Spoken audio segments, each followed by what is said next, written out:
So, 5 seconds. where we left off. Actually, you can do that. No, you can do that. Okay, never mind, you're fine.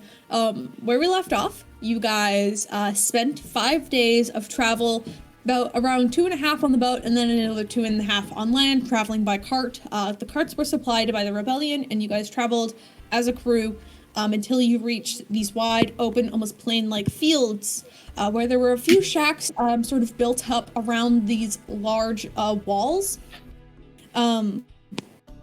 And by the time you arrive, it is just getting dark out, so it's probably around 8:30 to 9 p.m. as you were traveling all day. You guys, there are a few shacks set up, and you can see small fires lit just to kind of keep warmth. There does seem to be a selection of camps, and you can tell that around, just looking around, that there are a lot of people here. There are roughly 400 people here to help fight. This is a huge city. So we'll talk a little bit more about game mechanics later when we get into it, but I think right now we're just gonna open with a little bit of roleplay, just to ease our way into it because I am so stressed, but it's fine. You guys get there, and Raven, alternate Raven, leads you guys into a small sort of cabin-like structure that is probably somewhere in between of like the sort of massive camps that are just spread around outside the border. You guys are let inside, and you guys are let inside as Raven sort of like calls out into the room, kind of being, and he just kind of like calls out, and he just goes, "Hey, Petra, you in here?" And he just is calling around to the room, and you guys all watch as this young tiefling woman with sort of paler reddish skin and sort of like brown hair tied up in like a tight sort of lower ponytail. She's got like very short, almost like nub-like horns on her forehead. As she looks up from a map, as she seems to be leaned over a table talking with a couple other rebels from what you can tell. Neither of them you guys recognize, or any of them you recognize, except for Peirs. You recognize her, as she was, well, not this version of her, but a different version of her was one of your friends in the past. Are you wearing the helmet? I want to make sure first.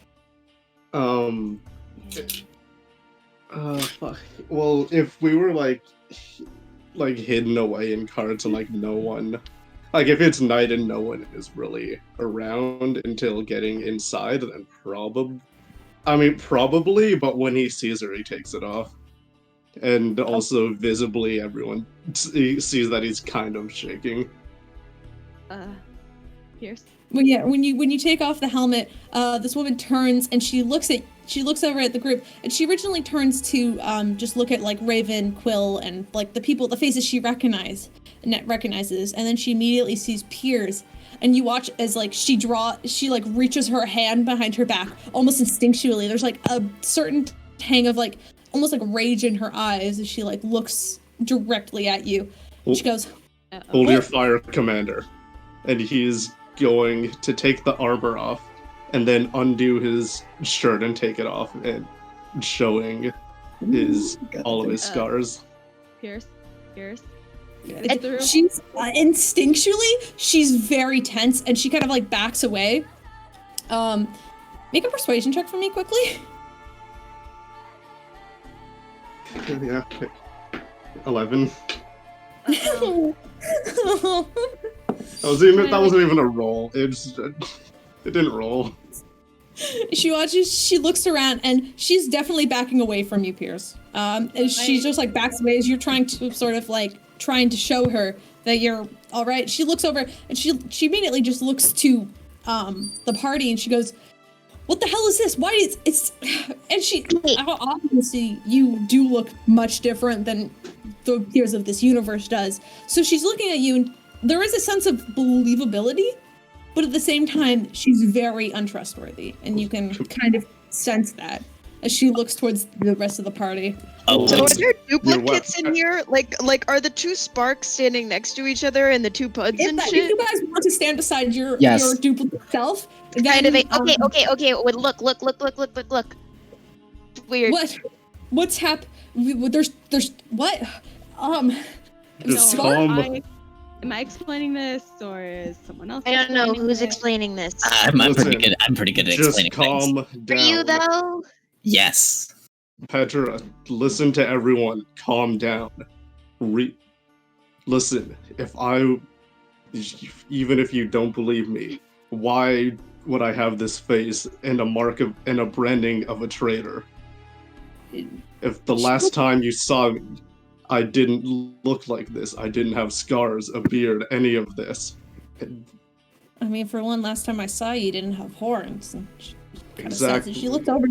I want everybody, or at least, can you make another persuasion roll? Peirs, make another persuasion roll with advantage at this point because everybody else Right, is in it's this a room win. and there's no else. Pray. She's seeing. Pray. 13.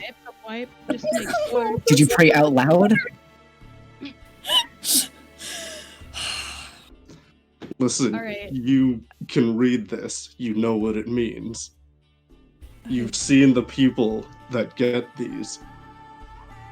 Do you want us to prove it's not magic alteration or something like that? What do you need? It's a really long story. Some weird stuff is going on, but like, we're real. It's just that like there's another. This is. It's weird. At Yeah. this point, He's not gonna hurt you. He's not the evil guy. he is now gonna take the bandages off of his arm and show her how just mangled it is. Listen, Yeah. they This is the first time this entire party is seeing this. Whoa. they tried taking my arm. You know why they do that. You know why I have all of these. I heard the army was brutal. But She loosens her grip and she kind of stands still untrustworthy, but she does take a small step towards you to kind of almost inspect it in a sense of like she has a sort of a natural sort of like she's very familiar with these sort of, especially these sort of marks, and she kind of goes, but how? It doesn't make a lot of sense. But if Listen, none of this does. I can explain, maybe, possibly. I can't promise it'll make sense, but I can explain, the road so far, if that will help you put you at ease. I mean, Puud sent me a message saying things would be a little weird, but Yeah, I wasn't expecting this. Admittedly. Yeah, I don't think anyone would. I don't blame you. If explaining what's going on will help you not to murder our Peirs, then that would be great, because we like him alive. Right? I'm not the only one, right? No, she kind of lets out a small sigh as she collects herself and she kind of relaxes partly.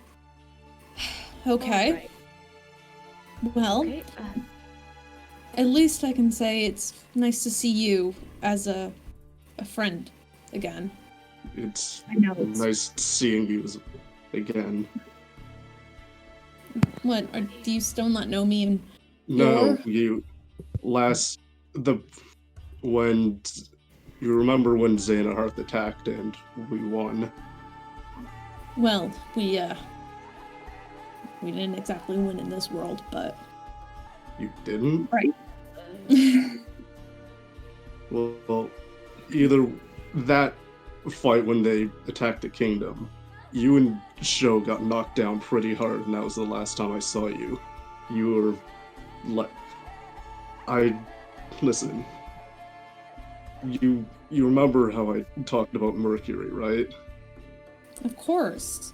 But I it's did. fine. He killed. You know what I did when they told me to execute him? What? I turned that blade around on Captain Berg. I nearly killed him. I managed to get away with Mercury, and I just let him go.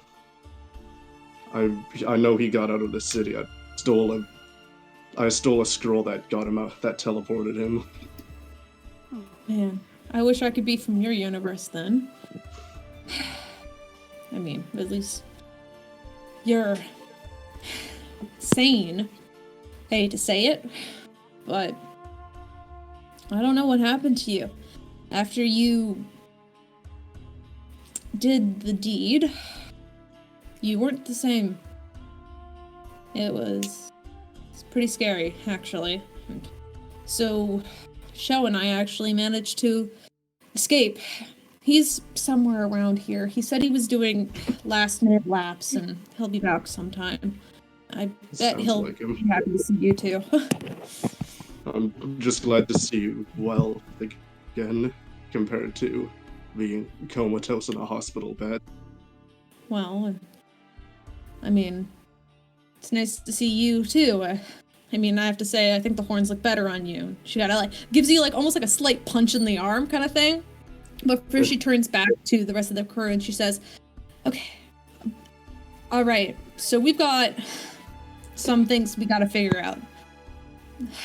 Okay. And she kind of gestures back over to the table where you guys can see a map of Mandela sort of spread out along the table, with sort of like pins sat in place, and almost like the map is sort of like colored in different areas to signify the 5 different districts. And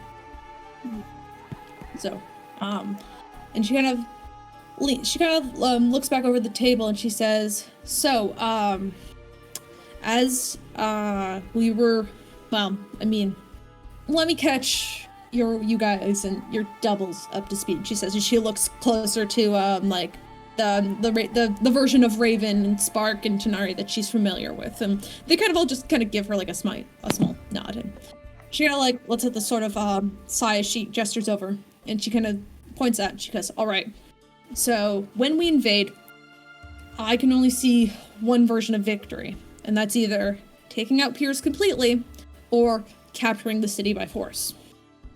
I mean, we could do both at the same time. That would probably guarantee us our biggest sort of number of victory. We have a flag, and if we can get the flag up in the flagpole at the center of town, and she points to the sort of town center, which, if you guys want to look at the map, I have it in Maps chat. It's the same map. And she points out,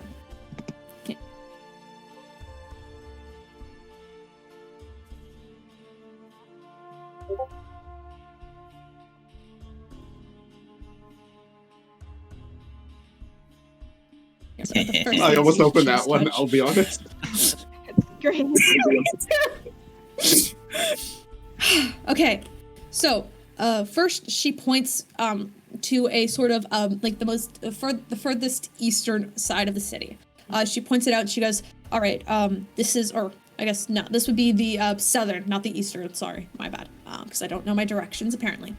She points, this is probably the area that is closest to you, where you guys are camping right now.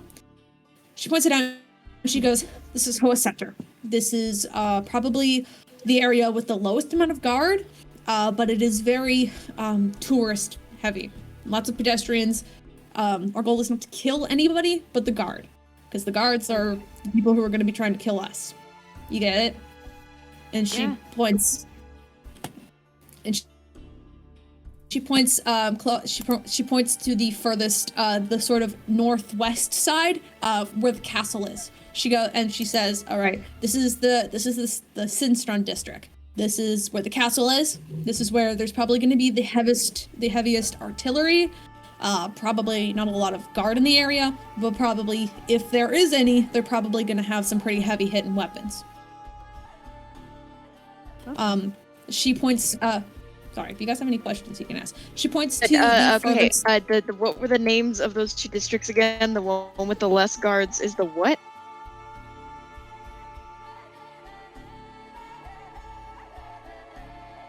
And the one with the castle in it? That is the Sinstrun, which is the Sinstrun district.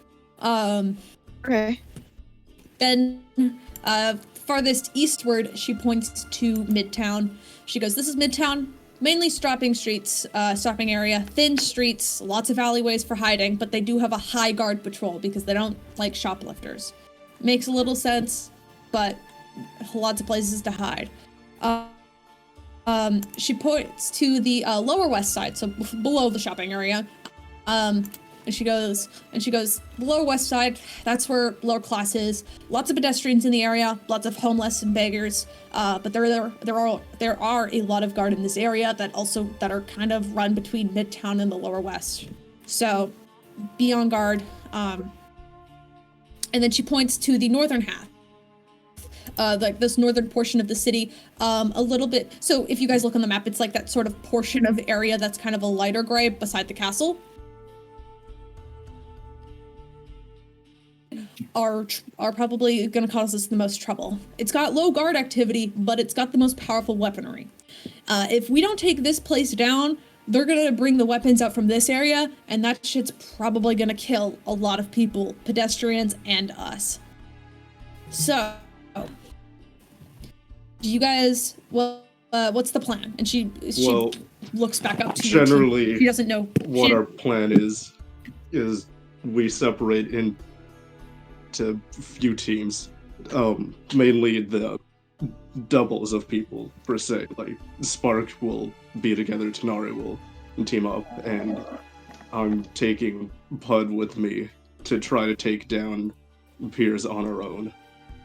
I know it sounds crazy, but we have a plan with that. To clarify, when we say take down the guy with Peirs' face, we don't mean kill him. We're not trying to kill him. Are you sure about that? I mean, I'd probably... I know how to get her. I know how to mess with his head, considering the following. Keep arguing about it, but... Well, I'll trust you with that then. And you watch as she kind of like scratches the side of her head for a second, and she kind of goes, Peirs, try to talk to Jesus, I can't talk today. Oh my God, we talked about this earlier. Yeah, we did. Not a good day to not be able to talk. And she kind of looks at you and she goes, I think you should talk to Sho. I think he might be able to help you get with the least amount of sort of interference. Yeah, so I was thinking about that. Frankly, I wasn't sure if he was here or not, but now that you said it, we can pull an old sewer mission. Exactly, right? Well, I'm pretty sure he's somewhere around the campground. He's not much of a community person, if you know anything about him. She kind of like lets out a chuckle. Figures. Yeah. He did always want to go live somewhere else. He did for a little while. He found a nice cabin up in the northern swamp area, just closer to Lugmill. But I mean, I was lucky enough that when I convinced him to follow me back, he did. So stubborn old man. You could say that again. And she kind of looks back to the group and she says, well, what we can do is we have a lot of people. If you guys want to split up into these two-person teams, as you were describing, you guys might be able to take a side and with some backup, be able to sort of navigate and probably conquer these areas one by one. Okay. So the super important dangerous area with the weapons that'll kill us all. That was just what was the name of that? That was again? Just called the Upper North, or just Uptown or North. That place just has. I didn't actually give a name to it. It's just North Side or whatever you want to call it. It's not quite Uptown.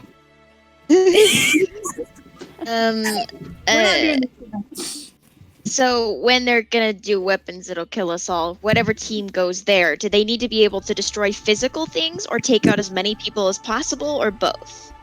I think when you go up north, it's being able to take out the weaponry, so physically destroying things, I believe. Raven, you think you two could take care of that? You do have the best range, magic-wise. That sounds like a Raven job. Alright, if there's no civilians in the area, then it shouldn't be too much of an issue.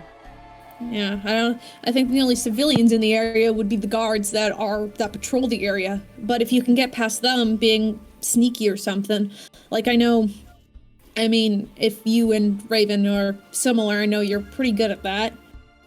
So, I'll leave it to you then. And I'll send a small party to help. I'll send a small party to help you. And at this point, okay, game mechanic wise, dropping out of character for a second. If Raven are going, you guys will also have a small party of just NPC rebellions to help you fight and basically distract the guard while you guys are in there destroying shit. That's it. Unless you guys want to go in solo, you guys can make that note, and then it's just you and Raven.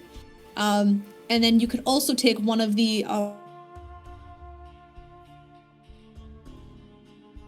Petra, Alex, and Quill are the four NPCs that I have that will fight with you. Sho is a rogue. He's probably going to end up going with Peirs and Puud through the sewer system if that's the plan. There's Petra, who is a ranger. So she does a lot of ranged attacks, and she can also heal. Alos cannot heal, but he is a Eldritch Knight. And then there's Quill, who does have access to potions, and he's also a rogue. So we got 2 rogues, a ranger, and and Alos, friggin' Alos, and Eldritch Knight. Vote that Petra goes with the Ravens, because the Ravens, arguably, that's going to be our most important place to take out. So we're going to need people that can distract the guards, and Petra can give cover, like cover fire, as the 2 of them go and destroy shit, and just blow shit up. Because obviously that's going to be this seems to be one of the integral pieces. So I think we should have as many people on it as possible. And I think a ranger to give cover fire would be a really good idea. Yeah. So she heals. She does have access to cure wounds, and healing word, I believe. So I think she's a really good choice to go with Team Raven. Right. Okay. So Raven, do you want Petra at your side? Okay. She'll go with you. That's not a problem. So the rest of you can decide where you want to go. One of these places. The Sinstron district where the castle is. Technically, Peirs is not going there because Peirs is going to be inside the castle. The Sinstron district is the area outside the castle. So that area still needs to be taken out if you guys want to infiltrate the castle, which is something you guys can do if you want to. All of these districts will be taken care of. There's 5 in total, but there's only 4 of your teams. So one of them will probably just be given to NPCs, which is completely fine. I'll just roll for them to see how well they take it out and how quickly they go through it. Besides that, you guys can choose wherever the hell you want to go. Because there's, depending on where you are, what you want to take out, and the fastest way you guys can get the flag to town center will just kind of gauge your success. It's not an easy process by any means, but you know. Okay, I argue. And also, I also want to make it clear there's only one flag, and Petra will give the flag to whoever believes they can get it there quickly, fast enough. Okay. Proposal. I don't know who has the flag in this scenario. I need to look at the map. Proposal. Random NPCs, load them up with like cherry bombs and shit, send them to the Sinstrom district. Then the Sparks go to Lower West Side, and the Tanar'ris go to Midtown. The Tanar'ris will do really fucking well amongst all the alleyways and shit for hiding. And there's a high guard presence. Then in Lower West Side, there's the high guard presence. The Sparks can take out a lot of people at once. The Sparks can also self-heal. Plus everybody has potions. But and then so which Puud is going in the sewers? Both of them. Both of them. Okay. Yep. And then once we get in the castle, Sho is dipping and going to help whoever he can find. Okay. I was planning, unless you guys want Sho to join your party after like midway through battle because He can stay in the castle and take out also Exactly. do backup He stuff. can help out in the castle. Yeah, he The can help at the Sinstrom castle, and he'll be like back up at the castle, or he can like leave and help the Sinstrom. I'll like add him to the Sinstrom district team at that point, just for, math equations, and so it's easier for me to keep track of. Unless one of you really wants to show on your team, then he can leave in that sense and come join you, though he will be later to the battle. That's up to you. So is the Hoa Center literally the center of town? No, it is Okay. the south. It's the southern side of town.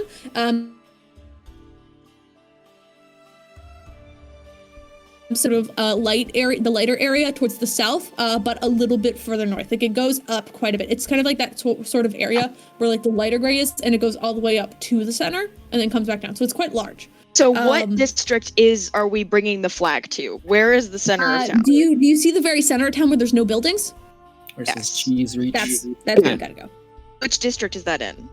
That is just this. That's just called the town center. Okay, it's just the town center. And All there's- right. As Petra explains, there is this huge flagpole that you need to basically bring down the current flag, put up the next one, and you have to do that while trying to fight off, or if you've already fought off all the guards in the area, then you'll have an easier time doing it. But if you do it while there's guards attacking, you have to have backup in that sense.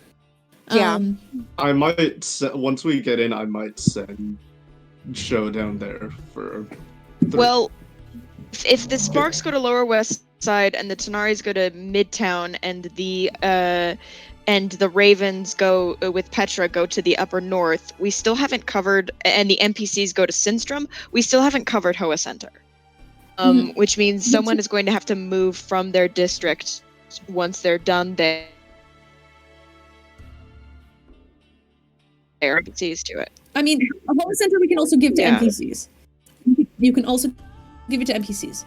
By no means am I forcing you all to take this out on your own. If you don't want to cover a center, like if you don't want to go to Hoa Center, we could just say only NPCs will be like in that area. There's less guards at Hoa Center, so I think that would be a safe one to give to the NPCs. And also,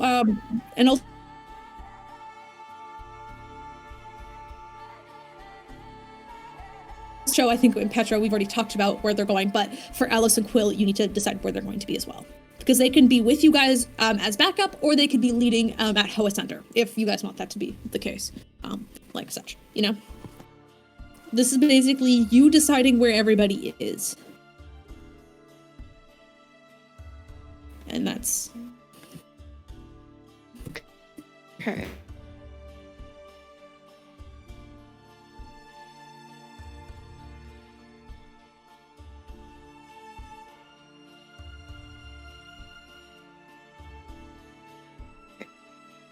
I think Yeah. those rogue abilities. he doesn't have any help stab magic each other. healing, but he Okay. does have his own stash. Neither of them can heal, okay.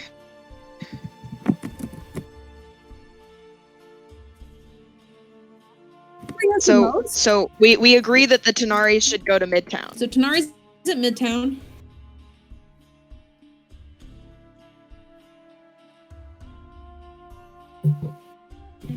The Tanar'ri's in Quill. I don't know what spells he has, but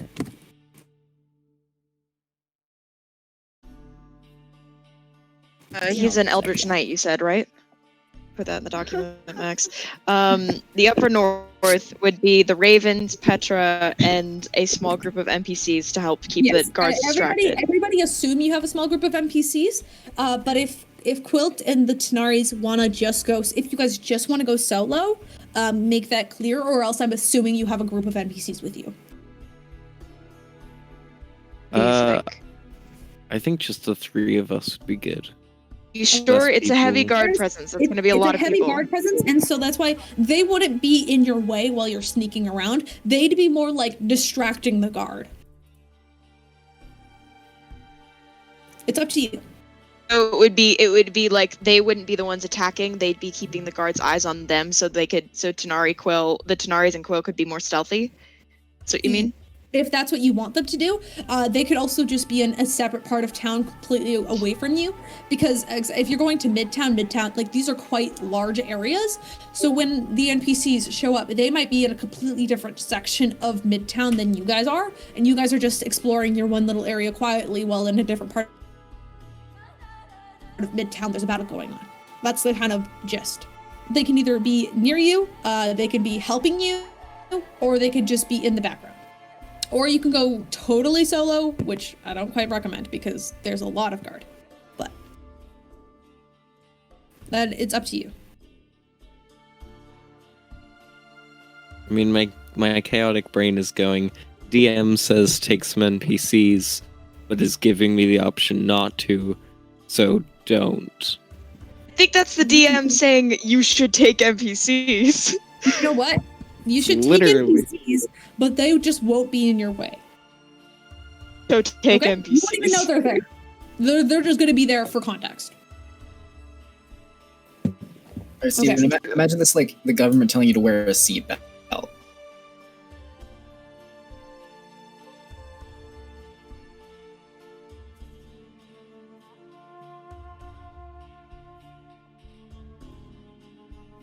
You should fucking do do Say it. to the person who's made the dumbest decisions in life Caleb involving seatbelts. is being kinder than I am. If I was in the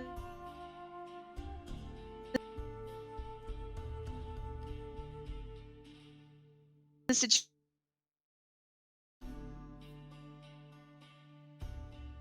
I would be going, are you the NPCs? What else? Who else is going places? Because we still have Hoa Center and we still have the Lower West Side. Lower West Side, you said you wanted the Sparks to go to, right?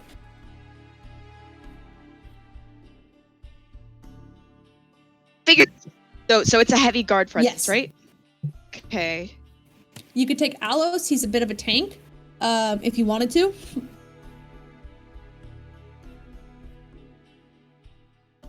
Yeah, it's kind of up to y'all. I would be down with stealing Alos because the Sparks are going to be dealing with civilians in the way, since there's a lot of homeless and like beggars around. I was thinking of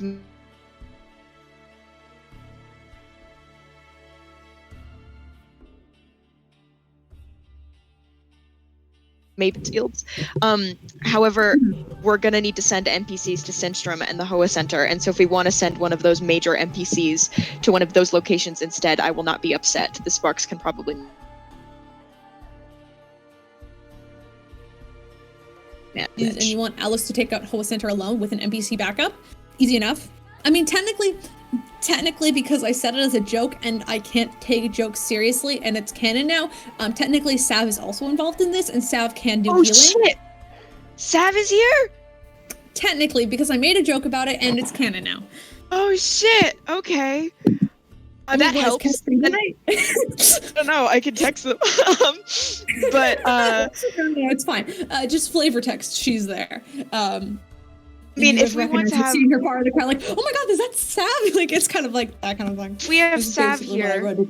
and we can send Sav. We can send one of them to each. We can send Alois and Sav. We can send one of them to each of the two districts that we don't have covered, so the Hoa Center and the Sinstrom district. If you want to do that, we can do that. Yeah. I don't know. I'm posing this as a question. What do other people think about that? I don't know. I mean, that's Pat good. is muted right now, so. I mean, I say that's fine. Okay, which So- one goes where? Well, once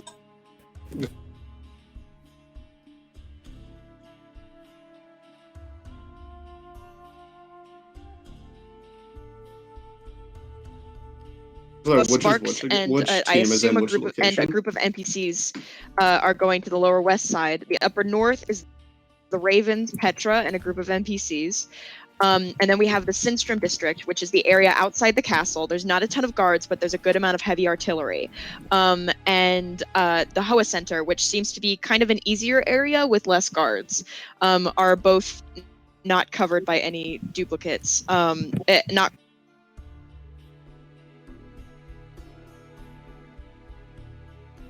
covered by any duos. So we need to send Sinstrom because she has healing.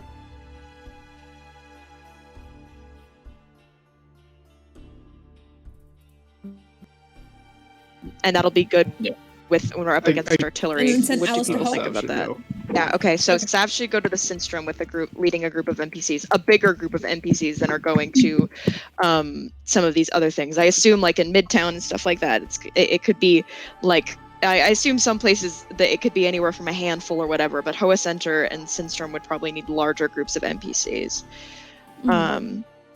Yeah, so Hoa Center is Alos and a group of NPCs. Taking Sinstrom out Sinstrom will also give you easier access to Yes. the castle.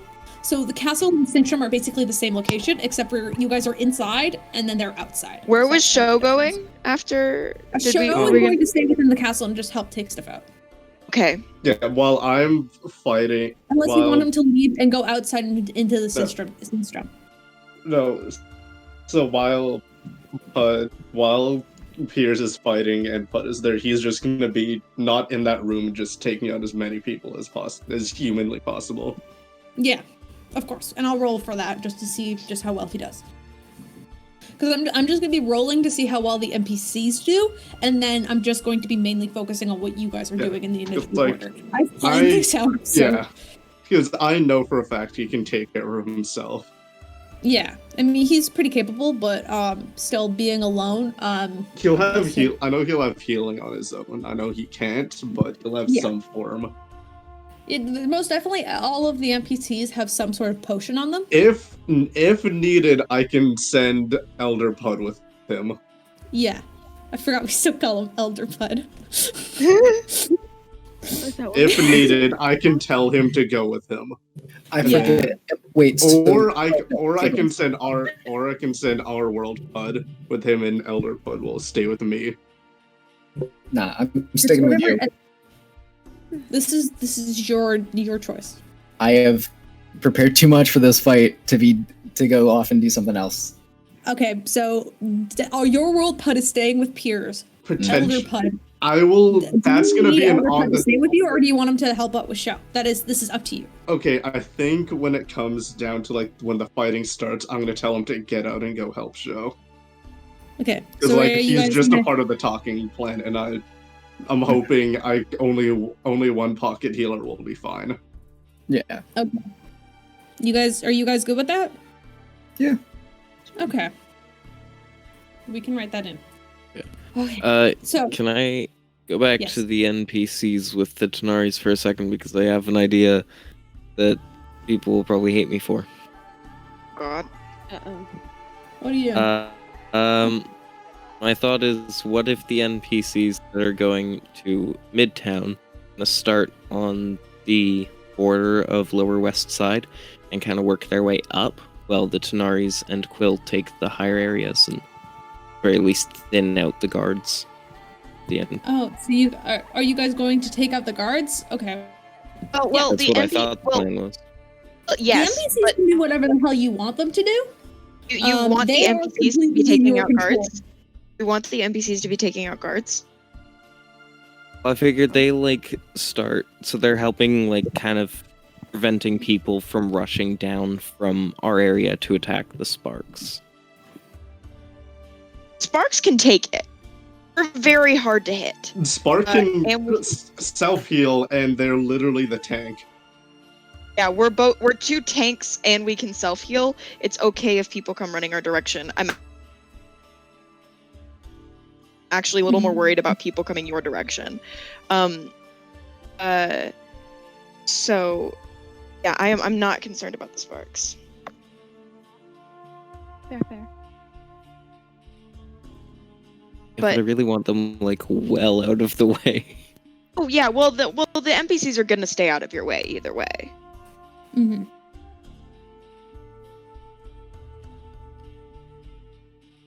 It was the DM's promise, correct? Yeah, the NPCs will stay out of your way if that's what you want them to do. Unless you want them side by saddle with you, then they can do that as well. They are completely, they're flexible, and they're whatever you want. Because you guys are technically the leaders of these troops. So that means Tanar'ri are in charge of this NPC group. So if they decide to, hey, you guys take out the southern end, and then we'll take the north. But I also do need to know who is going to be given the flag. Yeah, that's another thing. Fuck, who's going to Because center? technically, Who's going to all of you center? guys are fighting. You guys are going to be fighting inward to.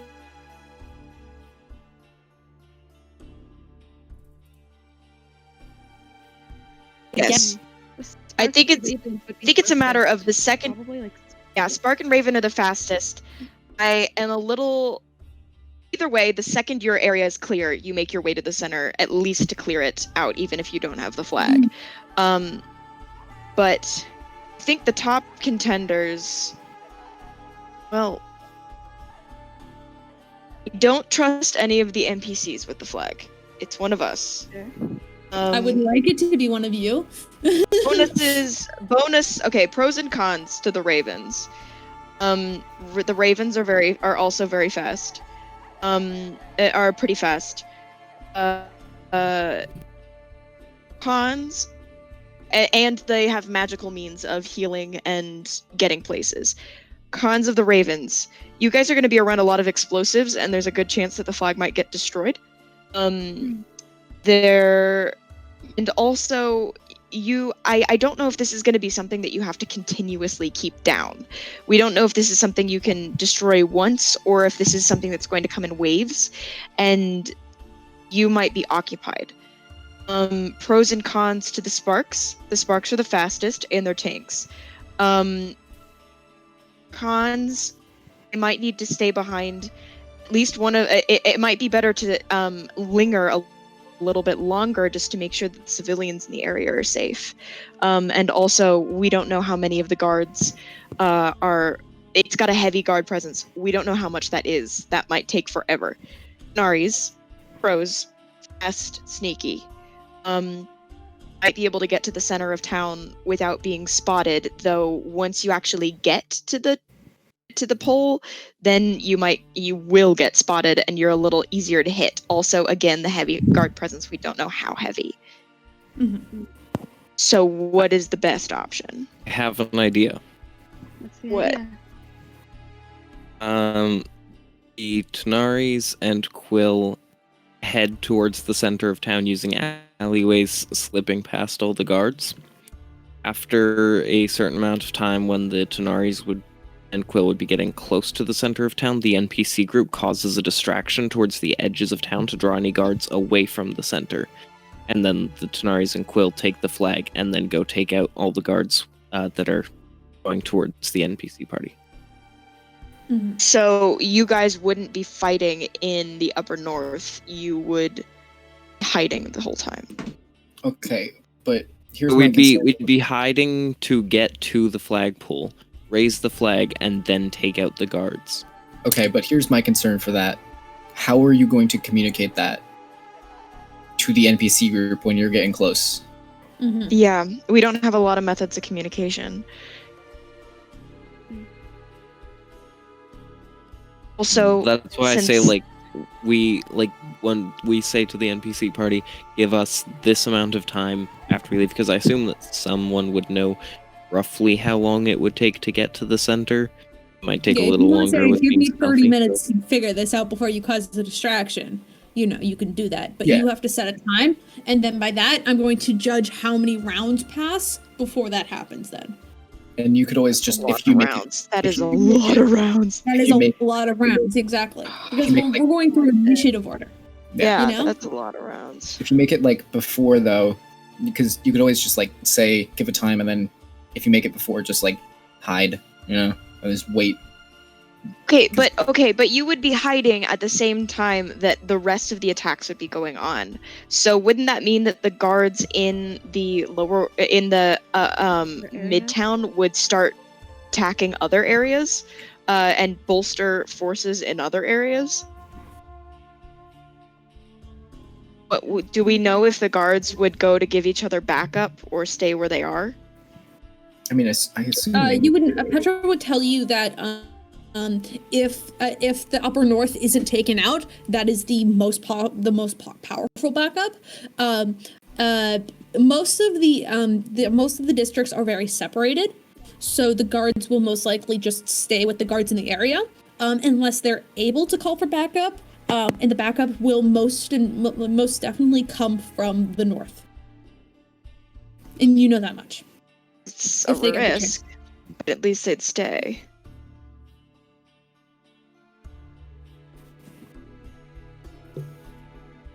Well, although, okay, this did just occur to me. If you put up the flag first, and then leave the flag to go attack people, who says no one's gonna take it down or destroy it? That is a good point. I feel like we have to take out Everyone people that are first. going to oppose us first, or else that flag is going to be the second we leave it unattended, some guard is going to burn it. We only have one. Well, you only raise a flag when you win the battle, right? It's I also mean, you can true. give it to the two Tanar'ris with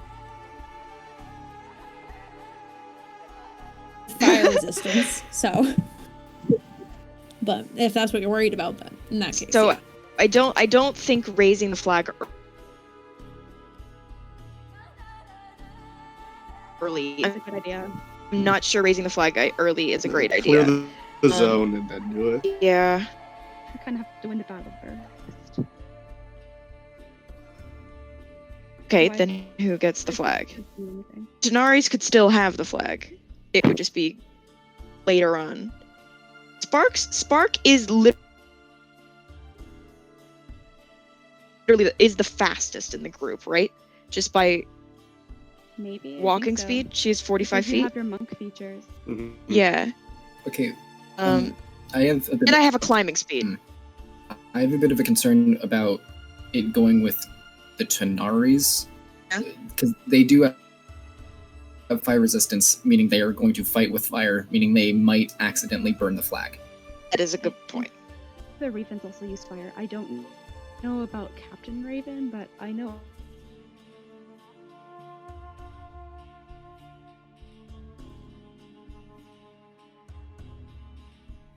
So the If you're fine with A taking name, it, but-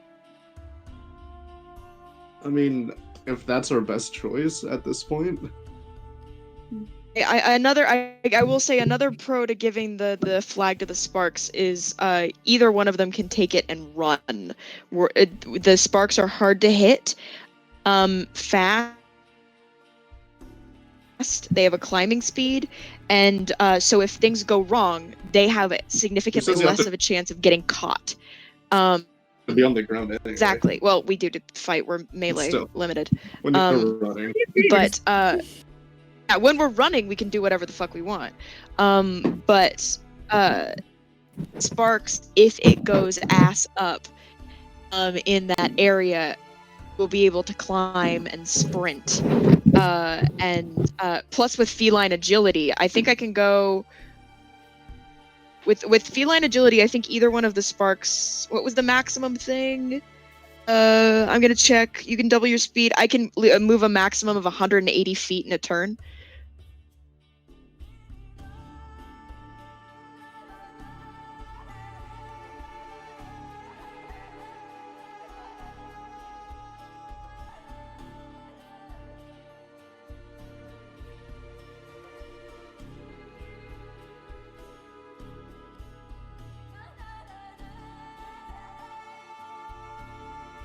Normal Spark. At this point. Oh boy. We're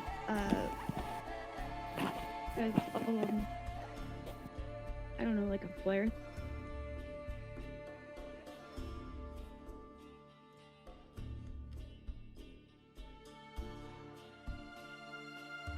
Does anyone have a I'll flare? Check my. I mean, Tanar'ri you figure out how You to can find people with craft flares, yes. you could probably learn to craft them.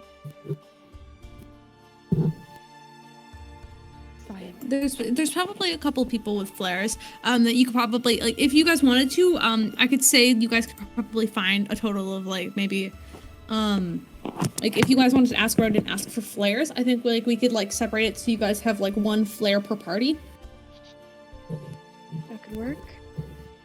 What would we shoot off the flares for? What would that mean? We could either shoot the flares off to say that we have completed our task, or to say that we are in danger and unable to complete the second task. So, for example, the person who's holding the flag, if they're unable to complete it, like if they're in trouble and they need like aid, they can shoot the flare up. So Yeah, someone can come and take their flag. Yeah, but that's if we need like different colors. yeah. 'cause Yeah. Because imagine you shoot one and then everyone's like, oh shit, we gotta help. So everyone runs over and it's like, oh no, we cleared out this area. Yeah. Also, just to be clear, Puud is currently attuned to the wand of teleportation, correct? Yes. Yes. Okay. Yeah. For like an escape. Got it. No, I You think. gave it to Spark, but I believe Spark gave it back, and you had 5 days to reattune. So Yeah. Okay, if that's. I was about. to Are say the flares other different Spark colors? has it. We would have to get. We'd have to get them. But like, I mean, we there's flares around. Are they different colors? I'll say yes. You could find 2 flares of 2 different colors. So each party gets 2 flares, and one of them is like yellow, the other one is green. Oh, each duo? Each duo Yeah, gets each 2 duo. flares? Oh, Each shit. duo gets 2 flares. Why don't we do that? Does that sound fair? Yeah, I'm down with that. I mean, then we could have 1 flare for help and 1 flare for success. Green Exactly. Go, yellow We'll just do like red and green, and then Red, bad, green, good. yeah, very much Simple that enough. kind of thing. Yeah. So I think we're all good. Yeah, I think so. Okay, who has the flag?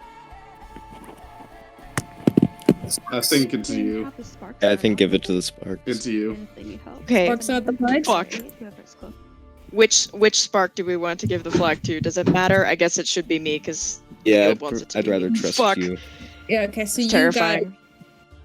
You get the can do flags. it. got. All right. This may sound a little strange, but can I have all of you roll for initiative? Oh, I want to talk. Yeah. I want to talk to Raven and do No, we the. can still do some role play, but I want to get this set up first, Oh and yeah, then yeah. we can talk. Yeah. So everybody Did roll it for dice initiative chat? right now. Ah, fuck, Same I dropped it. Oh Jesus That Christ! was I rolled a good. That 4 was and a fucking 2. good.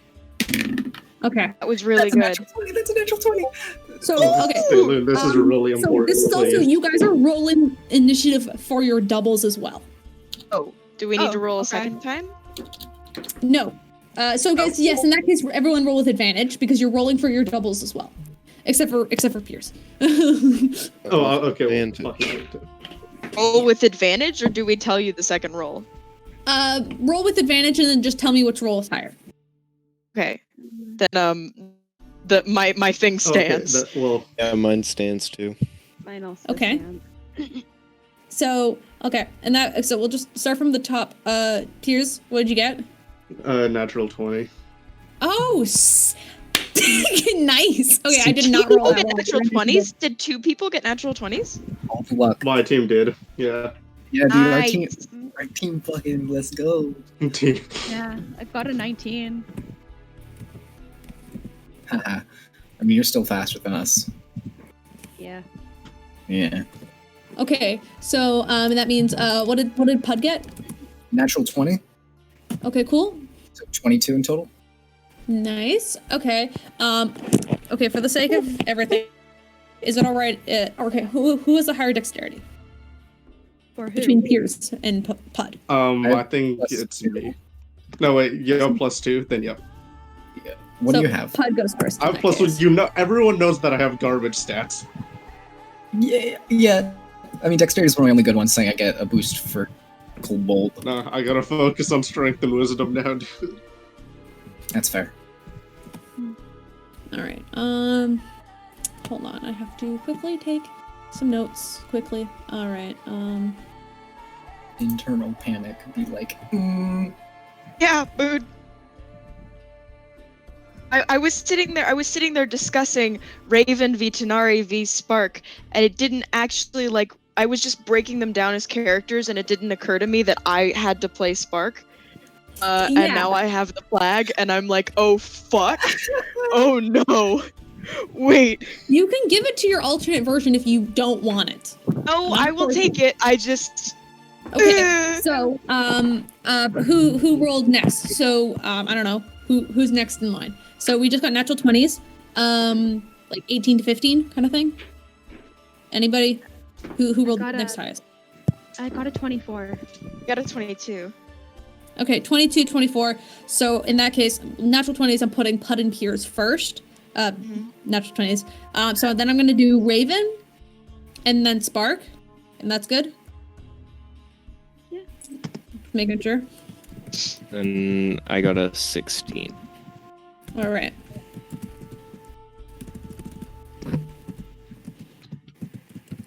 That is okay. You're just going to be less than an initiative, which is fine. Oh, sorry. Petra also is coming with you, so I'm going to quickly add her to your section. Cool beans. And we'll put show down here.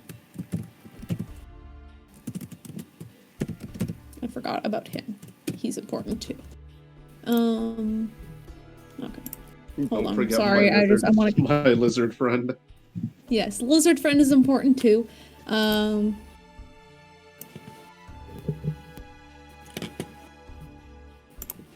He's got the lowest health points just because I rolled real shit for him. He does. Oh my god, no. Well, and not by much. Petra has 53. He's got 51. So not horrible, but Okay. it's not great. He's got better hit points than Tanar'ri. He's speedy old man. He can do it. He's good. He's good. And then I've checked. Frick, Raven, what's your hit points? My hit points? Yeah, because I'm copying it for your double. Oh, that's right. Okay, 1 second. Sorry, I have to open up the sheet.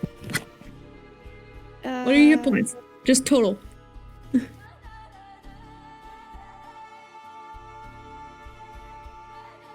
Sorry, my phone's glitching. That's fine. Could you also send me a screenshot of your base attacks? Just in like the DMs. Just yeah, and your spells just as well, just in case, you know. It's like it's a 70. I don't know. 70? Yeah. Wait, I thought... 70 hit points? That's more than me. That's a lot of hit points for a bard. Didn't we have this conversation? Yeah. Raven's tankier than he looks. He also has an AC of 19. Well, he has armor and stuff, right? And he's also he's mostly dex based, and his dex is 20, I believe. So makes that armor class makes sense. I essentially have half your hit points and fucking 12 AC. I get fucked, loser. Okay. Your armor is the same as my spell save. Okay. So What's that your leaves armor then? So Why my did we armor's send 17. Peirs and Puud as a duo? What the fuck? Because Puud wanted to make a plan where they try to talk sense into him. That's one more than my spell save DC. Wait, your spell save is lower than mine? Or is it higher? Oh, it's That's one. fine. No, it's one lower than your AC. Okay. 16. Right, I should know this. I had a hold of your sheet. I mean, I have hold of your sheet. I don't remember anything of it. I won't worry about it. And what is what's Tanar'ri's hit points? 49. Oh no! Yeah, That's not he's terrible. That's not squishy. terrible. Okay, what's Sparks? What's Sparks? 52. Perfect. No, you're good. All right, and then I'm just going to quickly write Nalos and Sav, and NPC. There we go. Now I'm going to roll for the guard to see when guard gets to attack. Okay, that's good. Okay. So in that case, it goes.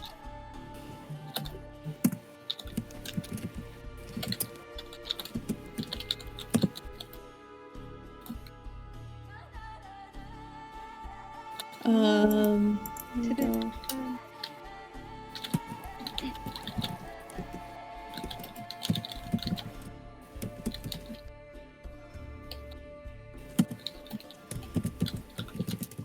It's weird I have the same enemy written in so many times, because I usually don't do this. Alright. Because I just have the word guard written down like 100 times, which is But fine. gee. So well, I'm over-exaggerating. Yeah. Okay, that's a this is shame. the longest initiative order I've ever had to deal with. Yay. This is great. I appreciate you, time. Caleb. I appreciate you, You put in a Caleb. lot of effort. Thank you very much. All right. Okay. Okay, so I have that set up just for later. We're gonna get to that. I wanted to get that over now because that's the most complicated part of this entire battle. All right. So, Puud, you wanted to do something? Oh yeah, Thank you, Alycia. All right. I want to talk to Raven real quick. Fuck my knee. You guys do have one night before you go into battle, so you guys are kind of given your own sort of special tent outside of the cabin, where like all of you are just going to be staying together. Not your alternate versions, just you guys. Your alternate versions are going elsewhere. Unless you need them, then you can have a conversation with them. But Hey, Raven. Yes. Okay, so you know how alternate you has Alois.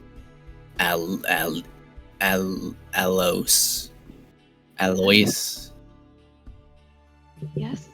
Yeah, I had a question. Did you have a lover like that? Like, or is it the same person? What? Lover? No. I didn't. I mean, I might have felt that way about someone, but pretty sure he didn't return the feelings, and I never said anything. So, no, I didn't. Is it the same person? Yeah, it was. Was? Yeah, he's dead now. Oh. See that? Okay. So you remember... So do you remember back at the Femboy Hooters when... Shut the fuck up. You're gonna remind me of Fanboy Hooters right before a war. As if I need to be more humiliated by that memory. Well, do you remember when I saw the connections and the... Have you ever fallen in love with anyone else? No, not like that. Cool. Well, you could see ours. I mean, yeah, I could see everyone's, but the point is, they disappear when someone dies. When either side, I saw a red string going off of you, off into the middle of nowhere. So, congrats, they're not dead. Okay. That more confusing than clarifying. You're welcome. Well, hey, now you have something to live for, so don't fucking die. Okay. Then. All right. What is? Do you have an issue? No. I am just trying to figure something out, and it's not working for me. Do you want to talk about it? I'm just trying to figure out if he's alive. Then why was he in the realm of the dead? That doesn't make sense. I mean, hey, I don't. All I know is that he is alive. So, Also, the realm of the dead. When did you go to the realm of the dead? Puud, you brought me back. Oh yeah, that. Forgot about that. My memory's not the best. Well, sometimes when you die, you see and you make things, right? So maybe you just created a false him. You know? Because that's how it be sometimes. Yeah, I could see that. Yeah, I would totally create a false version of him telling me that he is dead. That is exactly what I would do. Yeah, thanks, Brain. I mean, brains can be pretty stupid sometimes. Guess so. Well, you're right. I know I'm right. Here. Okay, because we have a day before, right? You have a night. Yeah. So if you want to make a religion check for me, you can check if Raven's telling the truth about the sort of dream or this death plane. I will gladly check. Religion. 15. You've heard of people kind of like when they die, they go to like this sort of they go to a place before they get revivified. There's tales of some sort of place like afterlife existing, but so you've heard of like a place in the afterlife where like people go, but you don't know too much about it because that's usually the Raven Queen's thing, and you're not into the whole death thing. So. Yeah. Well, just know that I wonder if it could work from this dimension. Because we have a night before, so I'm guessing I'll have a long rest. So Yeah, everyone will get a long rest before the battle. So I'll cast Eyes of the Lover. And then I'm guessing, do I see a red line connecting from this raven? Like, poof. Well, it's because unless Raven feels feelings for this version of Alos, that would happen. Otherwise, there's no red string because that version of Alos does not exist in this plane right now. So Raven, how do you feel about Alos? Like this universe's? He seems nice. I haven't exactly talked to him much, as I have a habit of completely avoiding him. Well, oh wait, connections don't. I'm not very smart. I'm gonna be honest. Don't tell the others that. I know that they look up to me intelligence-wise. Of course, your secret's safe with me. Thank you.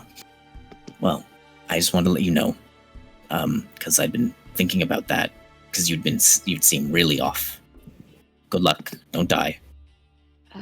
Thanks. I'll give him. Try not to. I'll give him a little smooch on the forehead. You'll do great. And I'll go walk off. All right. You guys are kind of sleeping all in the same room. It's kind of like just like a big tent, and you guys got like some bedrolls on the floor, kind of thing. That's the kind of setup. That's. So I walked off to like 3 feet away. Is there anything else anybody wants to do the night before the battle? I did want to try see if Petra could bring me to show wherever he is. Right, yeah, you wanted to talk to show, right? I almost forgot about that. That's fine. Yeah, easy enough. You guys, Petra kind of leads you around, and you kind of find this sort of like lone tent set up by a small campfire. And outside you just see this lizard folk just sitting out, just kind of sharpening his knives. He's just like sitting on like a turned over log kind of thing.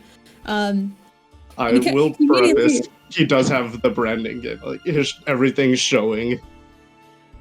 Yeah.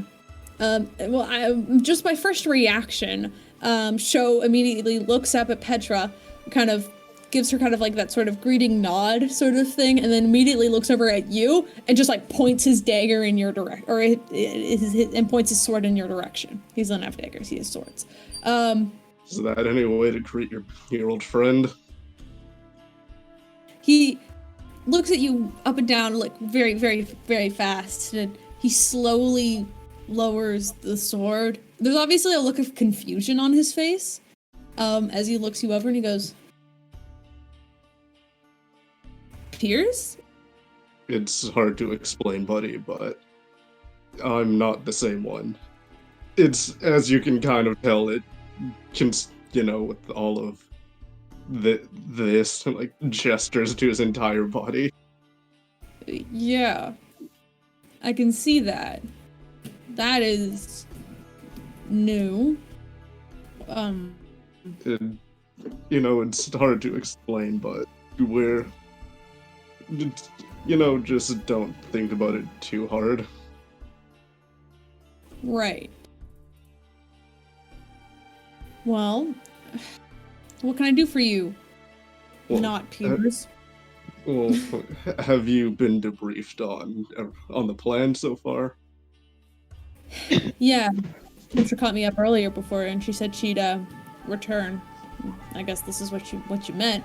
And Petra kind of goes, yeah, well, it was a surprise to me too, so here we are. And then Joe just kind of gives her this small nod and he goes, oh, this is sure a surprise. It's been quite some time since we've had the team back together, even though you're not from our team. Or are you? No, don't worry about it. It's been the same for me. It's been few years since I've seen you two standing, at least, and not in a hospital. Oh, geez, what the hell happened to us?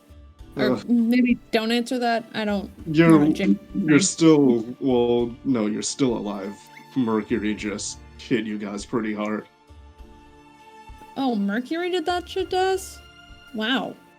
Well, Worlds are different. I don't think Well, you know- Mercury would get the chance to do anything to us now since you put him in the. Never mind. well, he this me may have done that, but when I was supposed to execute him, I tried killing Berg instead. Didn't that's why they go branded so you, well. Yeah, it didn't go so well. I almost got away with Mercury, but I just told him it'd probably be safer without me. You really are a dumbass still. I mean, at least you're a dumbass with emotions now. Listen, buddy, when it comes to trying to save the guy I like, then I might as well put him before me. Right. Always playing Mr. Hero, right? And I'm Well, you know- guessing.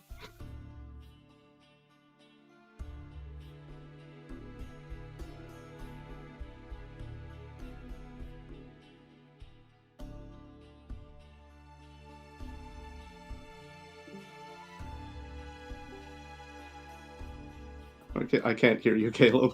Yeah, if you've been speaking, your thing has been popping up, but I can't hear you. I can't hear anything either. It's just fully green on my end. Oh, he's gone. Hey,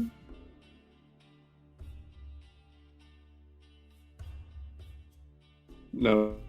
no, still nothing. Someone say something. There we go. Here you Now I go. hear Here you. you go.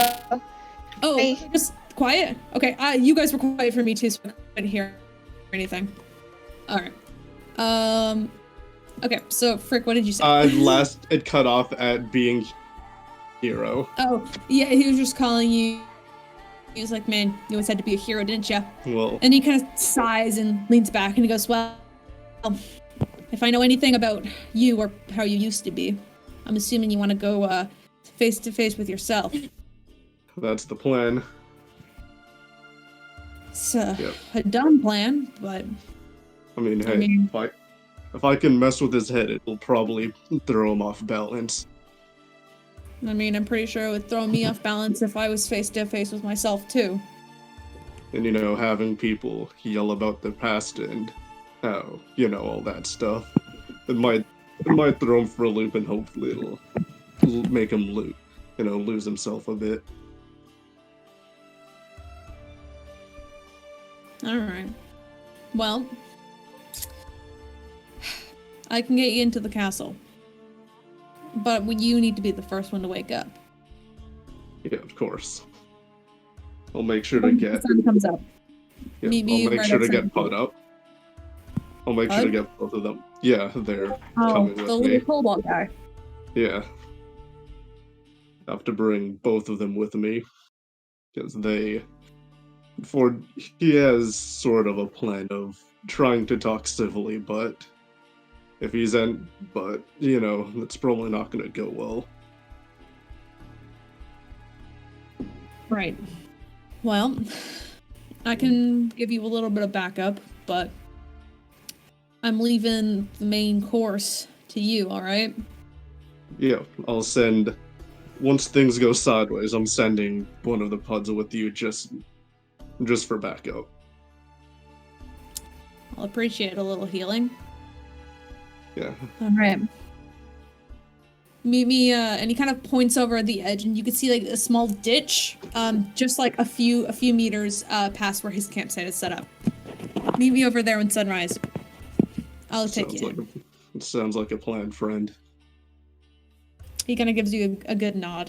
And you almost see like a smile on his like lizard face. Like obviously he doesn't want to admit it. He's happy to see you. But yeah. With that, is there anything else anybody wants to do? Unless you want to keep talking to Show.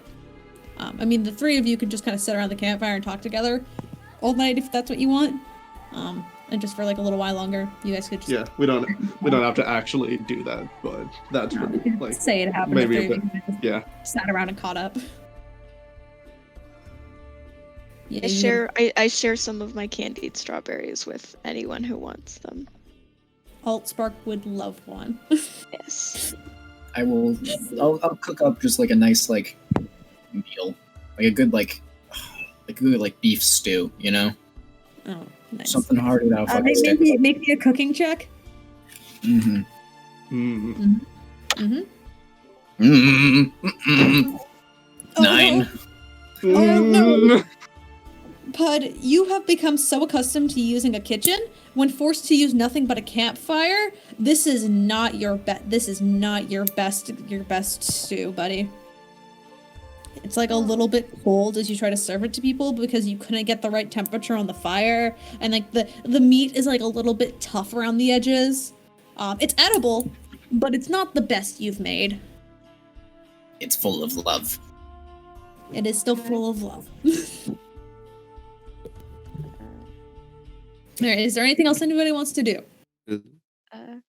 Raven might just go people watch for a bit. Sorry, what? Oh, Raven's probably gonna go people watch for a bit. Yeah, he can do that. Make a perception check for me. You got it. Just why not? Just for funs. Just for fun. Fails the check and it's the end of the world. Oh, no, I know, right? You see a meteor falling towards you. No. Fuck, I still haven't asked Altspark about shit. Fuck. You can do that. You have a night. I guess I need to add in case she gets hurt.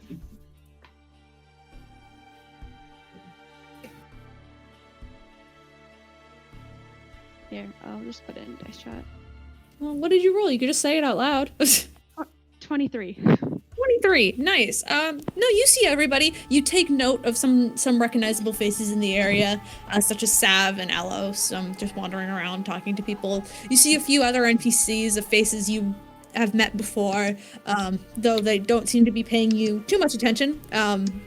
There's a lot of different people from a lot of different classes and a lot of different abilities, all just scattered around these camps. And you get a good idea of the people you're going to be fighting with tomorrow.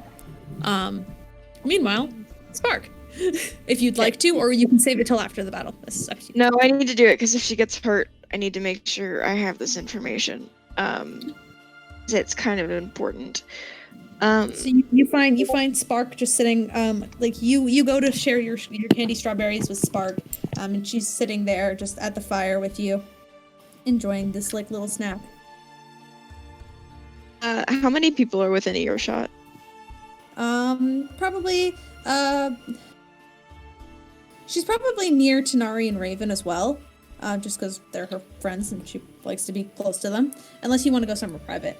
I was about to say, will you walk with me real quick? Oh, yeah, what's up? And she'll get up and start walking with you. I just wanted to ask you something in private, because it's going to be kind of hard to do if we're not in private. I'm going to wait until we're a good distance away from other people. Not far enough away where we're like hidden, because then... Easy. Yeah, but enough that no one can hear what we're saying. Yeah. You can do that. It's you guys get further enough where you could still see the firelight and everybody else walking around, but you feel safe that nobody's within earshot. So, I need to know, you said the Raven Queen gave you a vision?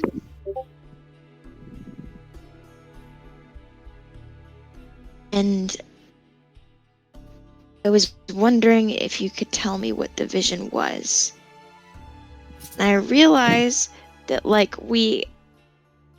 it's hard to talk about it. I don't know if I'm not sure if it does the thing when you talk about it. The good thing is that it only happens when you talk about it with outsiders, and I'm not an outsider, I'm you. You're talking to yourself, so I don't think I count. I hope I don't count. Maybe if you keep the mentality that you're just talking to yourself, that'll help. I kind of need to know what your vision said, because I just know it's happening. I don't know anything about it, and I want to know how to keep my friends safe. So, if that's possible for you to do, if you would tell me, since no one can hear, it's just you talking to yourself, you could tell me what happened in your vision. It would be really good to know. Well, I mean, I've never actually told anybody. It's just been kind of a thing where I haven't been allowed to tell anybody. But, I'm just scared if I do mention it, like, bad things will happen because, but it was a what, right? Yeah? It was horrible. I never saw the Raven Queen.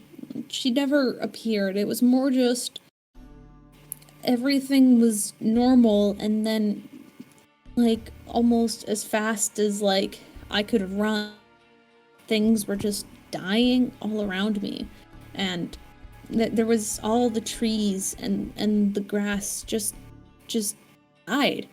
There was nothing left. The wildlife around me, there was nothing. I was alone.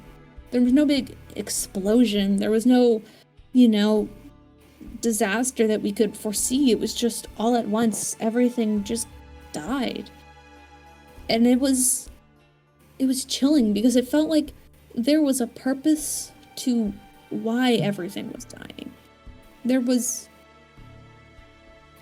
reason behind it, and I think that's what was most terrifying. And I wasn't sure why the Raven Queen would ever want to do something like that to the world when she doesn't. I know she worships, like, the death and everything, but I mean, life's pretty good too. And if she just wanted to take all life on Earth, it didn't make any sense to me. Well, it shouldn't. I tried to tell my mom because, it was weird, and I wish she would have understood. And from what I know now, and then, of course, when the mainland came and attacked and took over everything, I was afraid that was it. That was when it was going to happen, but it didn't. And I had hope for a little while. And, of course, it still rang in the back of my head. And then I got involved with this because some part of me said that I'm able to stop it. And if I'm able to stop that from happening, I'm going to do whatever it takes. Yeah. And, I mean, if it takes fighting a civil war to do that, I guess I'll just do it. Yeah, get that. I will say. Yeah? Oh, I mean, you're here, so I feel like you know what I mean. Yeah. Oh, I definitely understand that. I almost did something very stupid that I know now would have been a very bad idea. Just because I thought I had a chance at stopping it. What were you going to do?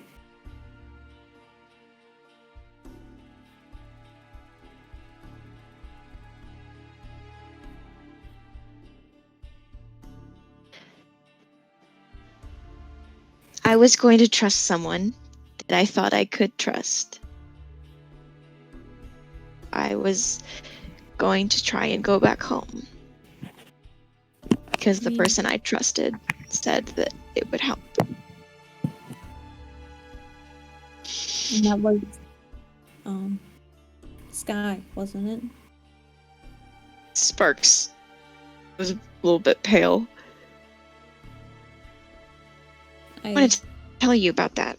Did Raven tell you? He kind that of what happened? Into the closet and told me. I'm sorry. I really shouldn't have brought you to see him if No, that I was the wanted to case. go. No, I wanted to go, and I'm glad you brought it. I don't care what Raven says. I'm sorry he turned out that way. I mean, I promise our version, this version of Sky, he's not bad. He's good. He's just, No, I he's know. got his own flaws. But he's not a murderer, you know? I know. Don't think he's gonna do that to you. I don't. Cares about you a lot. And like I said, you're lucky. I have that. But regardless, he was going to kill me, and I decided to trust him, and I was gonna go home, and he asked. But I guess it's a good thing that my friends didn't trust him, because yeah, he was just gonna kill me, which wasn't fun. That's fine. That's not what this conversation is about. Right.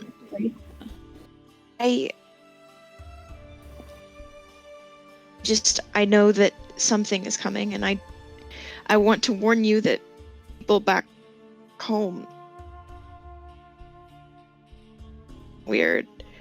there's a possibility that they don't worship who they say they do.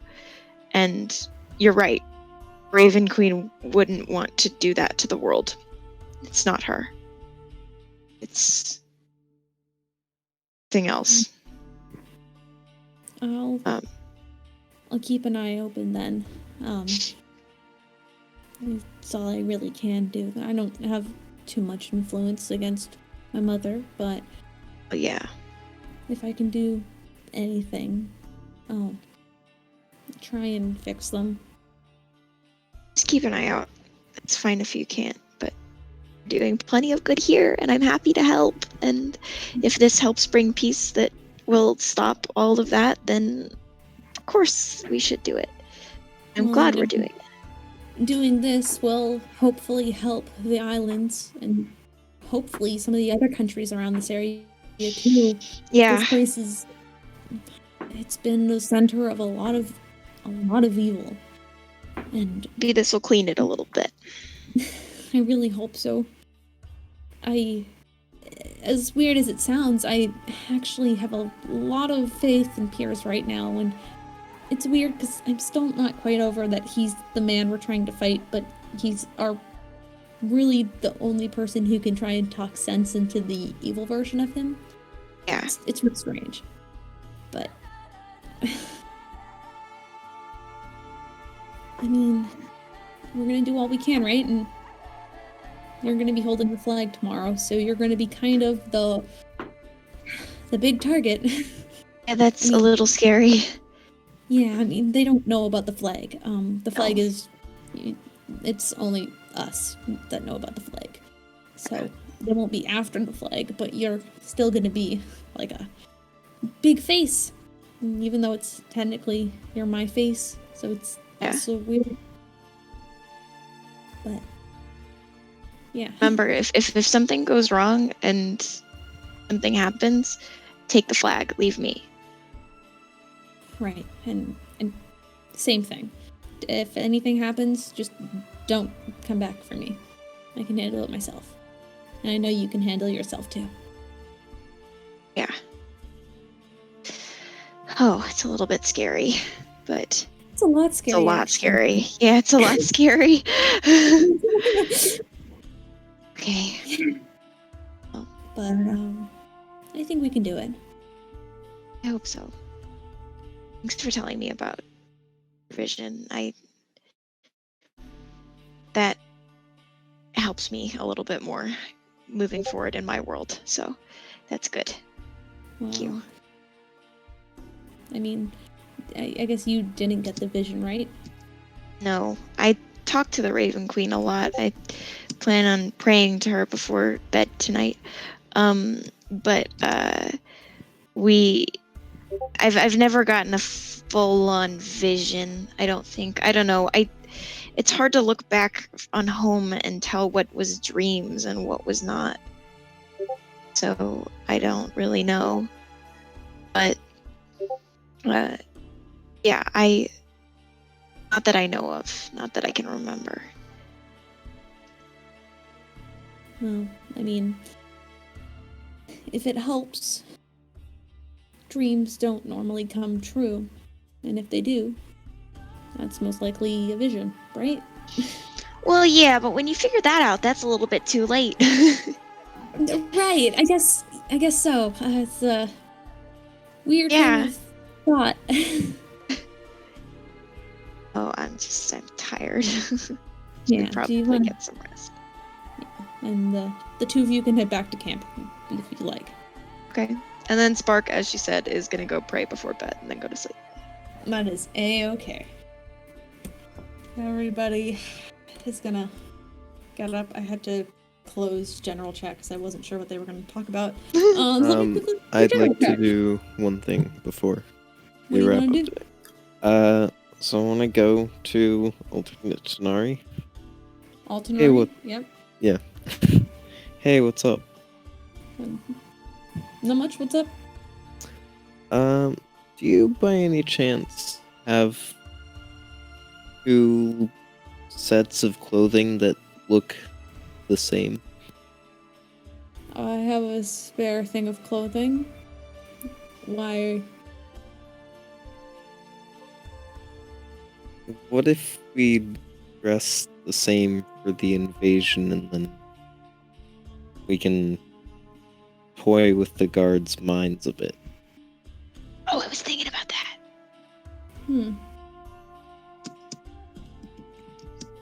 All right. I mean, it's not like we aren't the same size.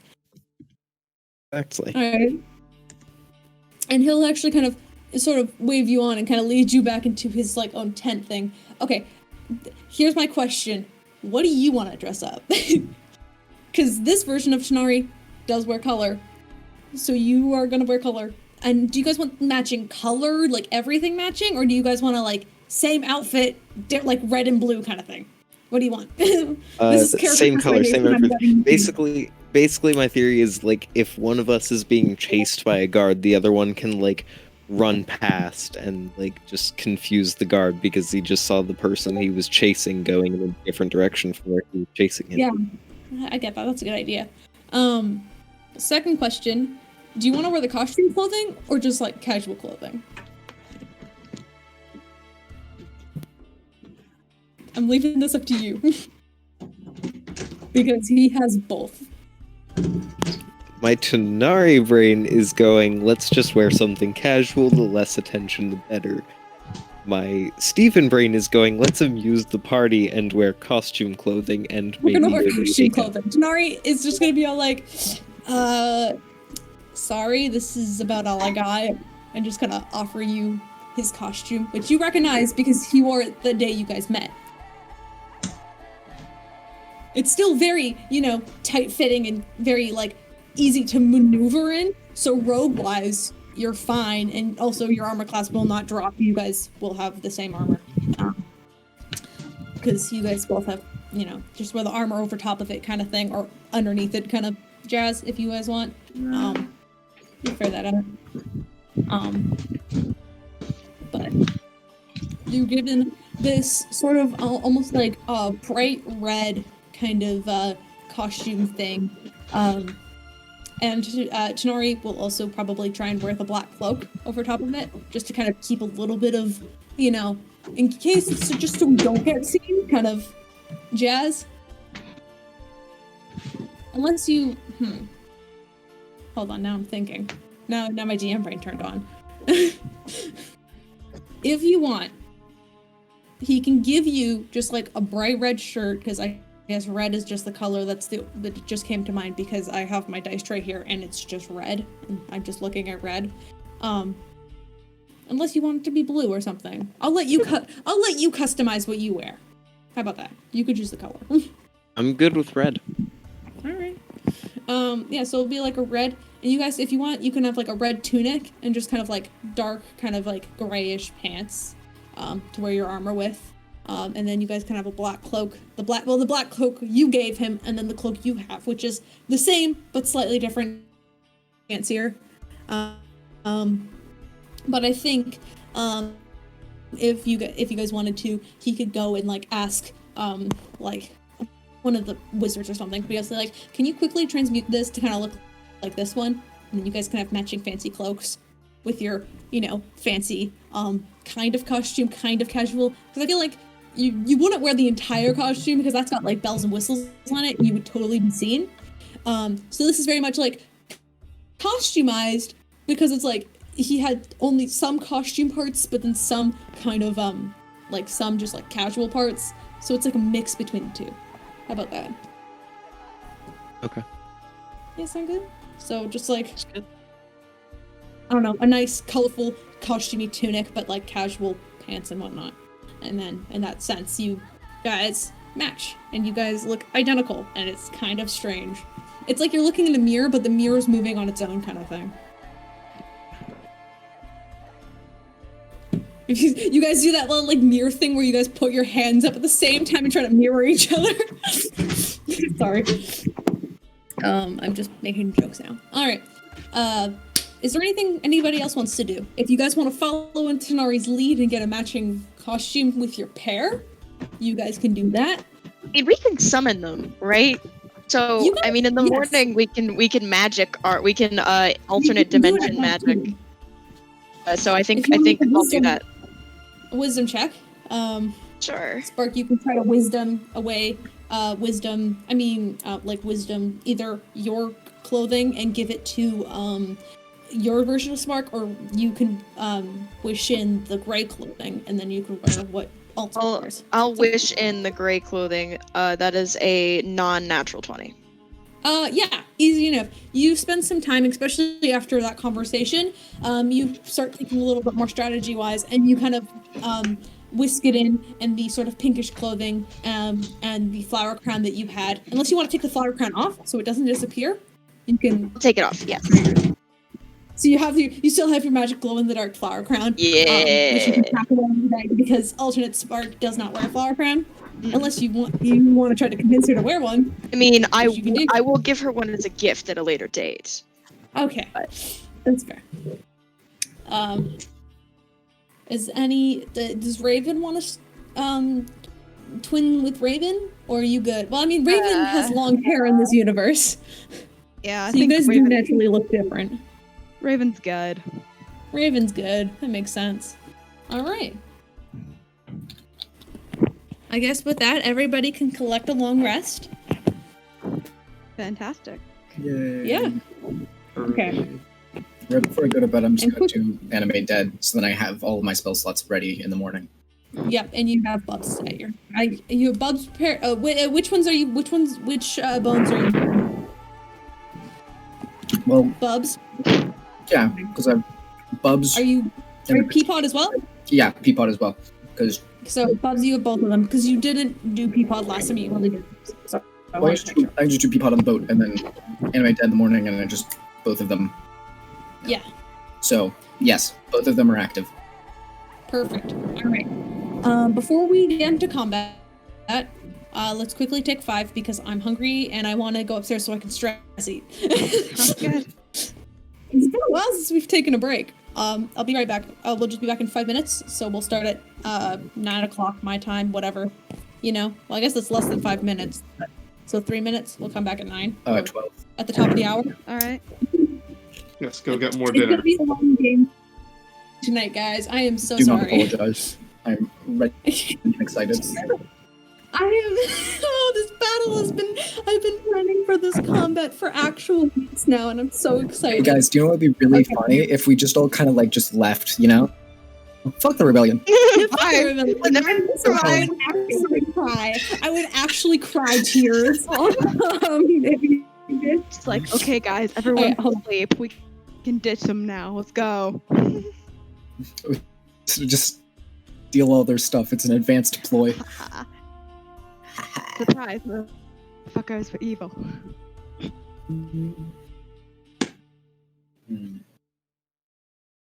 Right. Yeah. Oh, no. Okay. First on, let's begin. By the time sun rises, Peirs, you're the first to wake up. Yeah. As I'm you immediately waking Puds up. Yeah, you can go find the other Pud who will begrudgingly follow you guys out And It is barely daybreak at this point. You could see where the sun is coming up to the east, right? Yeah, that's how the sun works. Totally. Exactly. I just had to remind myself which one was east and west because I couldn't remember. You guys can barely see it peeking up at that point when you guys wake up. You follow the instructions and meet by the small ditch where you guys were first, where you were sort of pointed to go. yeah. When you arrive, there doesn't appear to be anyone nearby. Do you guys want to make perception checks, both of you? Could I just do my passive perception? Because I'm not. Yeah, what's your passive perception? Never mind. I got 16. Okay, so both of you see him in the sort of shadows of, you actually see this large sort of steel sewer, or this large stone sort of sewer drain in the sort of ditch, and you could see in the shadows this large lizard folk man, which this is your first time seeing him. This is Sho. He is what kind of iguana? Is that what we agreed on? Iguana. He's this iguana-faced lizard folk man, and he's just sitting there with two short swords at his side, and he has like a small hood on. Obviously roguish in nature. Reminds you a little bit of Tanar'ri in the sort of like general edginess of the outfit. Otherwise, he just kind of looks very tired. Like there's obviously some sunken bags underneath his eyes, and he looks almost older. Like he's probably a lot older than probably a lot older than Peirs at that point. I think he's practically double your age. Yeah, Wait, how old is he? He's like 40, right? He's either 40 or he's late mid 30. Nice. Dude, he's like 40 to 41, or like Yeah. you know. nice. He's early 10 40s. times my age. Let's go. Yeah, and you see this sort of older lizard folk kind of look. And the moment he kind of looks up at you guys, he kind of gives you like almost like a this way kind of nod. He doesn't say much. He just begins to walk and disappear into the shadow. Luckily, all of you have dark vision. Notably, Peirs doesn't rewrap his arm, but just his hand. All right. That's just a small thing.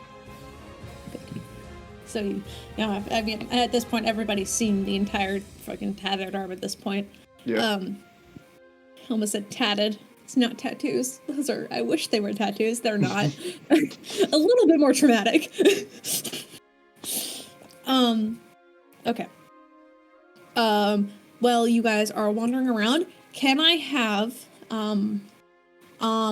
you guys are following Sho. He knows his way around these sewer drains fairly well, but can I have one of you or both of you make survival checks? One of you can make it with advantage, both of you can make it whatever you want.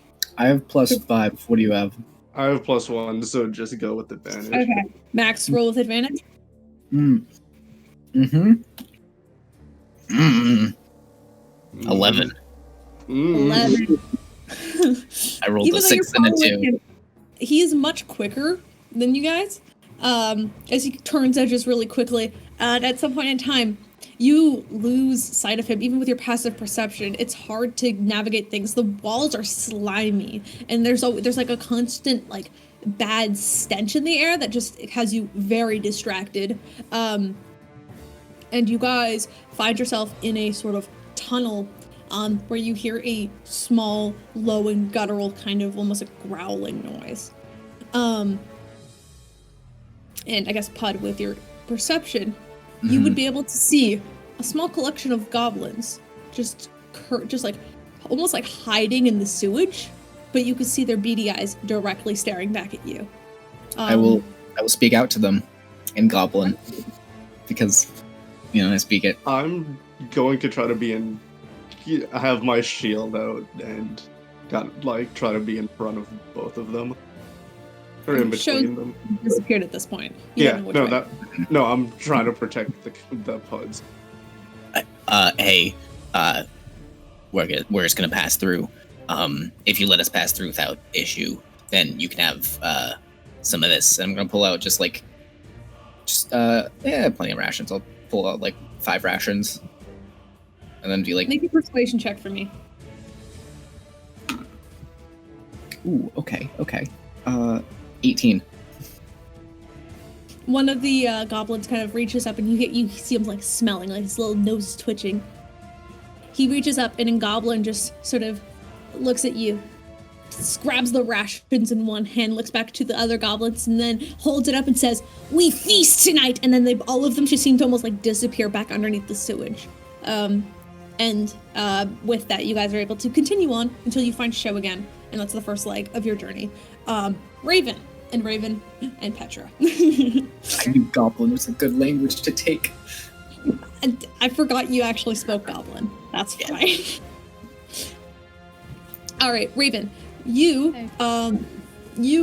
wake up early as well. I think at this point everybody's waking up at sunrise.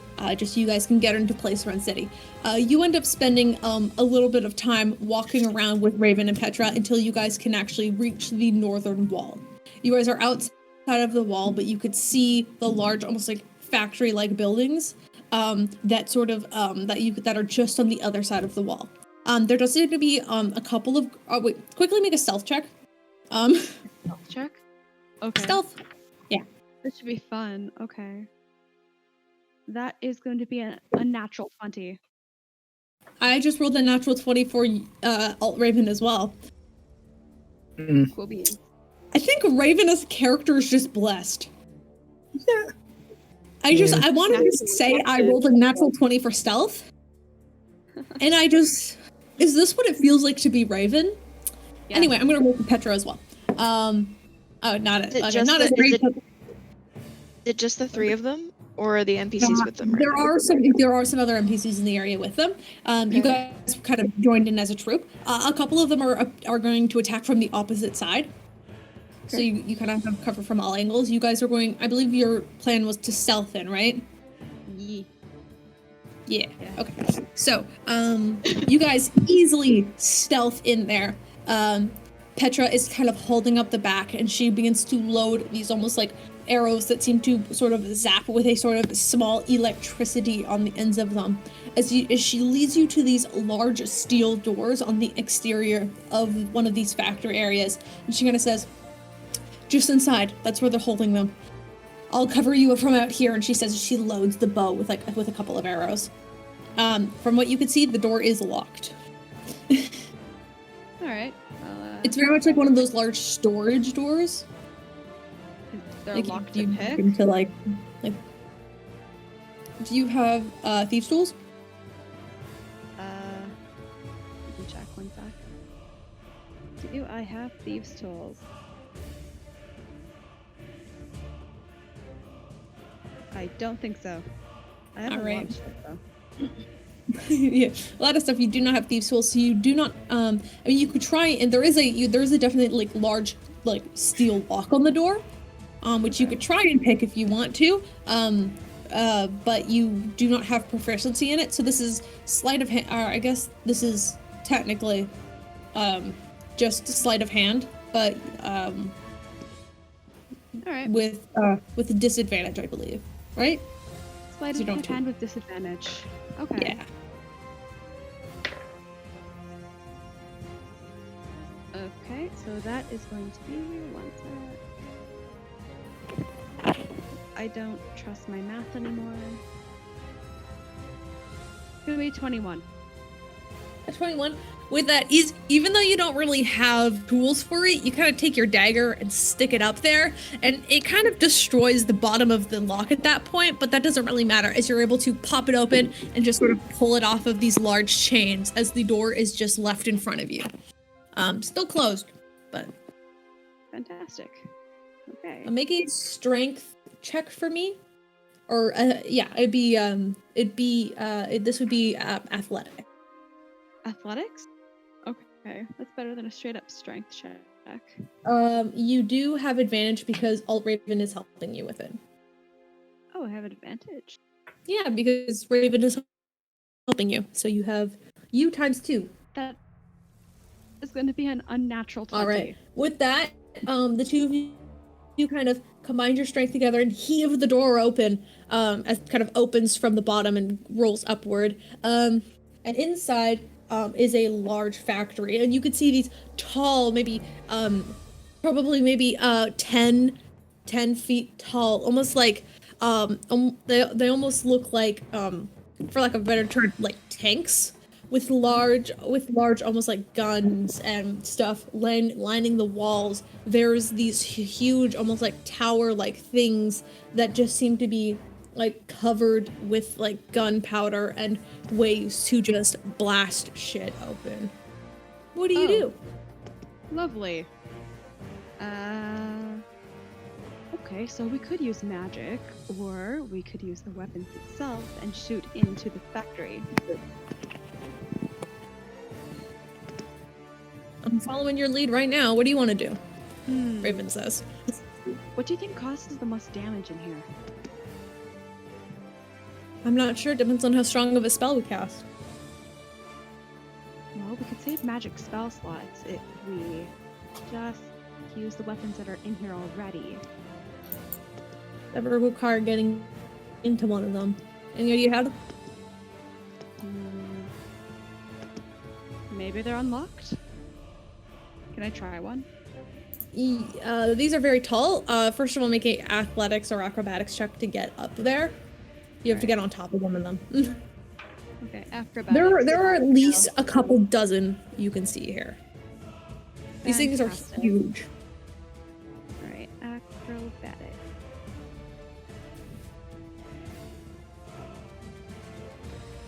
And then, It's gonna be an 18.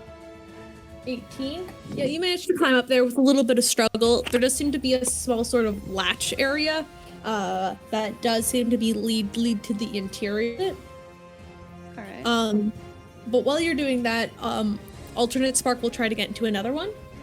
And as he tries to get up there, you watch him kind of jump up and kind of get on, and he's almost at the top of one of them before his leg slips and one of the bars from the ladders just completely falls and like clanks to the ground with a loud noise. I rolled a natural one. I'm so sorry.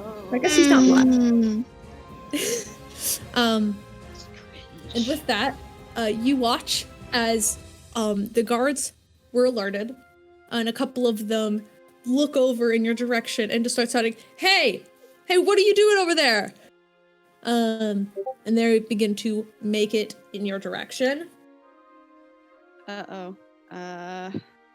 Okay, how far are they? They're roughly within 30 feet of you, but I think we're gonna stop there, and we're gonna pull up to Spark, and Spark. Yay! We'll get back to you. Man, I'm loving this. Great. I'm Great this is the fucking opening scene for start. everything. Great start. start. Great So- start. Spark, I need you to roll a stealth check for me. Okay, I get to do that at advantage. The same guy that rolled the natural 20 rolled a natural 1 right after, I want to just say. Ooh, I just got a natural 20. Nice. I rolled a 15 for your other Spark, so you guys actually are able to stealth in there real easy without being detected as you make it to your recommended area. When you guys do get to the district, you can tell that there's a few people sort of sleeping in the streets. There are guards patrolling the streets as well. But as of right now, you do not seem to be noticed. Okay. Right. Did we decide if there was like a certain time that we start attacking? Like, or are we lying in wait till a certain time, or are we just fucking going? That is up to you if you guys decided on a time or not. Did we decide on a time? Everybody? Not really. Not really. So it's everyone fends for themselves to try and take out as many guards as you possibly can. Okay. I assume... Fuck. Spark needs to make this decision, not Vari. Okay. Oh, Spark is just following your lead at this point. Yep. She's not gonna be much help on the intelligence side. Ooh, Vari and Spark have very different ideas of what the next step should be. Well, what do you want to do? How many people are around? Make a perception check, quickly. Perception. I'm decent at that. 15? 15. You could tell that there are probably somewhere between a dozen civilian, and you can see that there are probably around just as many, if not double, the amount of guards that just have passed by while you guys were in hiding. Okay. And you can tell from a 15, you can probably tell some of them were carrying swords, some spears, and some carrying a sort of long, almost like or a long gun sort of thing. We discussed with Petra, like, the idea of guards calling for backup, and you mentioned that the backup would be from the north. Would Petra have been able to tell us how they communicate to the north? I don't think Petra would know that information. Fuck.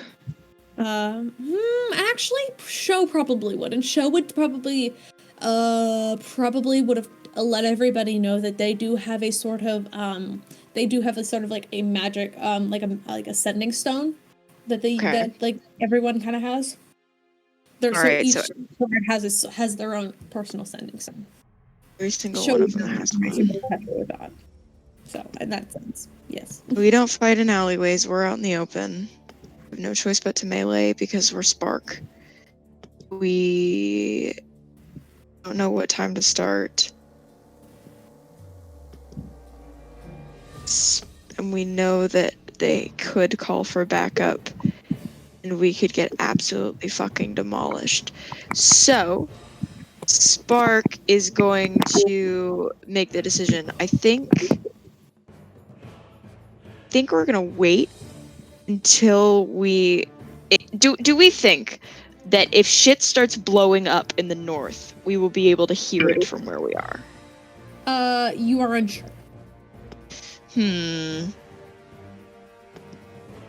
is a huge city. It will probably take you a couple hours to even get across it, which is why everybody's leaving at different times. But this is where everybody is at the same point. We're kind of, setting everything up. If it was like 30 minutes, we 100% would be able to hear it. But if it's several hours, maybe not. Well, it's not several. It's more like 2.5.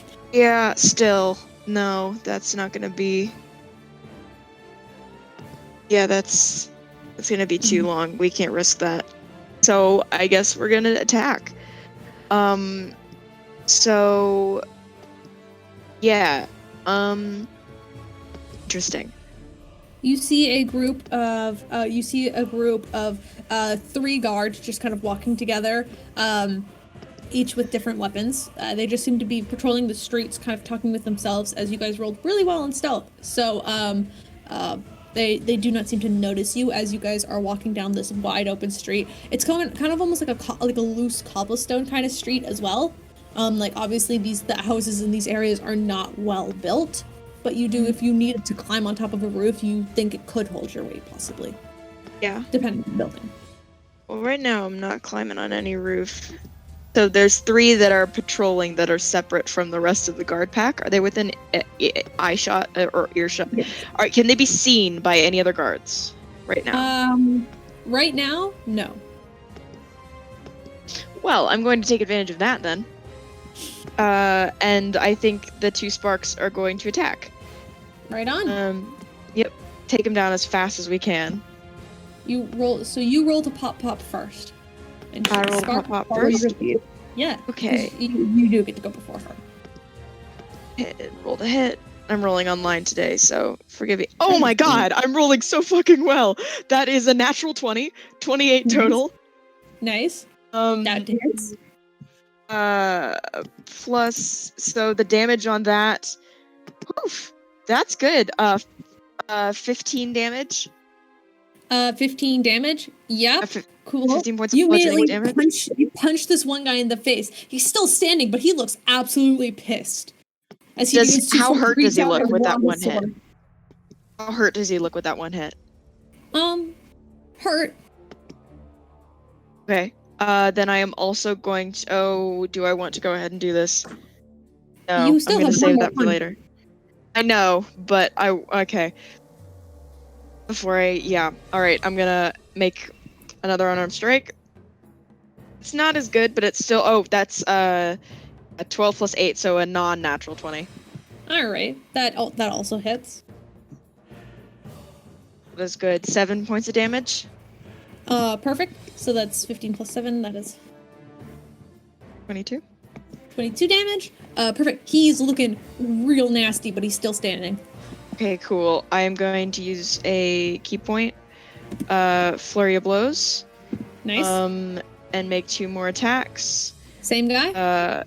I'm gonna make 2 more attacks. I'm gonna see if this next attack can fucking knock this guy out. And if it does, I'm moving on to the next one with my 4th. Perfect. Roll. That's gonna hit 25 total. Yeah, 25 hits. Ooh, 11 points of damage. 11 points of damage. He is knocked unconscious. The man, the guard with the sword goes to try and knock it out, but you just punch him so many times he falls to the ground unconscious, while the other guards are now trying to pull their weapons out. Good. Other sparks. I have one more hit. I have one more hit. Oh, right. Sorry. I have a 4th on just another guard. There's 3 of them. Oh, that wasn't as good. That's gonna miss. That's a 10 to hit. So. Yeah, sadly, a 10 misses. Meanwhile, I rolled for Spark. She rolled a 20 and a 19. Both of those are going to hit. I believe it's a d6 plus 5, right? Yes. When I'm strike? Right? Yes. Yes, okay, sorry. I couldn't hear you. You cut out. Oh, dang it. I rolled 2 3s. So that's 16 points of damage in total for one guy. Why not? She'll spend a key point as well. And roll for 2 more. That's a 19 and 11 plus 8 to hit. So I'm pretty sure both of them hit if that's the case. Rolling again. That's maximum damage. Nice. I rolled 2 3s followed by 2 6s. This is fantastic. You guys are killing it. Yeah. With that, easily, you take out one guard, no problem. She goes for the guy with the gun, easily knocks him out in the same, almost the same fashion. And then the guard that's left with the spear is just going to try and make a jab at you, Spark. Okay. The you, Spark. That is a 20 to hit. Just barely. Right? I know, I'm sorry. And then it's That's going okay. to be, that is going to be 10 damage as he just jabs the spear directly into your stomach. All right. Not a With great that- start. That's okay. Hey, you guys took out 2 guards and Yeah. only got hit by 1. Yeah. I call that pretty good. Also, you both rolled natural 20s. Yes. Take your wins. All right. Meanwhile, Tanar'ri, roll stealth checks. Okay. Okay. God, the Deviant hates me. That's a 13. Oh, Swick, I rolled a 13 too. Ain't that ironic? Well, actually, I rolled a God. 13 plus your stealth bonus, which is 10, so that technically that's 23. So with that, with the high and the low kind of evening out, you guys do manage to make it across pretty stealthily. You feel pretty hidden as the two of you kind of make your way around into the alleyways. There does seem to be a handful of people just out and about shopping who seem to be very unaware and just pedestrians. But you also do see, like, every once in a while, it's a sort of like a row of 2 guards that will pace up and down the street. Like, it's 2 guards with each other kind of thing. Like, they're partnered up in 2s. And you see about you can see, or make a perception check for me, just quickly. Okay.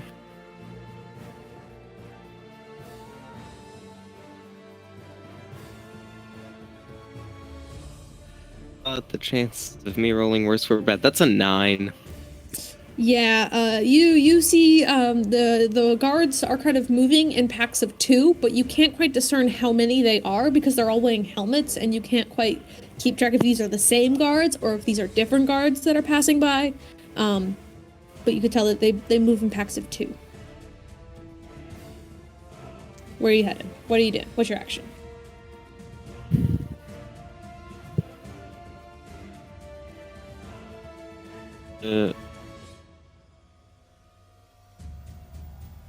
Without, like, completely compromising any stealth that I might have, I'm gonna try and lure one pair of guards into an alleyway. How?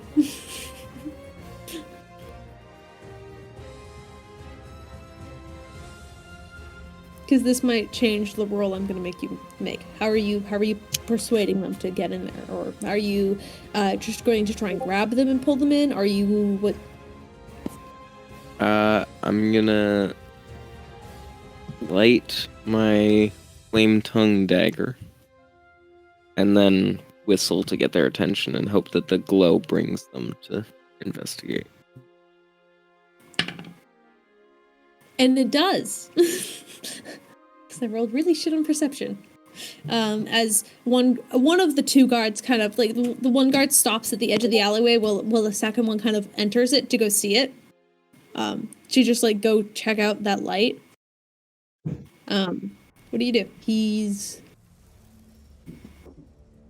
Only one enters the alleyway while the other one is waiting outside.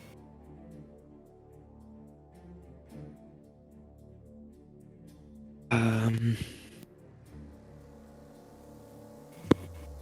going to attack. All right, grab an attack. Yep, roll for attack then. So that's better. Does a 17 hit? The 17 does hit. Okay.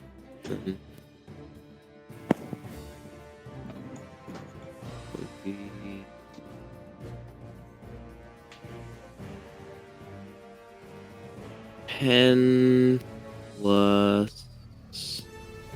I'm gonna use sneak attack. You could do that since your ally is technically right beside you. And you are hidden. That's So, yeah, 23 for damage. Oh my god, he's looking super nasty, but is somehow still breathing.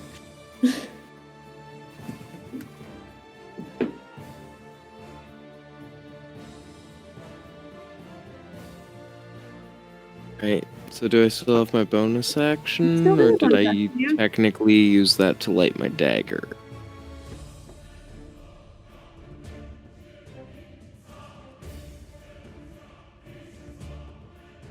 Because I think technically I would have used that to light my dagger. Yeah, but didn't you light your dagger before you did anything? Because that's what got the guard in the first place, right? Yes, technically. I'm wondering if that would still count as using my bonus action. I don't know if Kaleb is talking, but if he is, I can't hear him.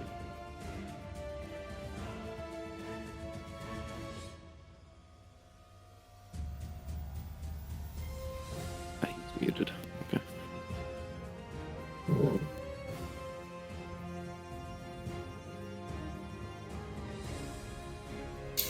So, gang, how are we feeling so far about the plan? I'm concerned about the ravens, to say the least. Mm-hmm. Leave it to Raven to fuck it up. Don't say that. Don't say that. It's not true. I just worry. See, I'm not scared about you saying that. I'm scared about you projecting yourself onto Raven and then saying that. You know? No.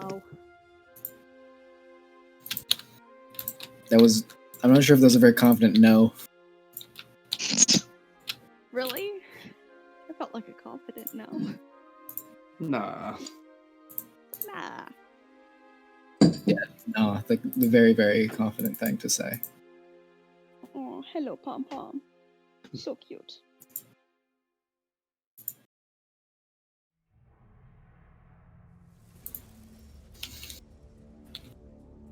I mean, to be honest, my music's probably not the best for this right now, you know? Is it like happy music? Like super Oh, happy? I'm listening to the soundtrack of fucking... Well, okay, I took my favorite songs from Over the Garden Wall, and then I put them on a playlist, and somehow a different song got onto the playlist, which is Money Machine. Oh, nice. Yeah, so... And instead of removing it, I'm keeping it, and I just have it on shuffle. So every so often, it's just like fucking. It's like very soft, like It's upbeat, jovial music. and then it just that's essentially what it is. And then it just goes to fucking Money Machine, dude. That is Dante, great. Yeah. what did I let you guys get away with? What? Worm Serb. Yeah, yeah, good.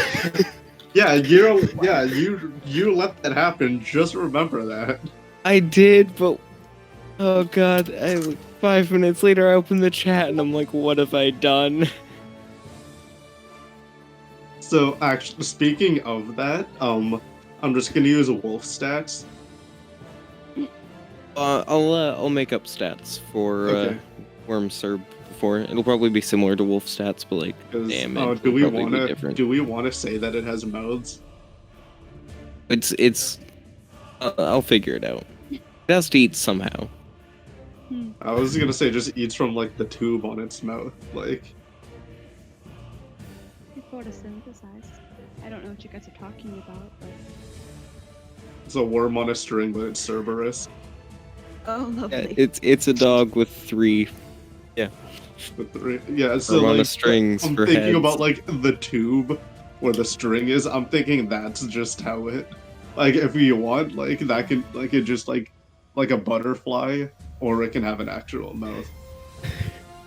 Did you see what I just posted in the Instagram chat?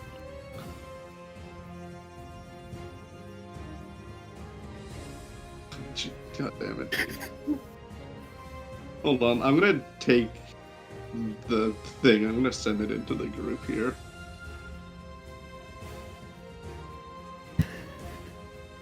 I think learning to DM is gonna break me.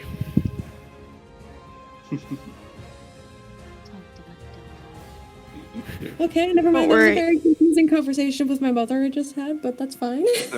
This is my animal companion. Oh, What? you're showing of Devin? Why? This is our. this is my animal companion. I think I we have love another it so pet, much. but okay. And Okay, Steven so is yeah. allowing this, so I'm imagining it more like a Damn. hummingbird, right? yeah. Like the tongues individually, like, and then they can be used as like whips, like. Yeah, that's know? what I was just thinking. Yeah. Oh boy. All right. Sorry. Let's continue. I'm so sorry about that. That was a very weird conversation I just had. It's okay. That's fine. Okay, so Tanar'ri, you attacked. Hit. So I just wanted to clarify, because technically lighting my flame tongue dagger should be my bonus action, but I your did flame that. dagger is your bonus action, actually. So in that case, but luckily you have another version of herself who can go in and try and finish this guy off. It's Quill. Oh, and Quill. I forgot Quill's there. I forgot to put Quill in initiative. That's fine. I'm just gonna quickly add him underneath Tanar'ri.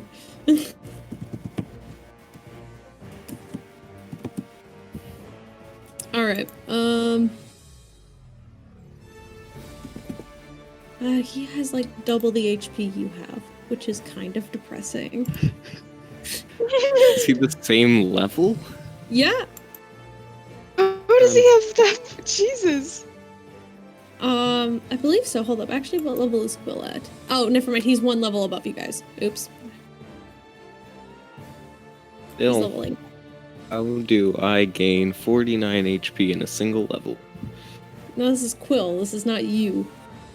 Yes. If he's one level above. Like, how do I get to that?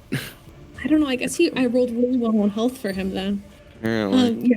Poor Quill, who was forgotten. Anyway, right.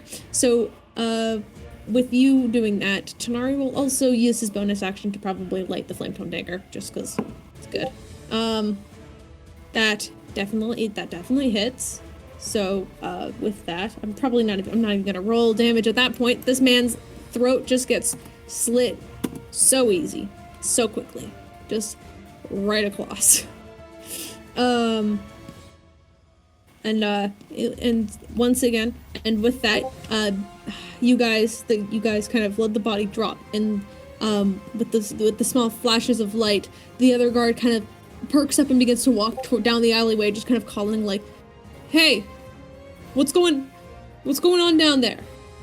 And doing that, I guess Quill will leap out and try and attack him. That is a natural 1. So Quill's first attack straight up 100% misses, but he does still have a bonus action to attack. Okay, that one will hit, as he just, he misses the first attack, so the guard kind of turns and phases him, and then while he has his face, Quill just goes in and straight stabs right in this man's face. As he, I need D4s. Alright, with that, I guess I'll add sneak attack damage to that.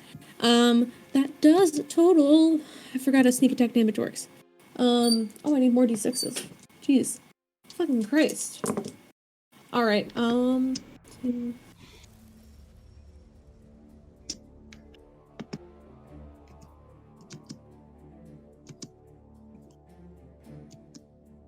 So that's a total of 20 damage right away as Quill just straight up stabs this guy in the face as he screams and kind of falls backwards, still standing. And that is, and with the guard's turn, he's just going to swing at Quill, I guess, because Quill was the last person to hit him in that sense. I have to roll this die. Okay. That's, oops. 18. Is that? What's Quill's armor class? Yes, that will hit Quill.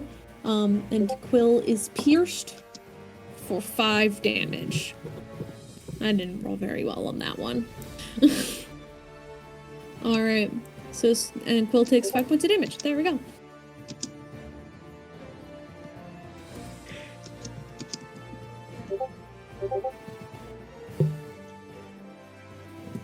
Alright. Back to the top of the round then. That leads us to Puud, and Peirs, and Show. Yeah. Guys, taking back the... That takes a while. I realize this is going to take... Combat is going to take actually forever. Making another survival check. With advantage, I guess, because Puud's going to do this again. Yeah. Okay.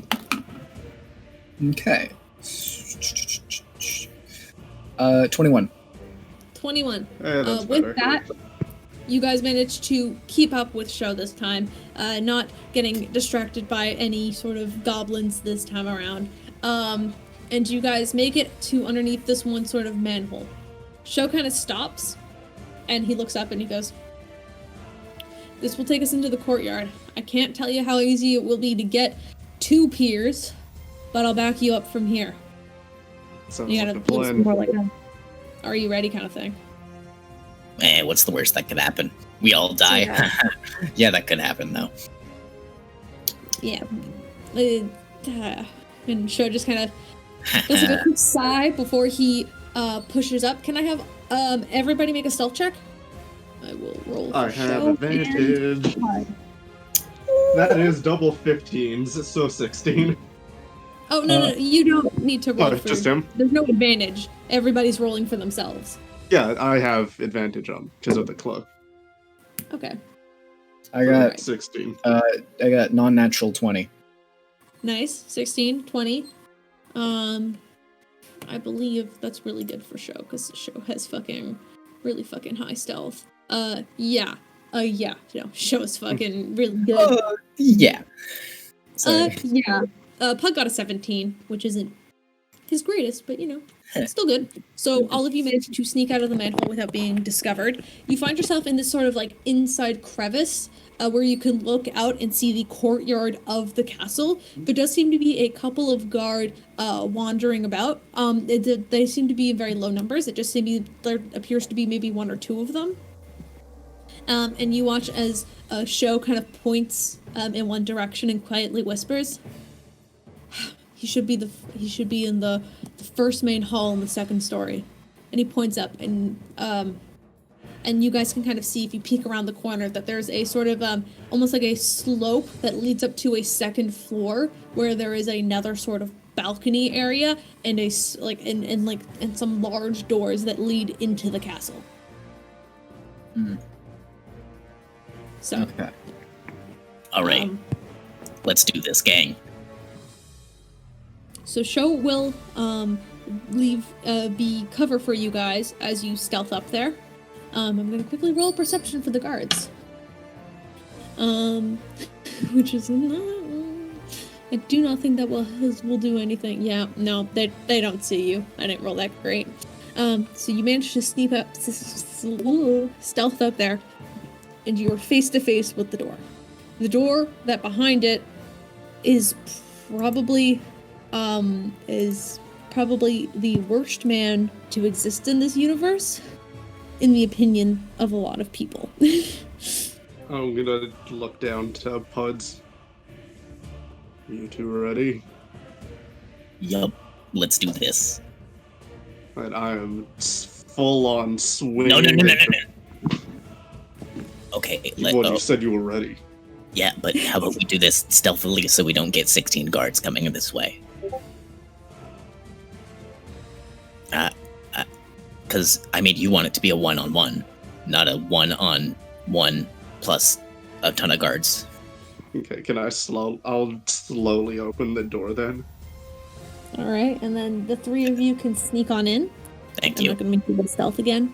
I'm gonna lock the door. There does seem to be a lock on the door. It was not locked, but you are able to lock it behind you. Pud, with your passive perception, you can see a purple-skinned tiefling male farther at the end of the hall, who is going to roll perception to see if he can spot you guys. Sorry. Nope. I'm rolling real shit perception right now. You guys are lucky. Yes.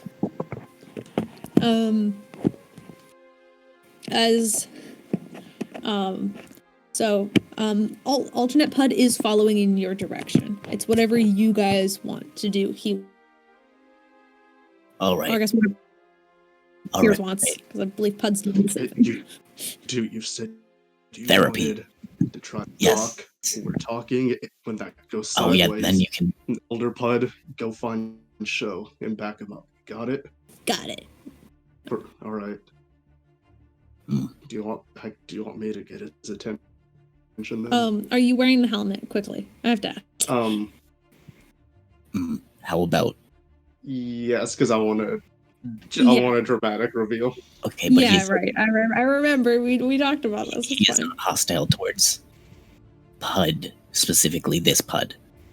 So, Oh, okay, Elder. Then do you want to start this? or do you want me to go up? I'll just pretend to be you because I'm wearing a cloak, so they can't see wings. Whatever you guys want to do, I don't actually know the plan. Well, I know the plan, but I can go up. You could go alone and try to talk to him. But I mean, we both kind of know because of the brain box. We both kind of know his situation. Only one of you go for now, and when I get a chance, I'll get up there. All right. Wish me luck. I'm going up. Pud, are you just gonna walk up to him? Yeah, I'm gonna like sneak away. So not, like, Is Peirs and alternate Pud hiding? Are you guys going to hide in the hall? There's like a few like there's like a few like pillars and stuff you guys could probably try and hide behind. We're just watching him, and if I can, I want to ready some form of long-ranged attack to hit him. Okay. All right. Are you using a spell or are you using weapon? Calm. All of my long-range spells have the same plus as my longbow, so bow. All right. Easy enough. Which is not summoned. Roll another stealth check for me then, Okay. because this is a different kind of stealth. Okay, Saloon, don't fail me now. Ooh, good. It's 18. Okay, good. Both of you managed to hide fairly easily. Pud didn't roll as good this time, but still high enough that you guys. Okay. I'm so nervous.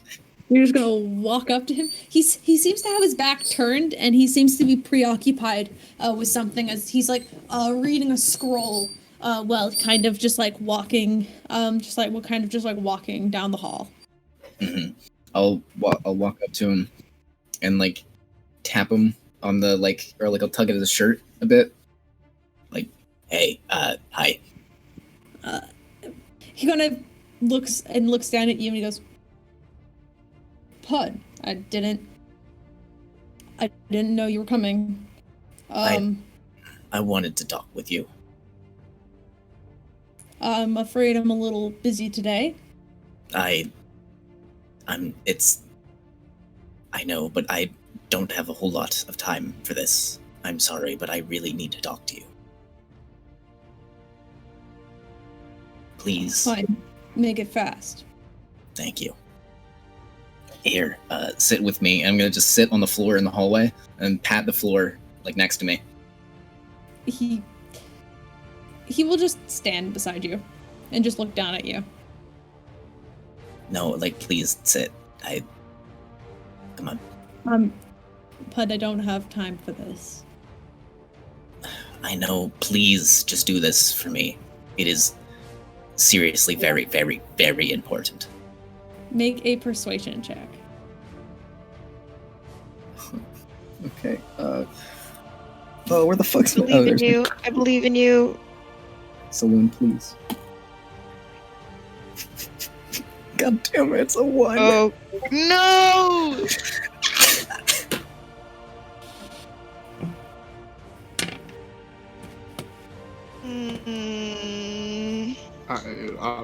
I'm ready the bow. Did I hear looks the at dice rolling? He looks at you a little bit confused as you see him he almost seems to be. Make an insight check. Make an insight check for me, Puud. Can I use my passive insight? What's your passive insight? 18. He's slowly figuring out something's wrong with you, Puud.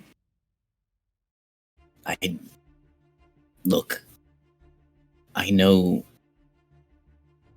Okay, you know me, and you know the things I have been through. So, I'm going to say this simply. I believe that you can become a better person. It's not because everyone can change. Everyone can become better. Everyone can learn from what they've done before. And me and my friends want to have a talk with you about trying to better yourself as a person. You actually watch as he holds out a hand and just to stop you, Puud, and he goes, Puud, we've had this conversation. I'm not interested in joining your church. No, it's not. No, it's not just with me. It's also with me and you. I know that's kind of confused. Hey, guys, could you, come over here? I have the bow ready. I don't want to walk out fucking aimed at him. We can just, unleash the air. With that alternate, Puud will turn around the corner and just slowly start walking forward. And the moment he sees that, there's almost a spark of, anger and distrust on his face immediately. You recognize Peirs. You've spent very much time with him. You've never seen him look so pissed off and angry at you. Maybe to Tanar'ri, but this is a different kind of anger as he looks at you and he goes, I knew something was wrong. And he's going to hold out a hand to you, Puud. Shoot, I have it ready. I'm shooting. Okay. Hold on, I have to. First of all, I need. Oh, hold on, I forgot to search. I didn't write down. I didn't write down the spell, which maybe have been a bad thing because I just.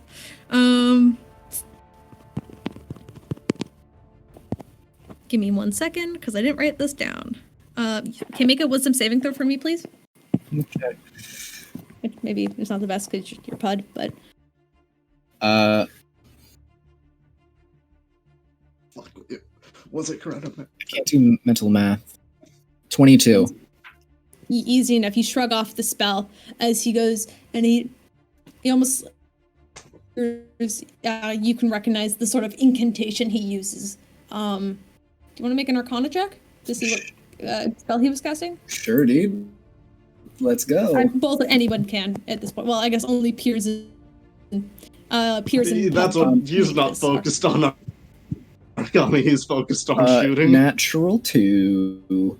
You have no idea what this man was about to cast on you, but all you know is it was not good, and you are so happy you shrugged off that effect. And Peirs, roll for attack. No. I'm going to reach up and like clasp his hand between my two hands and be like, Please, talk with us. He is going to attack you, Puud. I know this hits because we have the same armor, 17 plus 4. That does hit, yes. Well, also Puud does an 18 hit. I mean, yes, it does. yeah. And then All right, cool. He's shocking grasping you. exactly 8 damage. Exactly 8 damage. Sweet. Yep. It was a 7 plus 1. Oh, nice. I have to quickly do mental math. Quickly, sorry. This is a fucking kick in the face to shocking grasp is gonna hit. I looked at his thing and I was like, I don't need to do math on this. You guys have. It's good. Don't worry about it. If I can, I want to aim for his arm to like knock his hand away. What did you roll in total? I got in. Okay, 17, 18, 19, 20, 21. Make a dexterity check for me, just quickly. Okay, it was a 21 and dexterity plus 1. Just make a Fucking quick check. soft 20 on that dexterity check. Yeah, easy enough. You can knock his hand out of the way. Yeah, I just shoot through his fucking hand. Puud still take 1 point of damage as it just grazes as this sort of like necrotic. Or sorry, this is not necrotic. This is like electric damage. Just kind of gently like scratches your cheek, and you feel like this tense with electricity just for a moment. As I come around the pillar, shooting his hand, I'm just yelling, "Keep your hands off of them."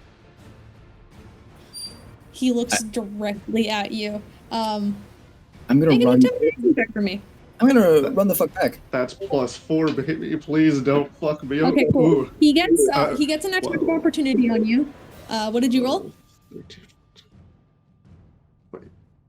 15 on intimidation. His attention is definitely on you.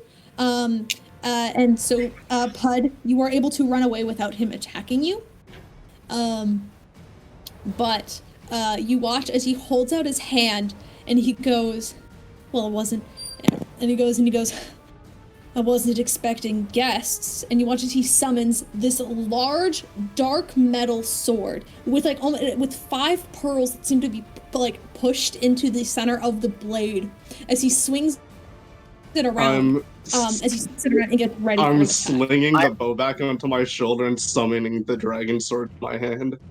I'm going to fucking just dispel magic at him as a sword. Well, you've already used your action, so that's the end of the turn. We're going to jump back into Raven. Raven, God. You're currently in initiative, which is great because I get to cut out in the middle of these battles to flash forward to other people. Okay. So Raven, you watched as alternate Raven is on top of a tank, but he did get attention of the guards, and the guards are approaching you, and they do seem to have these long pistols in their hands. Raven, you get to roll first. So what are you doing? You're in first initiative. Okay, I have to get a little closer to them, so about 10 feet. How close are you getting? I'm gonna move forward to about 10 feet. Okay. And then I will cast Sleep. Okay. Roll for that. Okay, and I'm also casting it at the 2nd level. So. All right. And that is gonna be...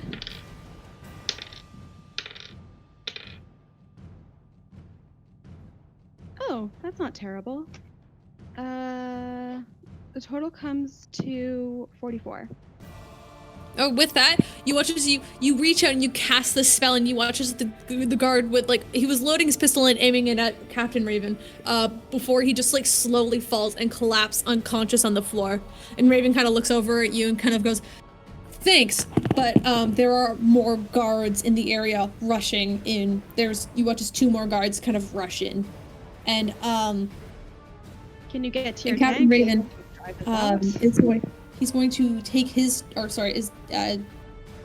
you can only cast a spell on your action, right? Actually, I have an extra attack, but You have an extra attack, but I don't believe you can cast spells unless you've used a ranged attack. I can't cast a second spell. But No, you can't. You can only cast one spell a turn. yep. So is there anything else you want to do with your bonus action?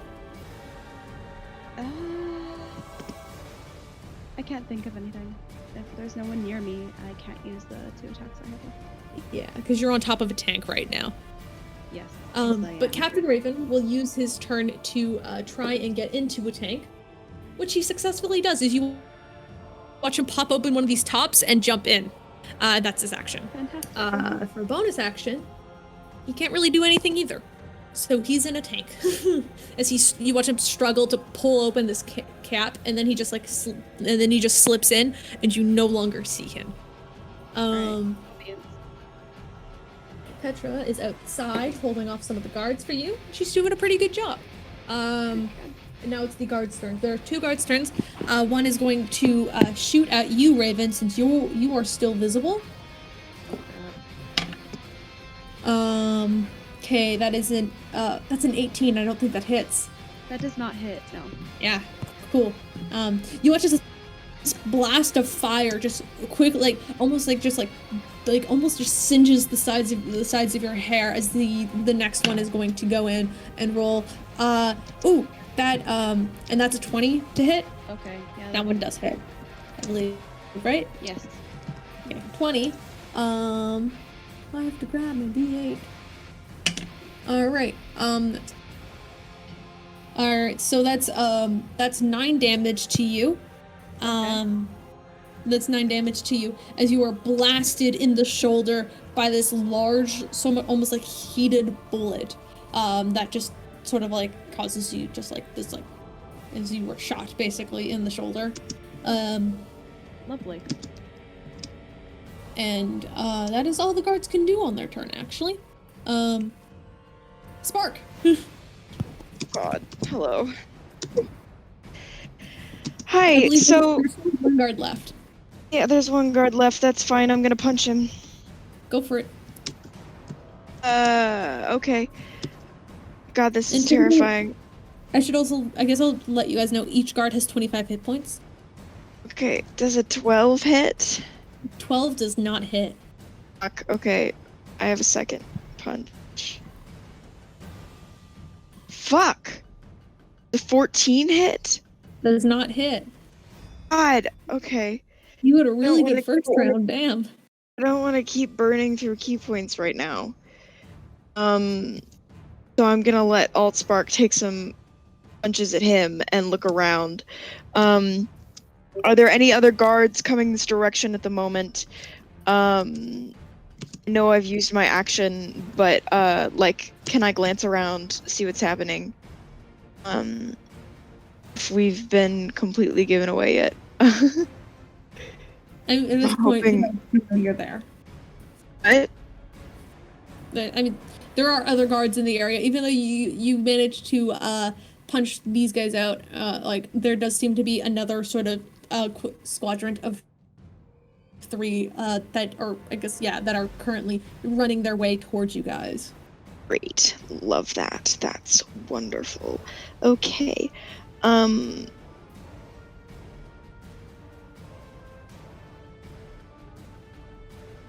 More time. I'm gonna wait until they get to us, and I'm going to let Altspark take some punches at this guy. All right, here we go. Motherfuckers. Cool. That one hits.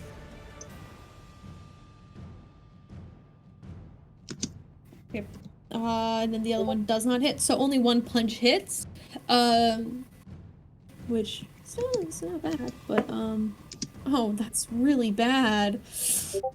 That's only 7. That's only 7 damage to this guard. So on both hits? She only 1 hit. Oh, okay.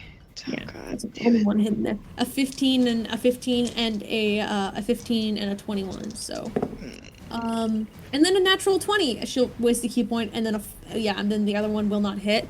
But a natural 20 and will hit. So she'll punch him again, wasting another key point.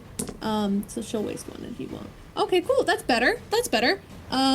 So that is another 10 points to another 10 points. So in total, she does 17 damage to him this round. But that's about all she can do. Okay, is he not dead? Nope. What do you mean? I thought we did damage to him before. Did you take damage before? I didn't write it down. I'm sorry. Yeah, I thought we did. Am I going crazy? I think you did. We'll say Yeah, he's dead. We'll say he's dead. Because I swear we did damage to him before. Double damage. He would have died anyway. Okay. So it doesn't matter. He's unconscious. Okay. God. And now the 2 other guards. 1 guard from a range will shoot at you. She'll shoot at alternate spark. One that does not hit. And then the other guard will throw a spear at you. That is 18. Missed.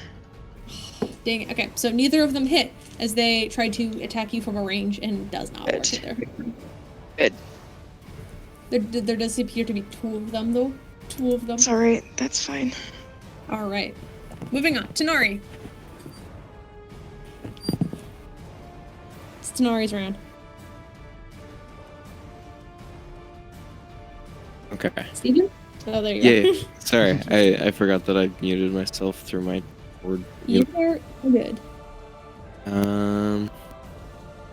There's one guard that's looking very Really bad. poorly, and then some other guards that haven't noticed us yet. Correct? Yeah. There's other guards that have not noticed you, but there's this one guard in the alleyway that does know you guys are there and is currently attacking Quill. He's looking real nasty though. Okay.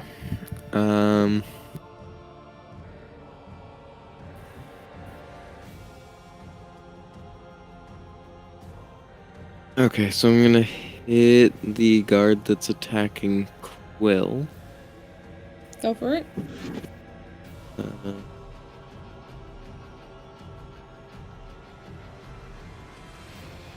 Hit.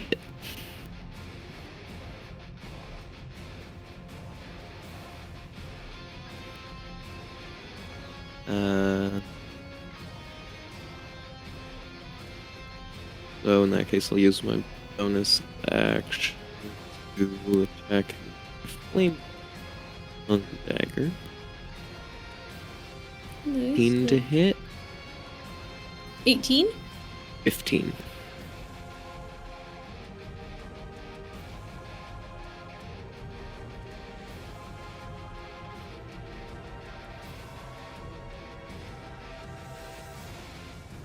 Like 15 does not hit. No, because You my sort of first bonus action, attack right? was with my short sword and I only rolled an 11. Yeah. That 15 was my bonus action. D&D Beyond hates me. Oh no, I guess so, yeah. Sorry, buddy. Good. Okay. I guess now Tanar'ri will roll and try to stab him for you. That is not fantastic. Oh my god. Oh, well, that just hits, actually. That just hits using his flame tongue dagger. That is the armor class, actually, which is fantastic. So he actually gets to hit. All right. This plus sneak attack. All right. And then plus the flame tongue, which is another d6, right? Right? 2d6. 2d6. Right. Okay, hold on. I don't have enough d6 for this shit. All right, cool.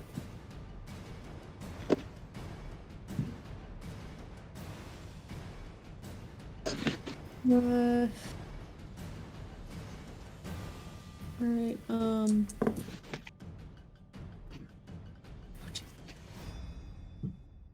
That's 28 damage. This man is just immediately obliterated as you kind of swipe at him and you miss with your short sword, and he just goes in, and then Tanar'ri, who's still holding his flame tongue dagger, just straight up goes and stabs this guy in the gut, and he just falls over dead. And Quill kind of looks back at you guys. Alright, we're gonna do that again. And Quill will bonus action hide, because there's no other enemy for him right now, so he's going to hide away, so he has advantage on the next attack. I'm gonna roll quickly, roll stealth for him. Natural 20. Fucking Quill disappears. Yeah, Quill disappears. You can tell he's around in the area. You don't know where he is.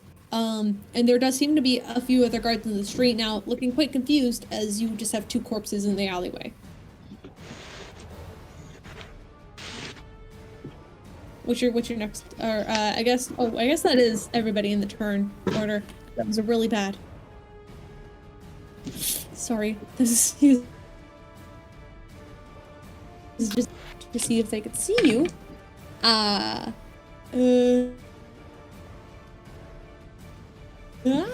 Yes, I guess that, yeah, they see you. That's a non-nat 20. As one kind of looks down in the alleyway and just sees the 2 Tanar'ris there, hoods up, I'm assuming, standing over these 2 guard bodies, and immediately the one guard is going to load up his gun and try to shoot you. Because you can do that. That is, that's a 15. Matches my... So that does hit. Yeah. Does hit. Very fun. Oh,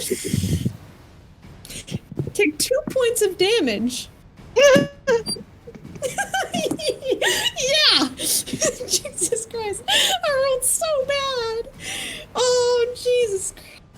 You know what? It's fine. It's fine. It's fine. Don't worry about it. And then the other guard will go in and he'll try to attack the other Tanar'ri with the same thing. That's going to hit. That's 18. So, okay, and other Tanar'ri is going to take 6 points of damage. Unlucky, man. Just straight unlucky. Yeah, I'm going back to my actual dice because online is being mean. That's fair. You can do that. Oh, jeez. Okay. Back on the top of the order, we are at Peirs. Or technically it's Puud. Puud you goes first. Puud goes first. Okay. You're welcome. Peirs just shot himself, and then Peirs just summoned a sword that does appear magical in nature. Okay. You don't know what it does yet. But it is a large bastard sword shape. Alright. How big is the hallway? It is probably somewhere between it's probably somewhere between 80 feet long and about 40 feet wide. Mm-hmm. Alright, I'm going to walk to the side. Yeah, because I have my sneezing coughing vest on me. I have everything I need on me. I have a diamond in one of my pockets. I'm fine there. So I'm going to take off my bag of holding.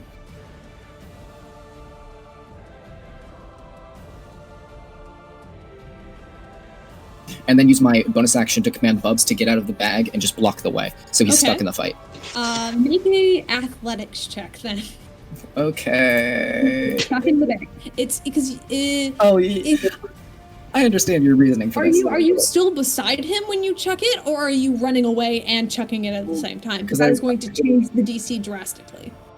Oh no, because I ran away before. Remember? Yeah. And he got he didn't get his thing. Athletics check then. So I'm just chucking it. Yeah. Ooh, 15.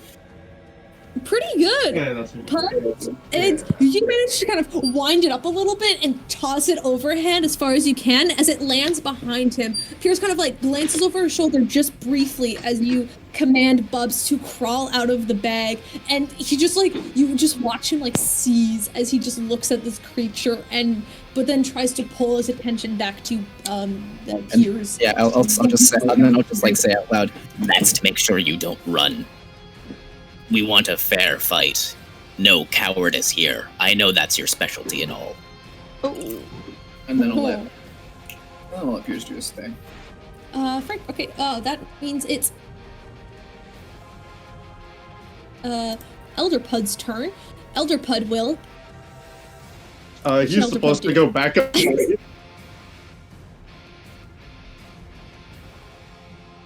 Show Back now. up show.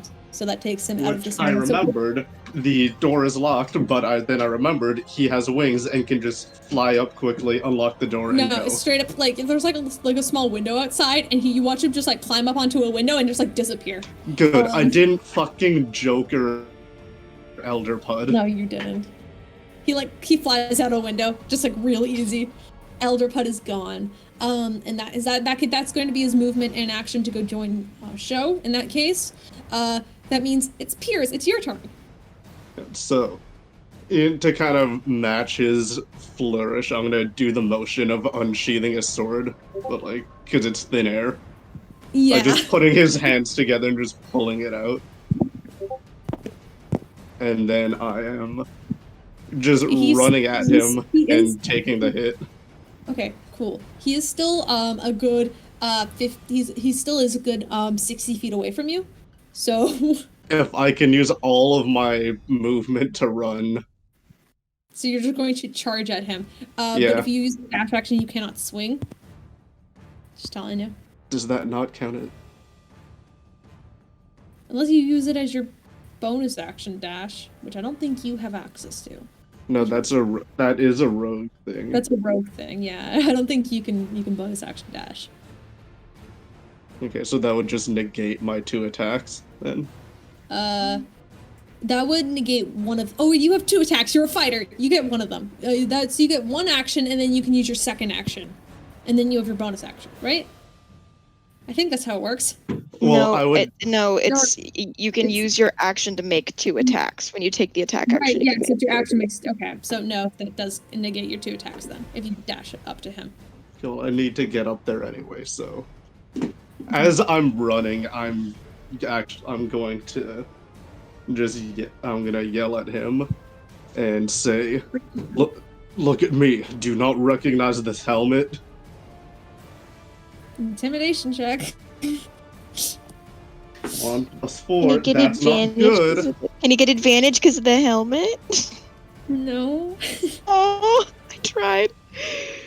Okay, well, it's double digits. It's not as good. It's 12.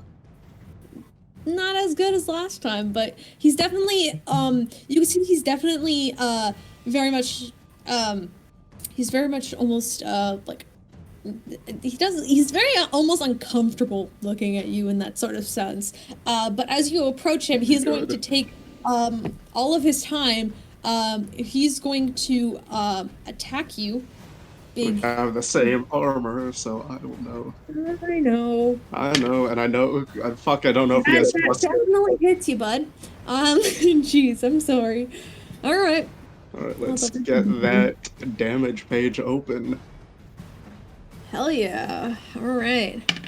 As he's swinging two-handed at you, go ahead, take. I'm sorry. I have to. I have to let my shows open. That's not what I want. Okay, hold up. I have to look at this weapon because this weapon is. Wait, actually, strange. fuck it. Okay. I'll use my So reaction and shield. Fuck it. I'll use it this early. Are you sure? 'Cause Maybe. that is, or I guess that's a 20. Yeah, or well, that 20 hits. So you don't use shield because with shield or without shield? Because if you use shield, you can block the hit. It's already the first round. No, I'll save it. Okay. So he's going to bring his sword down at you, and that takes. And you take 11 damage. As he just cuts down in front of you. And he's going to roll for another attack, I guess, because he can do that. That's a natural 20. Okay. Good job. I'm proud of you. Thank you. I just feel bad. Okay, that's cool. That is 16 damage as he goes and cuts at you again, followed by his war magic. He's going to try. You watch as, once again, his hands cover in this... Wait, no.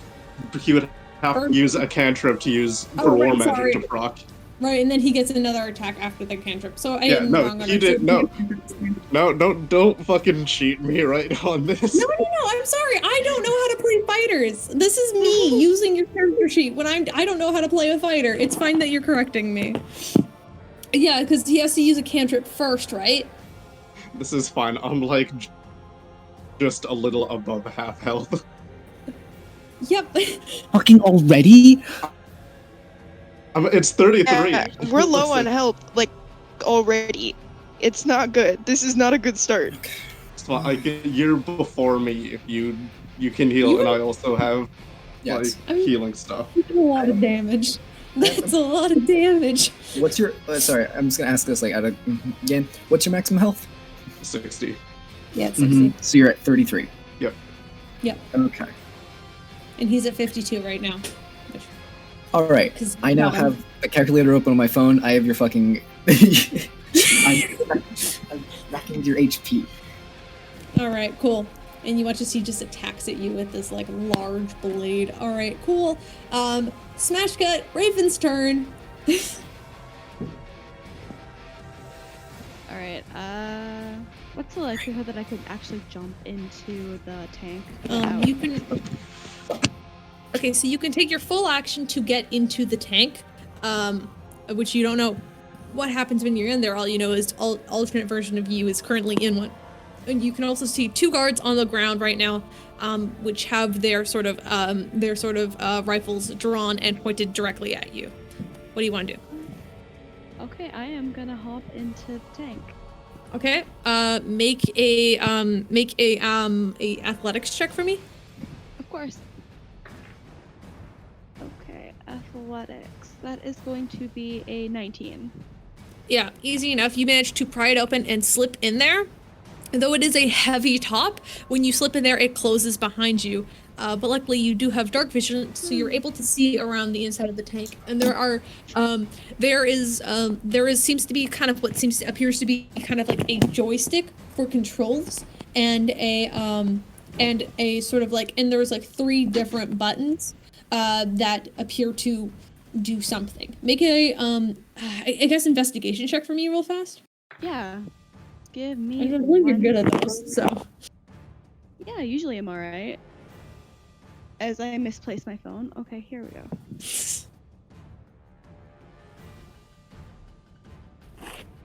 Alright, investigation.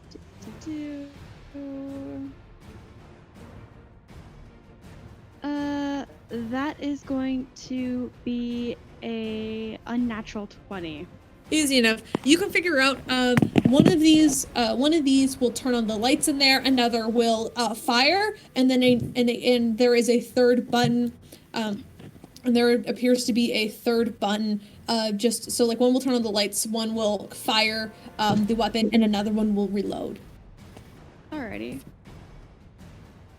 And you can also see out of like a small glass window down at the guards who are preparing to shoot at you guys again.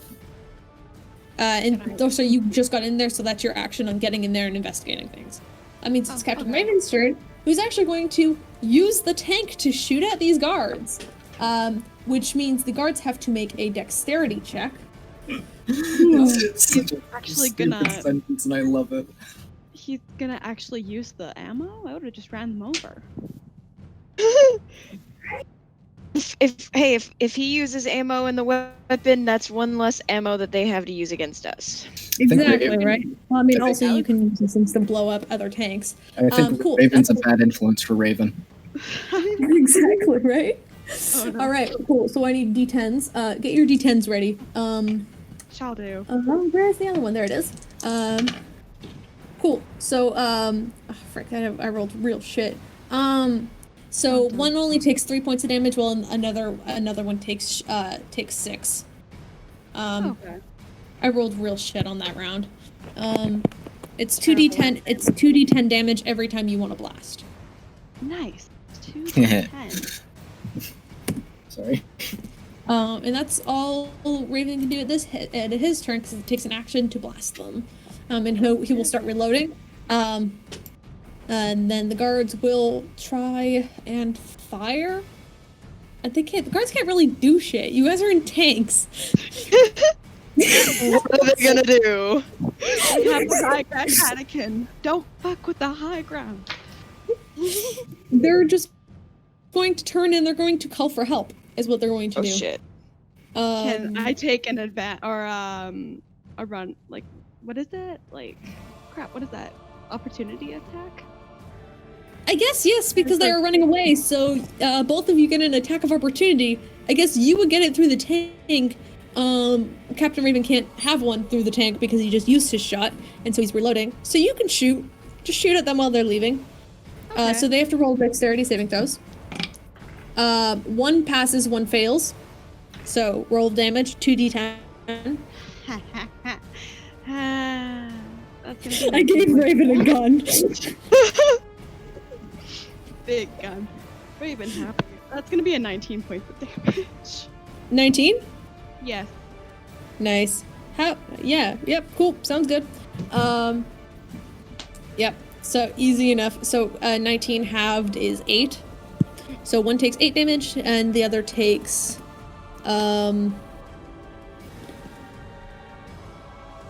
yeah, so you completely obliterate one.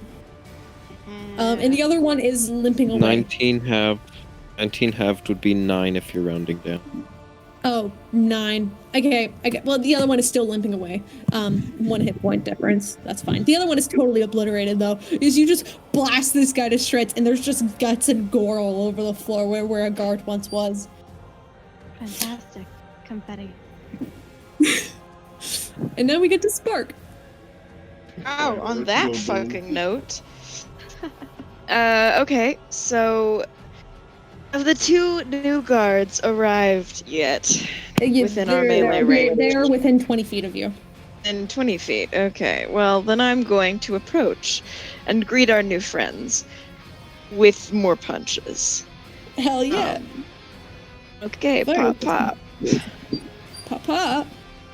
You've got this. 19 to hit. 19 hits. Oof. 6 points of damage. Oh. 1. Oh, damn. Next hit. 22 to hit. 22 hits. If you want, you can roll both of your attacks at the same time and roll the damage all at one. Probably could. I don't know how to do that on D&D Beyond. Or just roll two d20s. Okay. Just roll 2 d20s. Just like roll attack and then roll attack again, and then roll damage and roll damage. Kind of Okay. Well, it was a hit, and then 13 points of damage total. Sick. Um. He's looking a little dazed, but he's still standing. Yeah, and I only have 7 Spark will key go- points. Yeah, Spark will go up and attack the other guy, because there's 2 of them, so she gets 1. Okay, cool. That is 19 will hit, and so will a 22. So, yes, she hits both times. And that is okay. Cool. 12. Or frick. That is that's 12.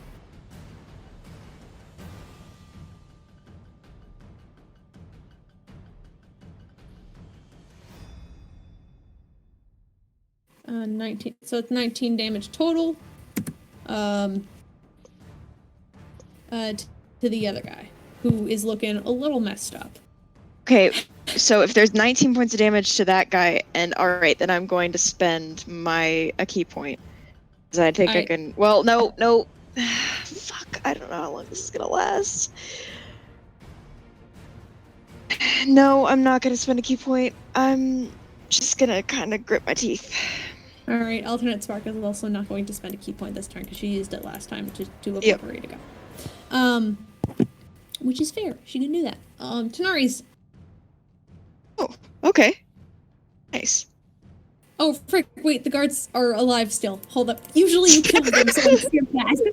I mean, you're welcome to kill them. You're welcome to kill them off. I would not mind. They're alive. Alright, fine. one's gonna stab It's you. fine. Shit.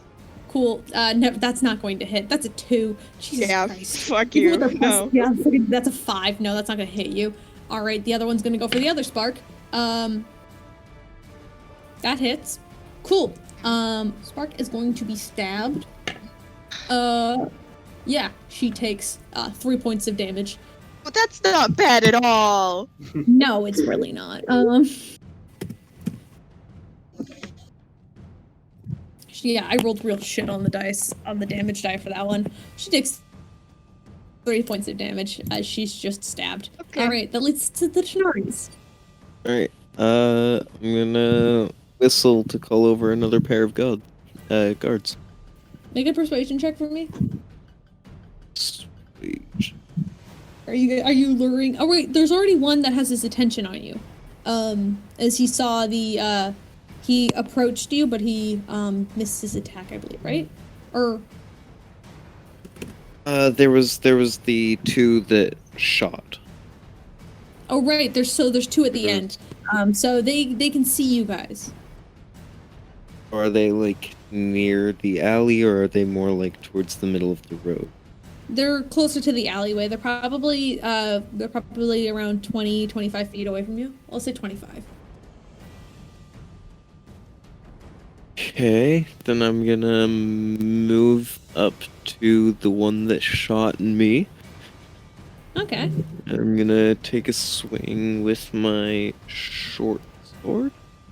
Go for it.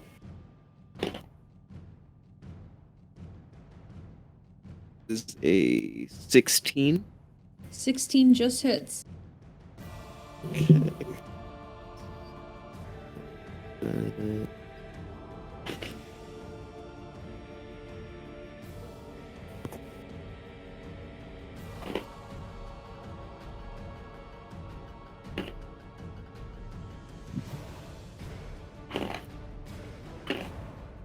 You kidding me?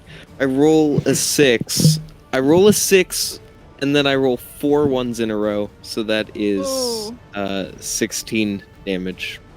Damn. He's still standing. Go for a second swing? Yeah, I'm gonna go for it with my flame tongue dagger now. Go for it. It's still lit. I'm just assuming you're dual wielding kind of shit. Yes.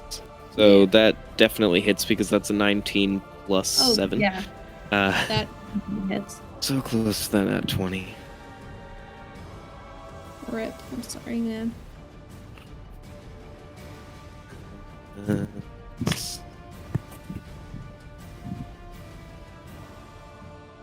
5 piercing damage and 8 fire damage. Oh, fun. So that's 13 13 damage.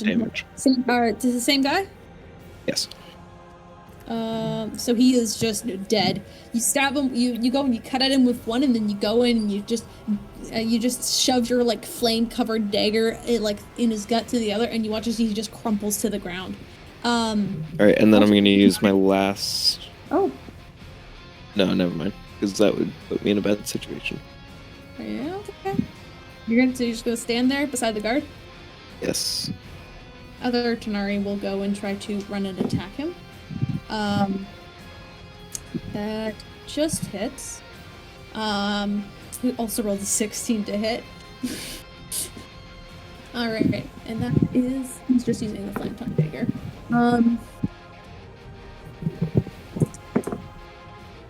Ooh.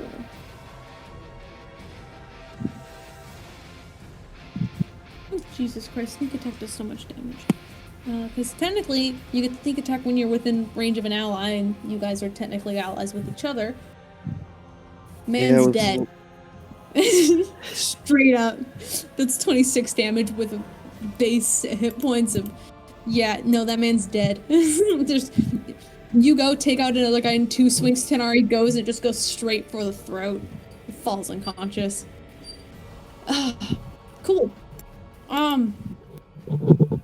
Quill, who is hidden, will. What should Quill do? Give them a loving stare. Yes. No, he will jump out. He will probably jump attack a guard in the street. Because there's more. That's cool. That definitely hits. And he's going in for the same attack. All right. Oh, that's not as good. Jeez. Okay. Still does a bit of damage. Quill does. With his bonus action, he can swing again and probably slay him. But I'm just gonna roll just to make sure it hits. Nope, does not hit. Cool. So that's a total of 19 damage to the guard. As Quill just completely falls from the sky and stabs this guy straight down the back, and just kind of drags him off to the side, to kind of try and hide him in a nearby alleyway that's like on the opposite side of the building that you guys are on. So now there's only one guard in the street. Keep note of that. There's one guard left. Unless you want to help Quill. Back to the top of the round. It's Puud. Okay. How far away is Peirs? Depends on how close you range him. Because I know that I was next to him and then he like ran down the hall, right? Yeah, he ran. I think you were probably about halfway to him. So he's probably closer to you now than he was before. He's probably in between you, the both of them. I'm asking for spell reasons, so like relative range. Probably about 25 feet away. Okay, so from my current position, is it like, okay, this is gonna sound weird. If I went up to the two of them fighting, would I be on the side of evil Tanar'ri or not Tanar'ri, evil Peirs or our Peirs? Probably your Peirs. Okay, then I'm gonna run up and fucking cure wounds at 3rd level. Okay, cool. Roll that dice. And then use my other 5 feet of movement to start running away again. Fucking healer.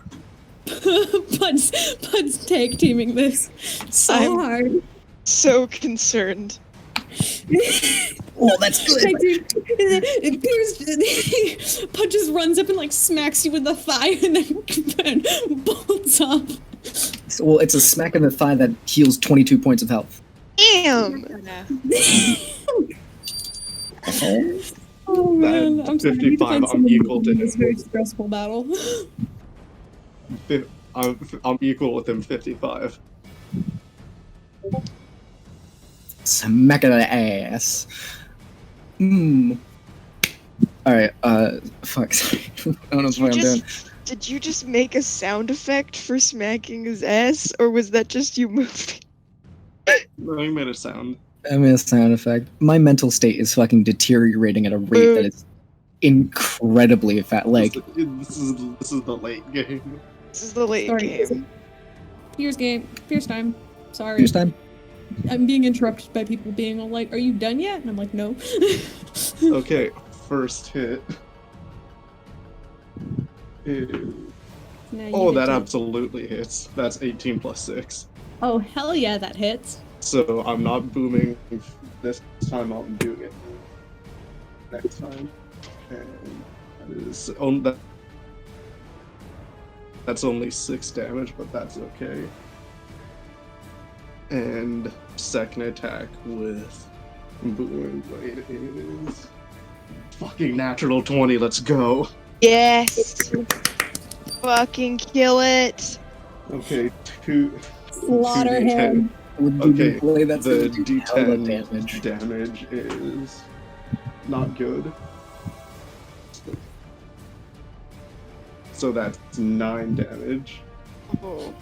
And then the one... okay, so with the Booming Blade, would that be 2d8 because it's natural 20, or does that just... No, Booming Blade itself is a cantrip. So it'll just be the one? Double the damage on the spells. I mean, it's fine if it's just one, he'll get the 2d8 when he moves. Exactly, right? Yeah. So no, I think it's just going to be 1, and then you get the double damage on the blade attack. Well, that one D8 is 5 damage. Nice. And then, Just tell me how much because damage of it is War total. Magic, I can go again, Yes, you can. which does not hit. That is a 5 plus 6. That does not hit. All right. How much damage did it do the first attack? The In total? first, the natural 20 or the other one. Both of them. Oh, fuck. So, I think the first. Wait, one was the natural here- 20 the one with the booming blade that spell? was natural 20 was booming blade.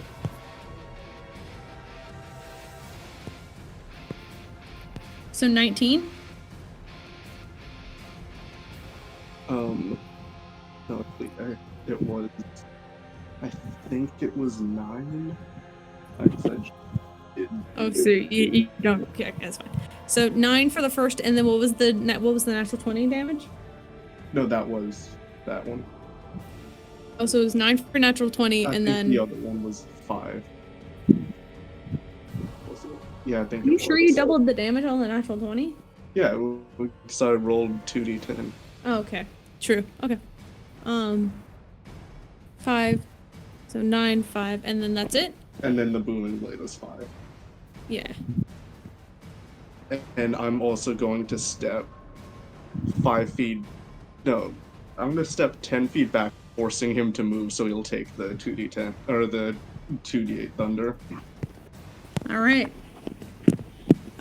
As you step back, he's not dumb. He knows what spell you just used on him.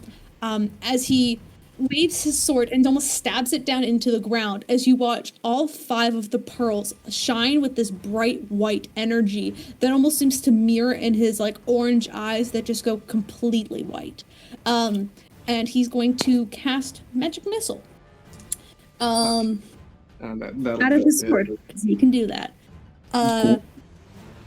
Obviously, he's going to send. He has 5 charges, so he's going to send 3 to you and 2 to Puud. They automatically hit, so I just have to roll damage. I mean, I could shield, but I'm not going to. It's whatever you want to do. Okay, cool. So it's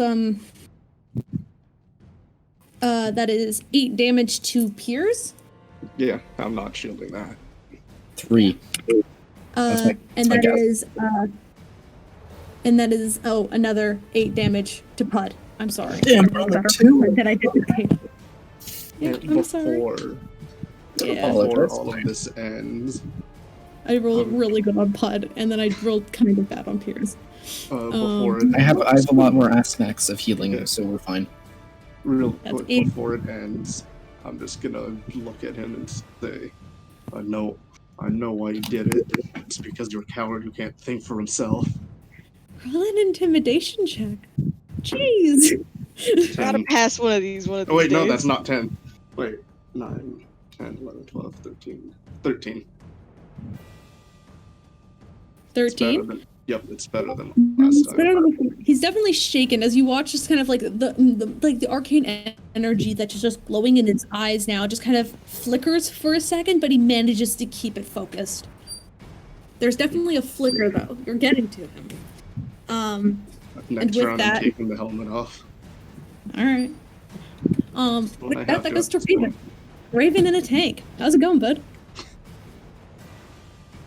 We got this next round, buddy.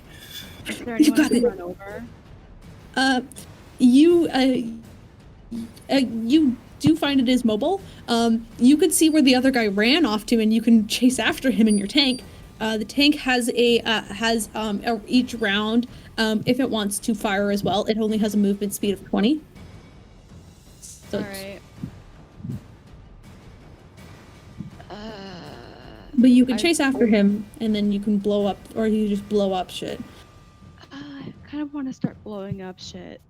Is this gonna be Raven's idea of therapy? Just blow it all up.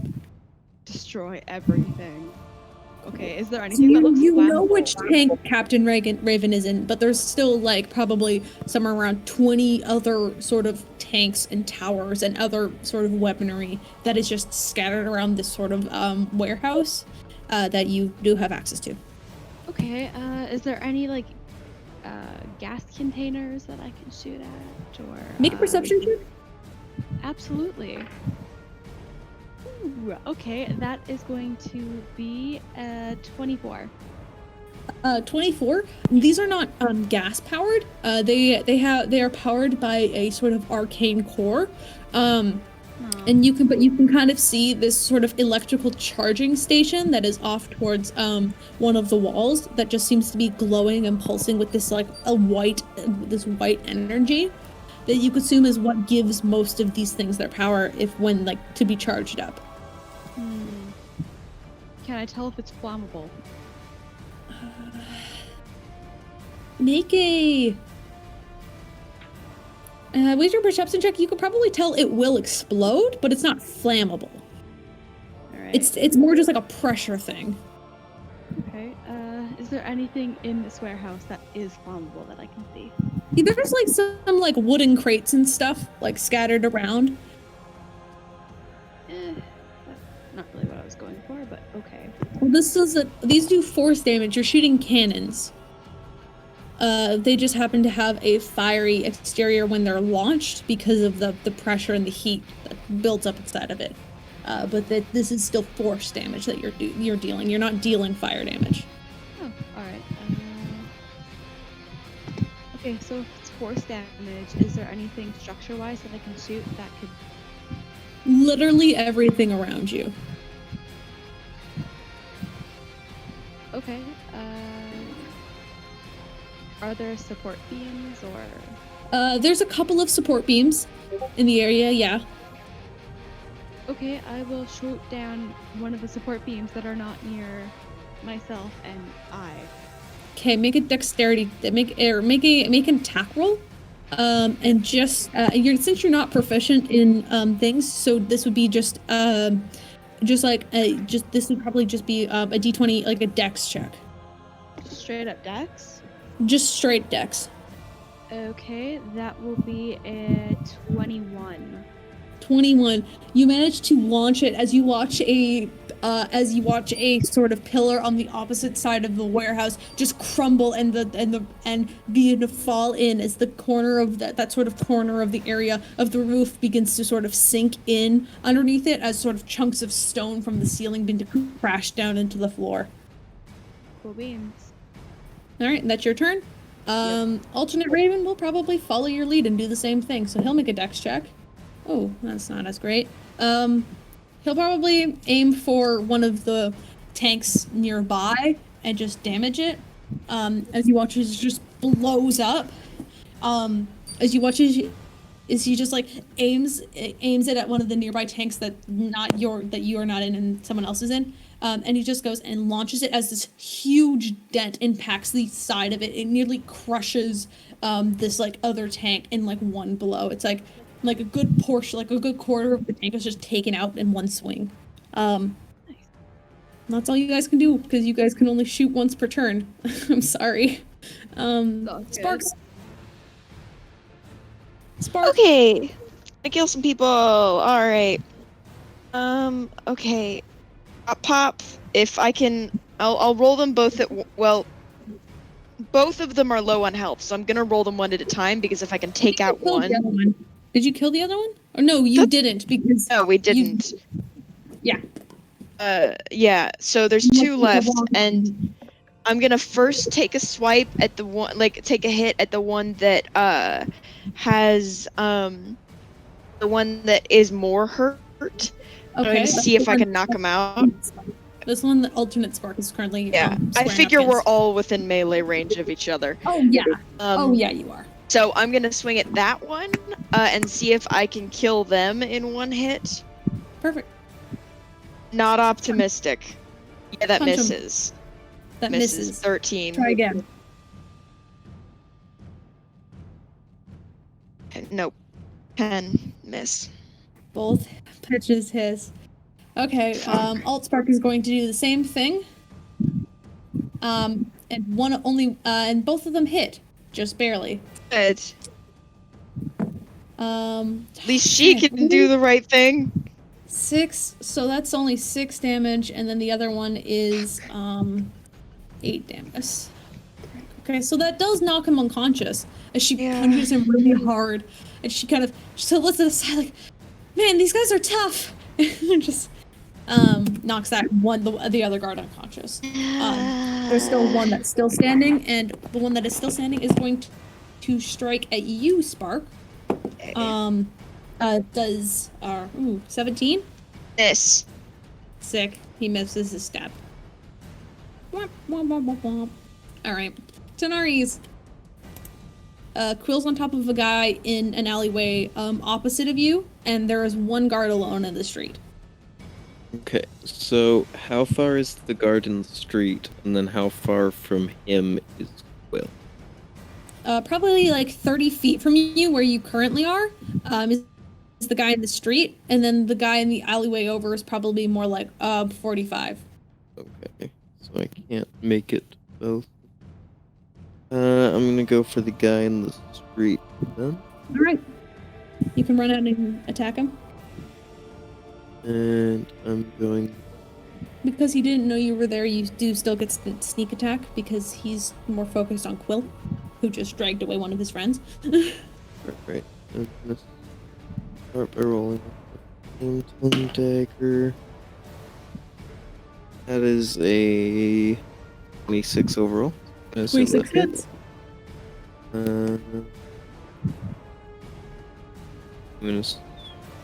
gonna start with the fire damage.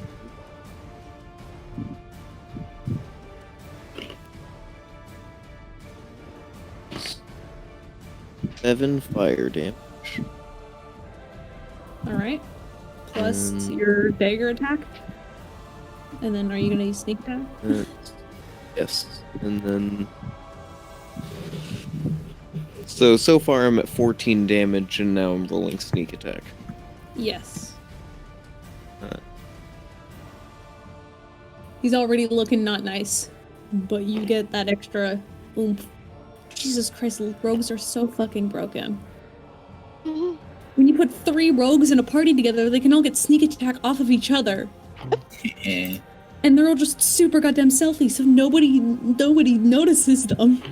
Rogues are fucking awesome. Rogues are fucking awesome, and you put a team of 3 rogues on your side. Yep. And that's 33 damage. You just like run out of the street and just obliterate him. You just obliterate him. I'll roll for Quill next, because Quill's got the other guy. Now immediately Quill is also obliterating another guy in the alleyway over.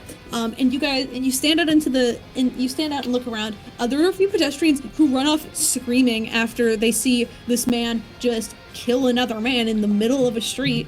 From what you can tell, there are no guard in sight, but the screaming of some of the pedestrians probably will alert the guard to come after you.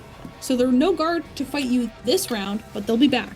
But you can, at this point, you guys can all use the rest of your movement to make a sprint down towards, closer to the center square at this point. Right. Yeah. Do that. Top of the round. Puud. Okay. Yeah, let's go. All right. I know what I'm gonna do.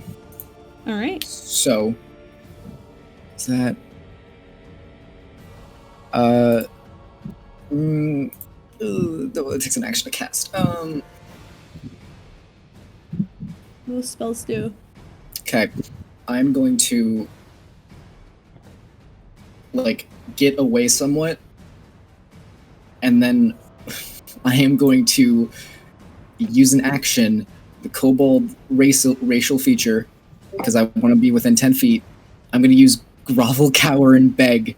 God damn it. Once per short rest as an action, you can cower to distract your foes. Until the end of the next turn, allies gain advantage on attacks against enemies within 10 feet of you that can see you. So I'm gonna run, so I'm within 10 feet of the other Peirs, and then... I'm so sorry. I don't get... And let's make it like a lot of Are noise. you behind him, or are you in between the Peirs? Oh, Because you could still be within 10 feet of Peirs, Yeah. but being beside him or behind him. Yeah, that's what I meant. like behind him. So you run up behind him. You're 10 feet behind him, And then and you just start. Please. I forgot that kobolds had this feature. Peirs, you have advantage on your attack. Go for it. Cool. Okay, Fuck yes. so first attack. Let's go. I think having fun with you is the most best idea you could have had. 19 plus 6. Oh my god. Yeah, that fucking is. He's at half health right now, by the way. 8 damage. Okay, first attack, Almost. 8 damage. He's at 38 right now. Oh. Jesus Christ, you're getting through this a lot faster than I originally thought you would. As he gets distracted by Puud, I'm just slashing him in the back. You forgot about me, dumbass. Well, And Puud's the second behind attack you. have advantage. Yeah, you I'm, get Okay. I'm like all of behind your you. attacks, I believe, right? Or is it just the next attack? All of them. Okay, yep. What? You still have advantage. Okay, Until the end of my next turn. second attack with Booming Blade. Let's go. Fuck, that just hits. It's 11 plus 6, 17. Oh man. Yeah. And D10. How much damage do you do? Sorry, I should keep keeping track of Okay. this. I'm just in awe right now. How much damage? Fuck, what should I? The first one was 8. Okay. This next.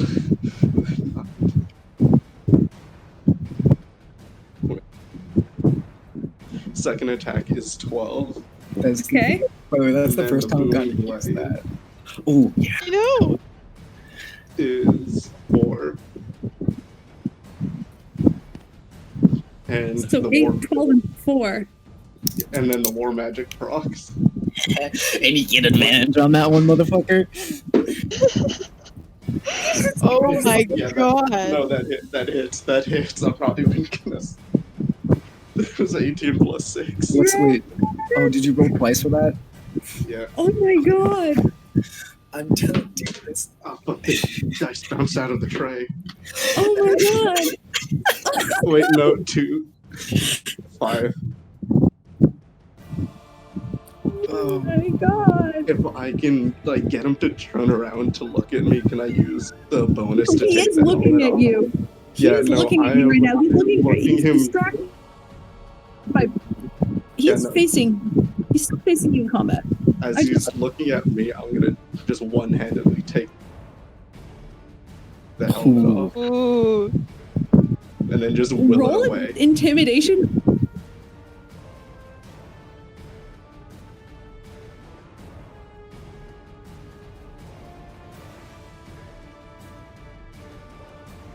With that, Spirit of karma. you watch Why like are that you sort so of arcane focus he had in his eyes completely flicker out at this.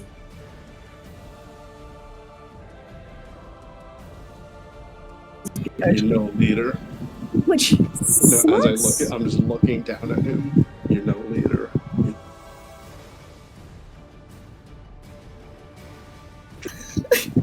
The scared kid, you say as a fucking kobold is crying on the floor behind you.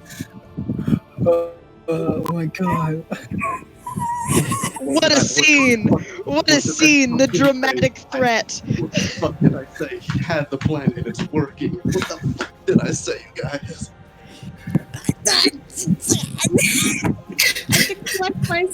I have to collect myself. This is fucking insane. I can't. I lost focus. I rolled my concentration and I lost focus. He was fucked. He's fucked. That was his one way of healing and he fucked it over. Ah. Grovel, cower, and beg, motherfuckers. Oh, he's so fucked. Power of a Krang kobold. Oh my god.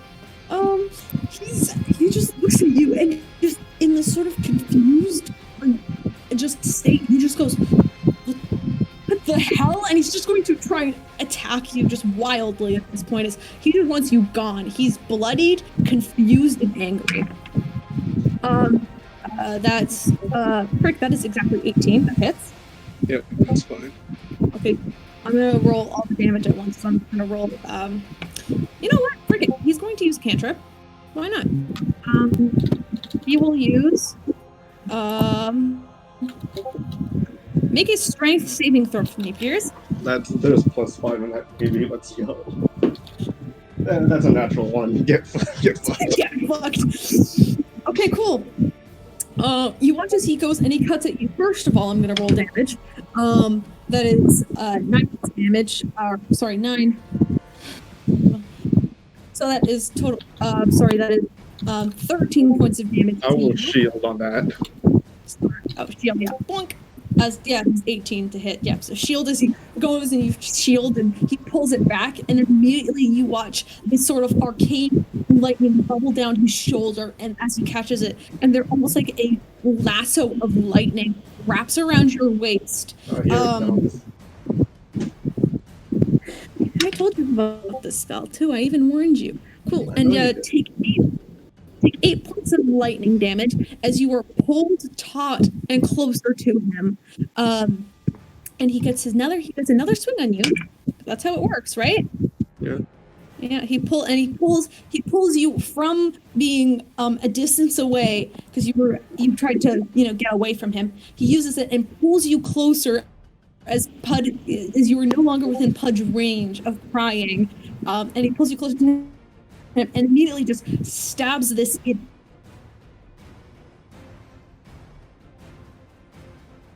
I don't know what the hell you're talking about. As he that definitely hits. That was a 19 plus 8. Can I? I know he has resistance, but fuck it, it's hellish rebuke. Yeah, fuck yeah, dude. You can do that, but he's still going to do his damage to you. Cool. That is and that's Hey, what's Peirs' current max health? Or current 30 right now. 15 points. That's another 15 points of damage to you. Cool, 24. Yeah, and the hellish rebuke. Yeah, hellish rebuke him. Fuck that. Does he have to save for that? Yeah, I believe they have to make a dexterity saving throw, right? I think so. Hold on. Check that for me, please.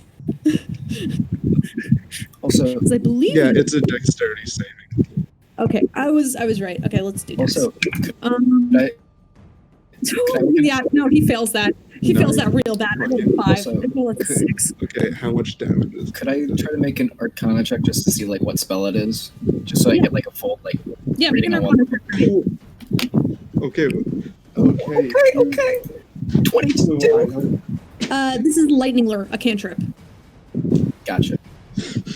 So since he failed, which is it's gonna get half, but 3d10 is still 3d10. But it's halved. Okay, hold on. So just. Yeah, I'm just doing the full math right now. So altogether it's 14. Okay, so cool. That's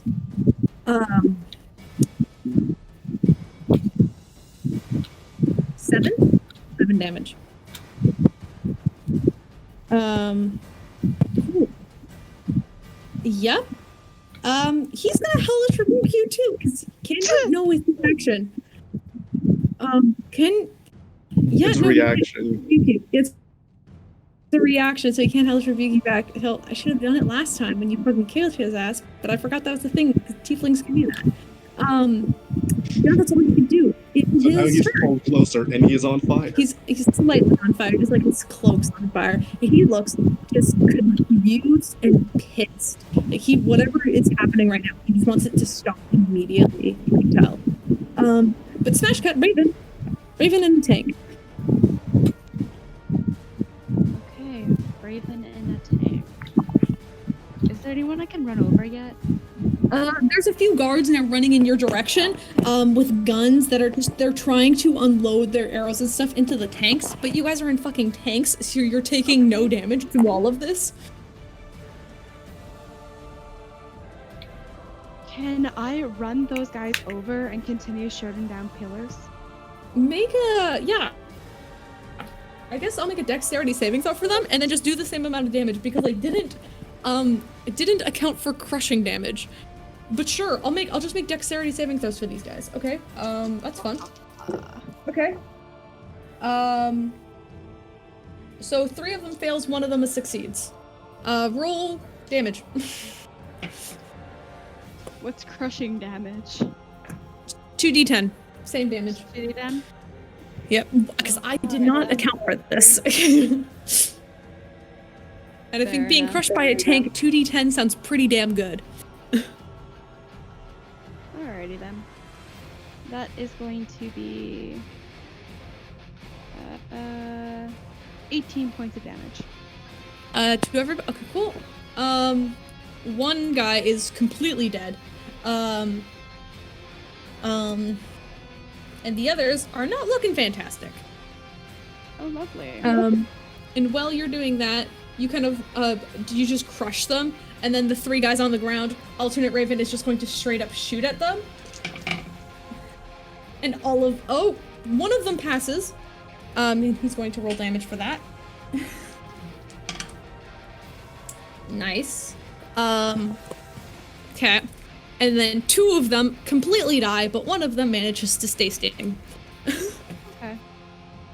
As he just blows the people up that are still surviving after you ran them over with a tank. For some reason, because that's just D&D. Do you still want to fire? Because that's technically your movement. Oh, yeah. Please and thank you. Well, go ahead, fire, break some shit. What are you aiming for? Are you aiming for the weaponry? Are you aiming for the energy source? Are you going for a pillar again? I'll aim the energy source this time. All right. Roll to hit, Dex. This is just a Dex check. All right. It's gonna be an 18. 18 just hits. As you hit it, you watch as the force damage hits it, and you watch this sort of like spark go off, and then immediately this huge explosion happens, taking out 3, 4, and then 5 different tanks, completely obliterating, causing this huge massive hole in the side of the building. The roof is beginning to cave in as this huge blast took out about a quarter of the building that you guys are currently in. Good. Make a dexterity saving throw for me, just for your tank. I did not make tank stats. I really should have. I think that would have been a really good idea, but I didn't do that. Just use your Raven dex. It's gonna be 23. Yeah, easy enough. The tank you are in takes minimum amount of damage as you just blow up half of this building. Fantastic. Perfect. And then that's all that they can do. So that means it's Spark's turn. Spark and Spark. One guard is still standing. Spark. V. Sorry. You're muted. Oh, no. Oh shit, I forgot that I was muted. Okay. You're okay. Hi. Right. I was just yelling about why they were so hard to kill. I'm very frustrated. They should be easy, and I'm just missing all of my attacks. So there's one person still in front of me? One person is still near you, and he's heavily damaged. He's bloodied. You just have to hit him and finish him off. Boom. I'm making a hit. Nope. Oh wait, no, I thought that was a 1. That's a 7, which means it's a 15. Does that hit? No. Fuck! Oh. 11. God damn it! DDVO is fucking me over! Both of them miss. Both of them miss. I don't want to waste key points if I can't fucking hit anything! Okay, because I want to save at least 1 key point for the flag, so I can use Step of the Wind. Motherfucker. Okay. At this point, you can tell that the guard load is pretty low. You don't see anyone else running after them. Really? Yeah. Okay. Right now, there are no guards. Okay. Let me see if I am not done with my turn, technically. But I want to see if Spark can kill this guy. Other Spark. Yeah. Her take her So you attacks. yeah. Technically, you can do that. You're working together. Yeah, because I want to decide whether to use my movement or not, essentially. Okay. So she rolled a natural 1 and a 17. The 17 will hit. Okay. That's 9 damage. Hold up, I have to do math quickly. Oh, frick, he's still standing. Fuck! Oh, fuck. Shit! He's got 2 hit points left. It's not enough. Fucking hell. I want to... Okay, she'll use a key point. She'll use a key point for Alright, you. sure. I mean, that's not much better. Damn it, only one of them hits, but that should be enough to finish him off. Easily, Better. yeah. Punches him one last time and just kicks him out. Okay. And the 2 of you use all of your movement to dash. Well, I was gonna use my movement specifically. So, is this area, are we calling our district clear, or are we gonna keep looking for Not people? this is part of your district that is clear. Yes. There's a second leg of the race. Okay, or- cool. Do we know where that second leg is, or do I need to climb somewhere? Just bolt towards where the pole is, and you know where Okay. it is. Sure. 'Cause I just need to know if it's time to set off my flare or not. Cool. Oh right, I forgot you guys had flares. Yeah. Is my district clear? Am I going for the flag, or am... Make a perception check with advantage because Spark is also helping you. Okay. There's also you have a team of NPCs that are currently beating up other guards in the background, so you guys are doing pretty good. 19? I've been casually rolling for the NPCs while everything's happening, and the NPCs are actually doing fairly well, which is surprising. Great, they're doing better than me. That's wonderful. When did you So roll? 19? 19. You can actually tell a good portion of the guards are distracted by other NPCs, or I guess they're other rebels, and not a lot of them seem to be focused on you in particular. Great. So it's not entirely clear yet, but there's still a battle going on.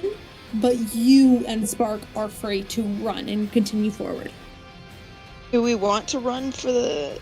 So... It's up to you. Spark's going to follow you, whatever you do. Fuck. Should I stay to make sure that this is clear and then set off my flare, or should I set off my flare and start? Spark behind with a flare to see when That's a good idea. It's a good idea. I'm leaving Alt Spark behind with the flare. Okay, and you're just gonna bolt? I'm gonna bolt, and I am going to... Okay. Yeah, I used my action and wasted it, but I am going to fucking... I'm gonna spend a key point. I am going to use my... so I can use dash as a bonus action, Yes, which you can. brings my speed up to 90, and then I am going to use my feline agility, which brings my speed up to 180. So... You are fucking Mario I'm running gonna your shit. run.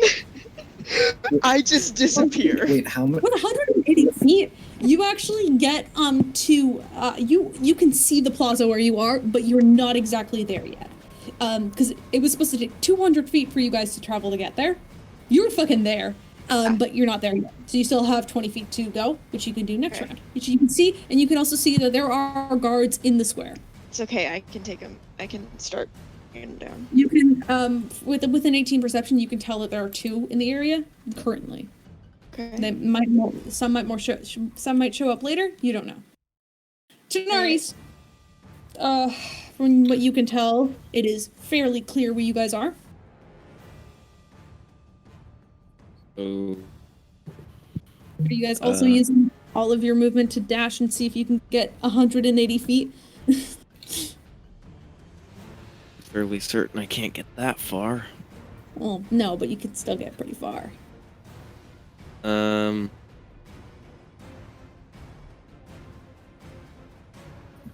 mean, yeah, I guess. Can I dash with my action and my bonus action? And if so, how would that work? Would it triple my movement speed or double it and then double that? I don't know, actually. Would that...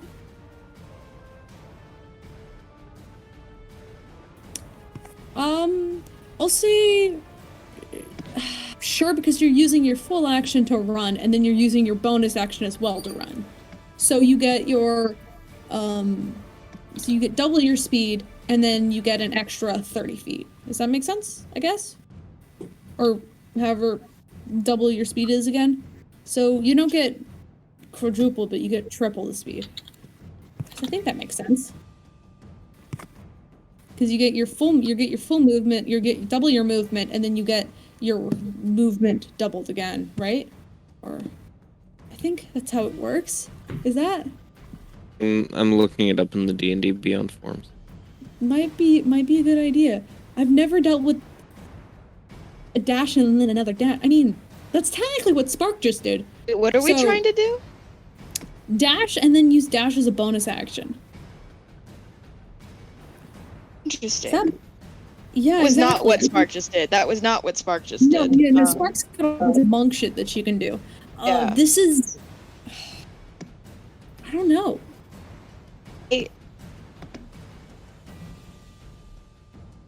Because... Yes. I'm out of You can water. do that. That throat is going to kill me tomorrow, but that's fine. You can move 3 times your speed in a round if you use your your action and bonus action to dash. There's nothing that's going to keep you from doing that. Yeah, So okay. then you- that would be 90 feet. 90 feet? Okay, so you're not as far as Spark, but you do make it a good distance, and I'll say Tanar'ri and Quill are behind you, following along.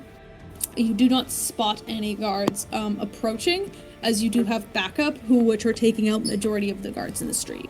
Back at the top of the round. Puud. Okay. Alternate Peirs is not looking okay. Well, that's not really my concern. I'm gonna just run up and hit him with another 3rd level cure wounds. Little smack. So Smack. little smack it ass. Okay. Oh my god, I'm rolling so well. I just rolled a 1. Fuck myself. God damn it. You Shouldn't have said it. Don't jinx it. That's still 19 points of health. That's still pretty good. Yeah, I rolled an 8 for one of them. I was like, oh, Yeah, I'm that's doing still 40. That still brings me up to 43. All right. Here's I'm going to just the same thing. This fucking attack. yeah. Roll. Yeah, because you said he's not looking too hot. He's not looking too hot. I mean, he is looking hot because he's on fire. Yes. And he's you. There has to be some level. Ah, fuck. Then, no. According to Alicia's chart, I think we can all agree. First attack doesn't hit. Okay, that's fair. I still have action surge, which I haven't used. Second attack doesn't. Fuck it. I need to use it at this point. Alright. At this point, you can use action surge. As he's kind of like, almost looks like he's like stepping backwards, trying to get out of the way. Well, not enough to do movement, but like, dodging. Fucking waste of an action surge. Nothing happened. Alright. You swing at him a bunch of times, and he's just, at this point, he's almost like terrified in his face, as you can like see him just stepping backwards, just trying his best to just stay alive at this point. Okay, he almost has a grin on his face saying this, but look at you. You're still running away. I thought you grew out of that. Make an intimidation check. Come on, +4. Fucking God, why does everything hate me now that I left my room? 7. Go back. Go back Fuck. into your room. I- Go back. I can't. My fucking family whines that I'm too loud. 7 damage. 7 intimidation. Ah, Not as strong as the last one, apparently. Even though that one felt stronger. Yikes. He's just... he's still shaken. But he's going to...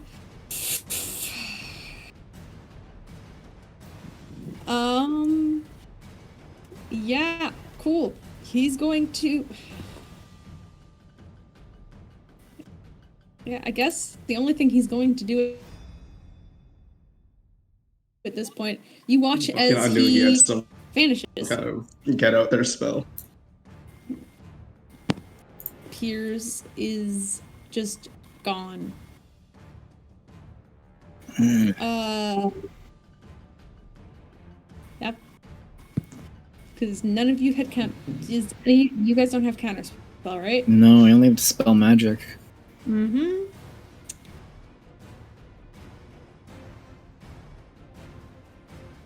Yep. Don't. I knew he had Misty Step. Fucking he's not. He did a Misty Step. Yes, he did. That was his last second level spell too. So he's out of second levels at this point. Because he used Crown of Madness on Puud, which failed. I fucking called that he was gonna have Crown of Madness. Okay, question. What? So did he just like go backwards? He just vanished.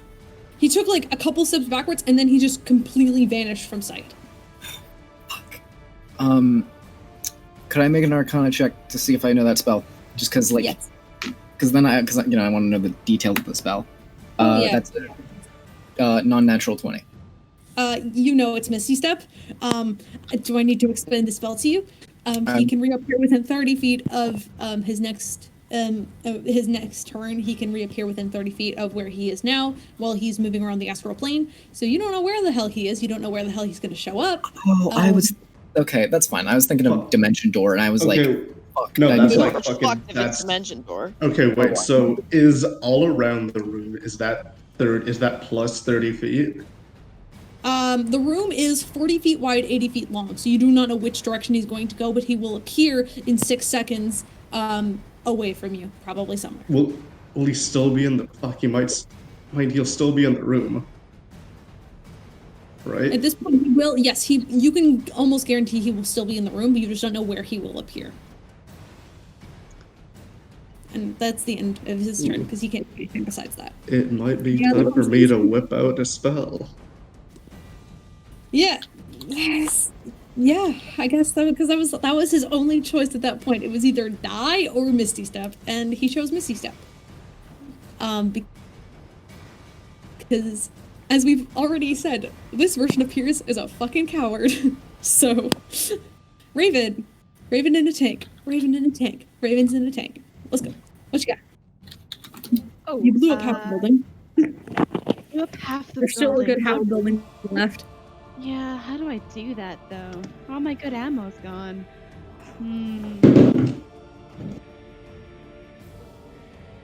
You good? I just heard something drop. Yeah. Sorry, that was my standards. Oh. Ouch. What is there for me to shoot at this time? There are 2 more pillars you could shoot at, and then there's also more tanks you can shoot at to see if you can hit their energy source and blow them up. Raven didn't hit the energy source last time he shot at one, so that's why it didn't blow up. Alright, I will try aiming for energy sources on the tanks. Attack those tanks? Attack? Well, no, you just roll a dex check, and that's what the attack is, because Oh, okay. That is going to be an unnatural 20. Yeah, with that, you're able to load up another shot and one of the other tanks in the room, and you manage to find the area that's like closer to the front of it, and you just blast it, and the impact enough is for the tank to just self-explode, sending like bits of fire and flaming steel crashing to the ground around you. Raven's also going to do the same thing. That's pretty good. He's also hits, and you watch as another tank nearby it just also explodes in a ball of flame. Nice. You guys also have to destroy the tank that you guys are in. So that's just a reminder. At this point, most of them at this point are completely destroyed. There's the last ones are left are the ones that you guys are in. Unless you really want to keep it, I guess. Trophy. I mean, you can if you want use the rest of your movement, the two of you can roll out of the garage and straight up just start marching through town. If you guys want.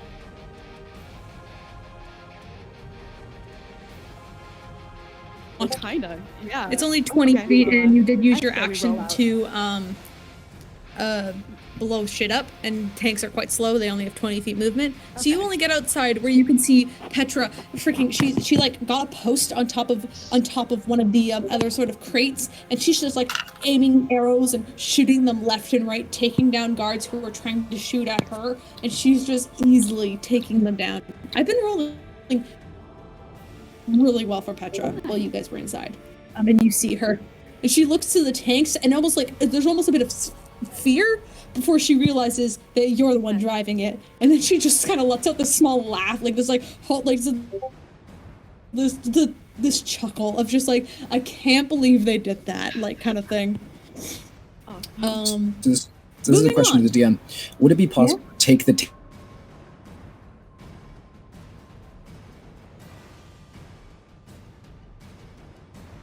tank home? No, I don't think so. Fuck. It's really big. I don't think you can do that. There's a certain weight limit when it comes to banishment. Banishment wouldn't send it there. I just want to send it back through the portal with the thing. The Box.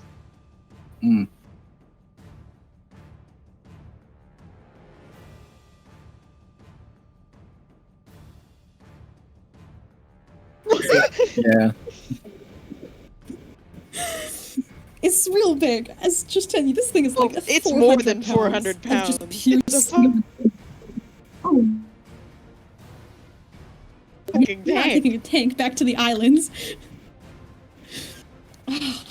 Anyway, Spark's turn. Spark, Average you weight are- of a tank is 67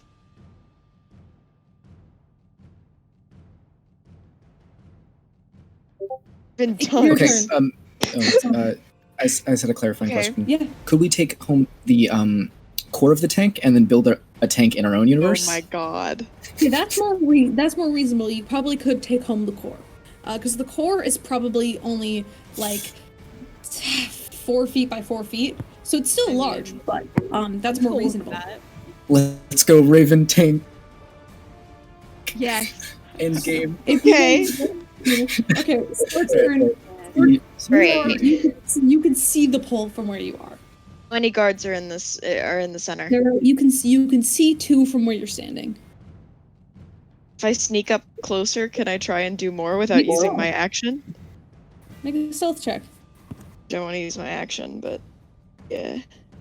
Hold on, give me 1 sec. I get Stealth advantage check on would be your those. movement, so you're fine.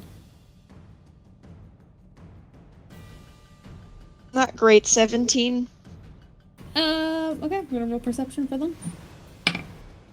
Yeah, they don't see you. Yeah, barely. Barely as you sneak through. Where are you going?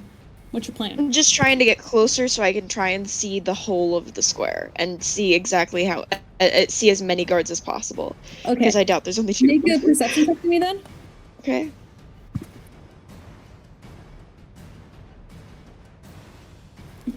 Twelve. 12. Okay, good. Well, it's an open square. As you sort of sneak into it, trying to be as casual as you possibly can, you can tell that there are a total of 6 guards in the area just patrolling around the square. And you can also see in the very center of it is the flagpole that Petra had mentioned.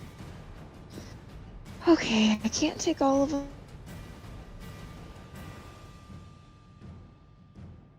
at once. Do I have the equivalent of a ball bearing? Let's see.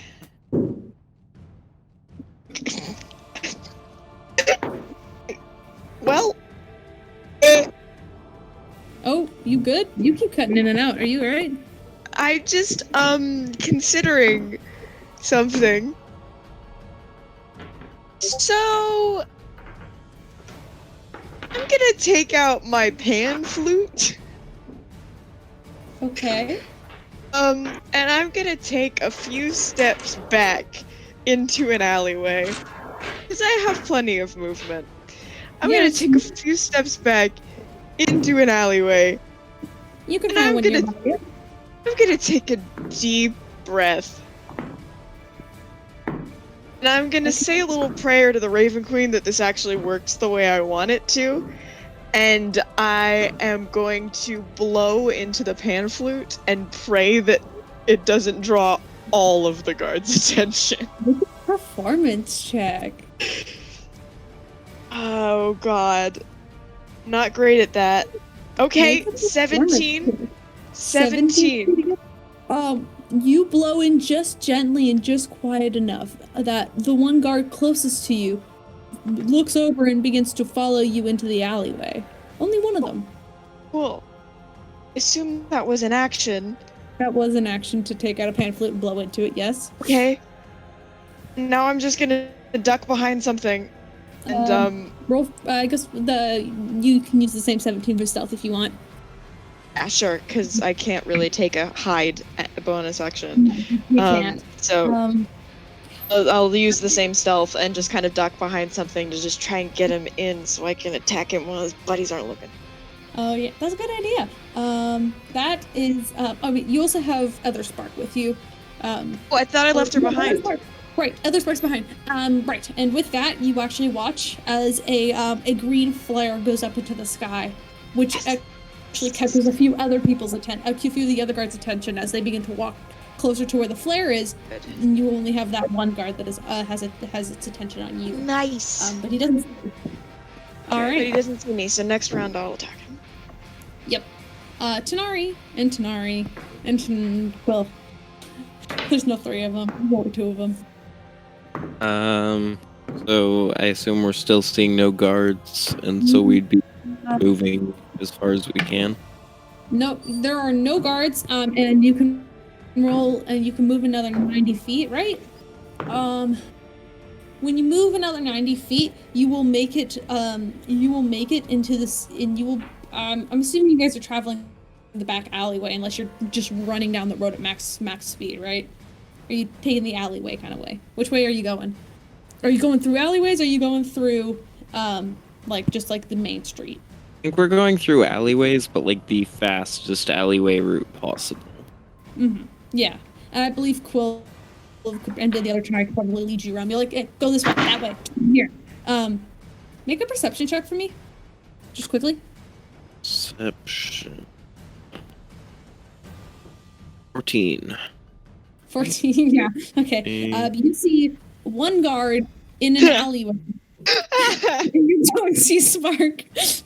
You heard a little bit of a flute noise earlier, but you probably just thought, it's probably just a bard somewhere around the circ and in the alleyway. As it wasn't bad, but it was just one note, so it's kind of weird. But there's just one guard in the alleyway. But that was all your guys' movement. With another 90 feet, you can't hide, so you guys are just standing there. Make a stealth check for me.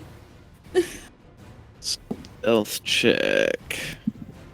Oh, Jesus fucking Christ, yeah. 27. You guys appear and then disappear. Spark, what's your passive perception? 15. You saw 3 rogues appear and disappear in the blink of an eye. You don't know where they are now. Well, I figure I know who that is. You have a fair idea of who might be there. So now you have a party of 4 on your side. Because both of you made it to square, and you both made it to the same distance, so I thought it'd be fun to connect you. Nice. Back to the top of the round. Puud. Max. Okay. There you go. Yeah, I know. Sorry. It's okay. So with my passive perception, I should be able to notice him as soon as he appears again, right? Yes. Okay. So I'm going to hold my action. I'm going to cast using my 4th level spell slot. I'm going to cast Confusion, and I'm going to wait for him to appear, and then I'm going to target him. Cool. All right. Peirs, what are you doing? As soon as he shows up, I'm gonna shoot him with my crossbow. Right on.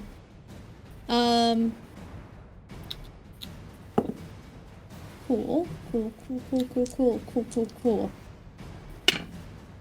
Oh no. Okay, cool. Funky fresh, cool. Cool. No doubt. Yeah, no doubt, no doubt. Yeah. Bet. Okay, cool. Cool. Puud takes 16 points of piercing damage as Peirs appears, stabbing you straight in the chest. Peirs, but Stop. Cool. It's not the time. I need him to make a wisdom saving throw. I can do that. 16. That is my spell save DC. So he Does passes. he succeed? Oh, fuck. Damn it. I believe so, right? He got your DC, so he passes. I think so. Or does he fail? What do we do? Oh, that would be it. That would be a pass. That'd be a All pass, right. yeah. Cool, he passes then. So how much damage, by the way? Because That was 16, I heard. 16. 13 health. Natural 20? Yup. I rolled a natural 20. And here you get your shot at him. Can I, if he's that close, can I change it to the sword? No, because you had your Okay. crossbow prepared. Sorry. Okay, that's fine. So, come on. Fuck, no, it doesn't hit. It goes wide. And he's going to use the same thing. Make a strength check, Puud. Oh, this is gonna end well. A strength saving throw or strength check? Saving throw. throw. Saving throw. Sorry, that's Well, that's both on of them me. are the same. Both of them are, But this is a saving. both of them are fine. Both of them are -1. 4. No! As you, Puud, you are wrapped up with lightning. You're going to take 8 points of lightning damage, Oh no! and he's going to swipe at you again because you're the one person keeping his enemy alive right now. He wants you gone. I rolled a natural 1 on that second. So you are so lucky. A natural 20 followed by a natural 1. Oh my god! He does have pulled You within better the- fucking heal yourself. I can't hear you over my 5 fucking hit points. If Hey, he's, okay. Since he's close to me, I just want to look him dead in the eyes and say something again. Yeah, no, that's a free action to speak. Yeah, no, I'm just gonna look him dead in the eyes. You're slipping. Make an intimidation check with advantage. Okay, wait, so first one is a 15. Oh, the second one's an 18. Immediately with that, you watch as the lightning lure spell just drops around Puud, freeing Puud, as he just kind of his eyes just slowly, like shakily turn back to look at you. What did I tell you? He doesn't have pupils, but you can tell he's looking at you. Yeah, what did I tell you? You're slipping. You don't know the first thing. And he's gonna prepare to attack you next round, because he can't do that just yet. Ooh. Raven's turn. Raven in a tank. Hell yeah, tank time. Okay, is there anyone I can run over? There are a few guards on the ground, so go ahead and make roll. Roll. I guess they should make dexterity saving throws, right? Yeah. Cool. One rolled a natural 20, and everybody else failed. So go for it. Crush him. Yes. You're Okay, just Raven's going through, like, Peirs is having this really intense battle with himself, and then we just cut to Raven just going, la la la, just driving a tank, you know. This is a great day for Raven. I thought this was supposed to be hard, but no. Okay, so Have you been hit? Okay, I haven't been paying attention a lot to your combat because I've been trying to soundproof my fucking room. Have you been hit yet? Nope, because he's in a tank. You've been in a fucking tank the entire time! Raven got shot once. And Okay. then he's just in a got my tank. shoulder. Captain Raven hasn't been hit at all, though, because he's been in a tank the entire time. Yeah, I took the hit. That's gonna be 17 points of damage. Straight up. You crush a bunch of dudes, but one dude manages to run away and take no damage. There's one left. I guess Raven is just going to follow you. You were leading a berate. Actually, hold on. Petra is going to make an acrobatics check. Okay. She's pretty good at. Well, as long as I don't run her over. Oh shit. Oh, that's pretty good. You watch as Petra just leaps from this one sort of crate she was on for advantage and leaps onto the top of your tank as you hear like the little footfalls land on top of you. And you know it's Petra, you saw her leap. As she's just shooting arrows from the top of your tank while you're driving through, crushing these guards while she's already doing damage to them so you could finish them off with your wheels. Legolas who? So fucking. Oh, what? Yeah, this. What? I'm cool with that. Yeah. She rolled a 19 plus 3. I'm like, no, she fucking gets on top of that shit out of 22. No, she's a fucking monster. Oh, she is. Well, actually, no, 10. Yeah. Yeah, she's straight up just casually just wandering around, just, just. Well, technically that's plus 6. Hold up, because she is. That's plus 6. So that's. Instead of 22, that'd be 26 or 23. 25. So it'd be 20. Yeah, no, she gets on top of that thing. Easy peasy. We'll be in. God, I can only imagine what Show's doing. Show's just like do flash cut to Show, literally just freaking cutting a guy's throat and going like low on the kneecaps, and Puud's just behind him, just healing him every now and then, just going like, oh shit, this is the kind of friends Peirs makes. Like, okay. That's probably what's happening. God, he's like Alucard in Helsing. Oh yeah, fucking Show's going for people's kneecaps. He's I swear to God, he's Kaiman. He fucking is though. Like one point in time, like a guard got too close to him and he's just straight up like bit this guy's face off. Sure, we'll say that out of context. He's been rolling fairly well. He rolled a couple of 3s, so he's taken a few hits, but with Puud there behind him, I just kind of wrote it off as Puud's there casting Cure Wounds. Which is probably good, because he doesn't have great hit points. But he's doing fairly okay. So that makes it to Sparks. Clerics are valuable. Okay, once my new friend is a few steps within the alleyway and out of the eye line of his friends, I am going to go, oh my god, this better not miss this time! And attack him. Go for it. Break his neck. Yeah, Break I his fucking neck. hope so. Take his kneecaps. Do it. Just Better, literally take 21 them to out of- hit. 21 take them hits. out of the bones. Roll the second one. Natural 20! Okay! Okay! Roll that damage, and then double the second one. 6 plus... Fuck, I'm rolling shit. 6 plus 7, 13 plus... 7 equals, 20 points of damage.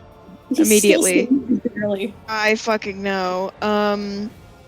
And, I'm already in the square, so I'm going to spend a key point, just because at this point I'm so frustrated I'm taking this out on this poor guy.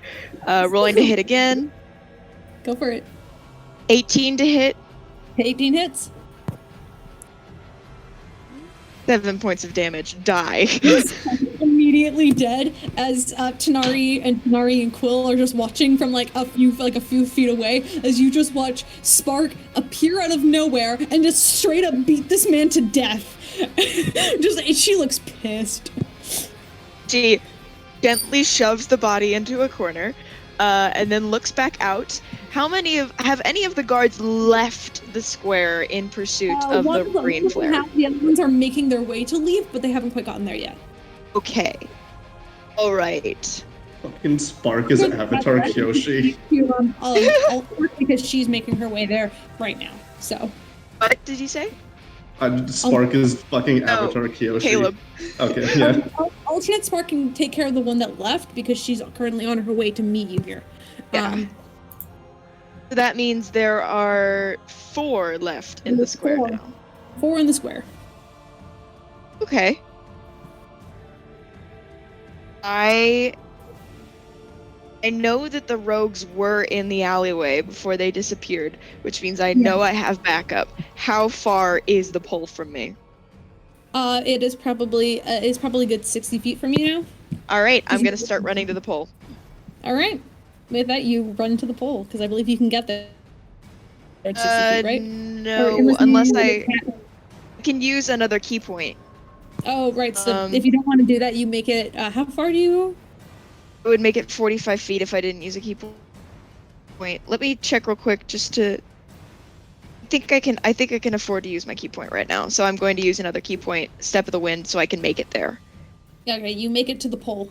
You make it to the base of the pole, and you can just see this bright purple banner with like this golden crest on it. That is the crest of Mandela. On the flag. Yeah, I know, right? It's just purple and gold are the colors that are the town color. Anyway, so all right. Tanar'ri's. Okay. You just saw Tanar'ri. You just saw Spark kill a man, which is not the first time. Yeah. But you just witnessed that. You can also see 4 guards in the square currently. They seen me. Yeah, the Spark. The guards have seen Spark, so their eyes are on Spark right now. Okay, good. It's very much capture the flag. I just realized. We wrote a capture the flag game. I just realized that now, though. I've been sitting on this for a week, and I'm like, this is just capture the flag at this point. So, Tanar'ri, what are you doing?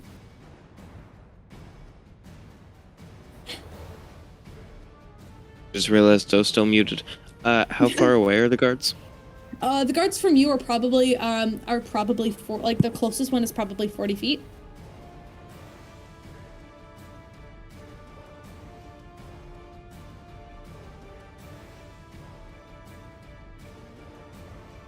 Buddy? Yeah, I'm just thinking, because that means I would have to dash to get to him. You could bonus action dash and then just use your action. I'm gonna do that, so I'm gonna go at him, use bonus action to dash, and then I'm gonna hit him up with the flame tongue dagger. Alright. Just stab him. Go for it. 20 to hit. 20 hits. Right. So we'll start with sing damage. That's 6. Sing. How much damage? So 6 piercing, 6 fire damage, to 12. Yep. And sneak attack. Which you do get because you just out of nowhere with Raven, or not with Raven, with Spark giving you partial cover, basically. Because Spark's being so that's an additional 18. Alright. Yeah, that kills him immediately. And with that, I guess Ultimate Tanar'ri will probably just do the same thing as you. Dax, just so he can go and hit. That definitely hits. Jesus Christ. Rogues are so fucking OP. Oh, okay, here we go. Flame Tongue Dagger, baby. Go roll this. Alright. Snowball. Okay, cool. Alright, plus... Ooh. Yeah, that man is fucking dead. Okay, Tanar'ri, you run out and you slaughter a man, and then another Tanar'ri runs out and just slaughters another guard, leaving Quill, who does not have Flame Tongue, so I don't do damage this time. Let's see if it hits first. No. Cool. That does not hit. Cool. So Quill runs out, but Quill misses his swing, and he used his action to dash out, so he cannot attack. So sad. Alright, but Tanar'ri, you and Tanar'ri slaughtered, so there's 2 more, that means there's 2 more guards left that, see you guys now. Back at the top of the round. Puud! Okay. Heal. Question, if I ran away, he would get an attack of opportunity, right? Yes. Okay. If I went the opposite direction, like... No, but I would die. But if it worked, it'd be funny. Peirs does have health potions, So Oh yeah. as long as Oh, he you don't does. I'm feel fine. I have the grater, and then I have the pie slices. I'm gonna pull out a pie slice and then just like, because to eat it would that just be like a bonus action? that'd be a bonus action. Same thing as downing a potion. Oh shit! Okay, but I'm doing that. I'm gonna eat a pie. You pull a pie out of your comic, just like comedically, whoop, pie please, scarf it down quickly. No, it's not even a scarf. I shove because like kobold mouths are like alligator mouths, so I just open my mouth, put it there, and then just close on it. Just one bite, just. We love right. game logic. As you are in the middle of battle, Peirs literally has a sword in your chest, and he's so distracted by Peirs being super insulting and intimidating, and you're just like eating pie. Fucking Breath of the Wild. I'm gonna pull myself off. I'm gonna pull myself off of it so I don't regenerate. Still, I'll say that he when Peirs distracts him, he pulls the sword back. So you're fine to eat your pie in peace. All right. All right. How close is our Peirs to me? Dude, I'm in between you guys. Well, not really. It's kind of more of a you're there. He's Peirs is 10 feet from you because of the spell, and then you were pulled 10 feet from Peirs. So you're actually total. You're probably more like 20 feet away from him now. Okay. Because Peirs used near to pull you forward. Therefore, I'm going to run 20 feet in the opposite direction. So the alternate Peirs is in between us. Okay. So I know also, how much do I heal from the pie? I forget. That greater. That's I think it's. I It's don't the remember. equivalent of. It was the equivalent of a greater. Greater is 44. Really good Yeah, that 44 day. plus 4. Yeah, so 44. Holy shit! I just What? rolled on D&D Beyond. Fucking 16. Oh! But you just got obliterated. You were bleeding out and just not feeling good. You eat that pie, you think back on Neffy, and suddenly you just feel fucking great. All right. Thanks, Neffy. So I'm But he gonna does run. get the opportunity, so I'm gonna Oh, roll yeah. that. Yeah. All right. 19. Yeah. Sorry, bud. It's just he's gonna do a sword. Oh, swing. I've It's accepted not this. bad. 7 points. Okay. So I'm going to run in the opposite direction. So then my Peirs is 40 feet away, and then the other Peirs is in between me and other Peirs, right? Oh, Yeah. fuck, this is so confusing. Our Peirs is 40 feet away, and then in between Yes. me and our Peirs is...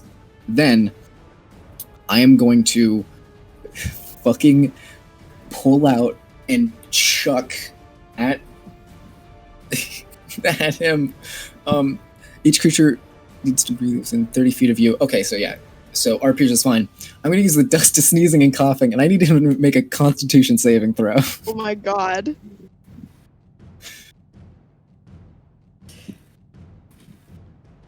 Okay. Civilization isn't shit.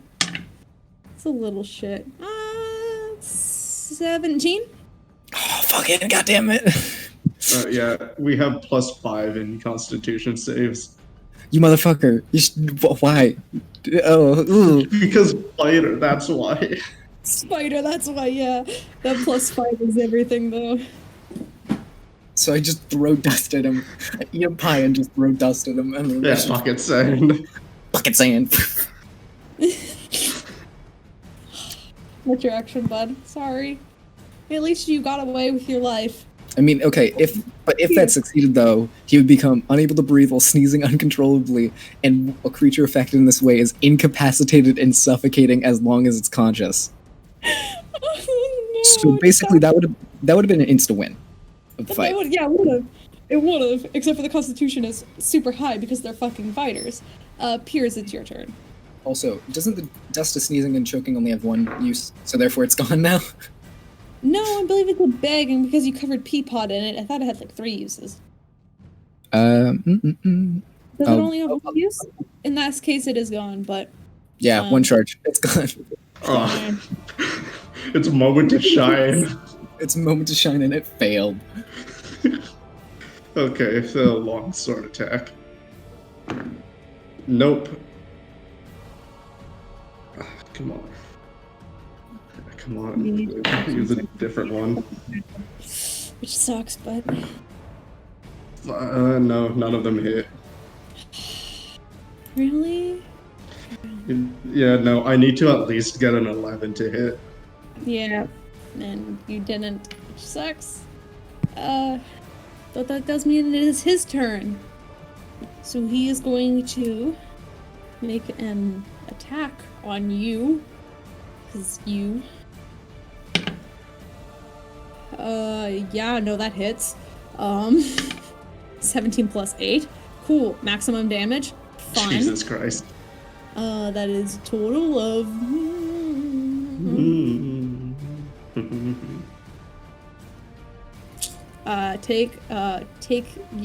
you get 16 damage. I almost pressed heal. And he's going to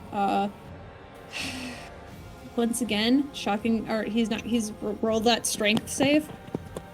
Come on, +5. Come on, +5. What's your Yes. Okay, 18. Okay. 13, 14, Ted, 15, 16, 17. Yep, 18. what's your He goes to try and whip this around you, and you just hold yourself in place, like straight up, like the Earthbender style, like wide legs. And you just hold yourself there as he's trying his best to pull you in. But Wait, can I flavor it so I catch it?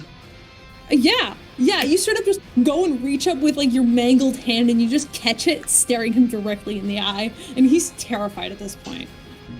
You missed me. how much health do you have? 27.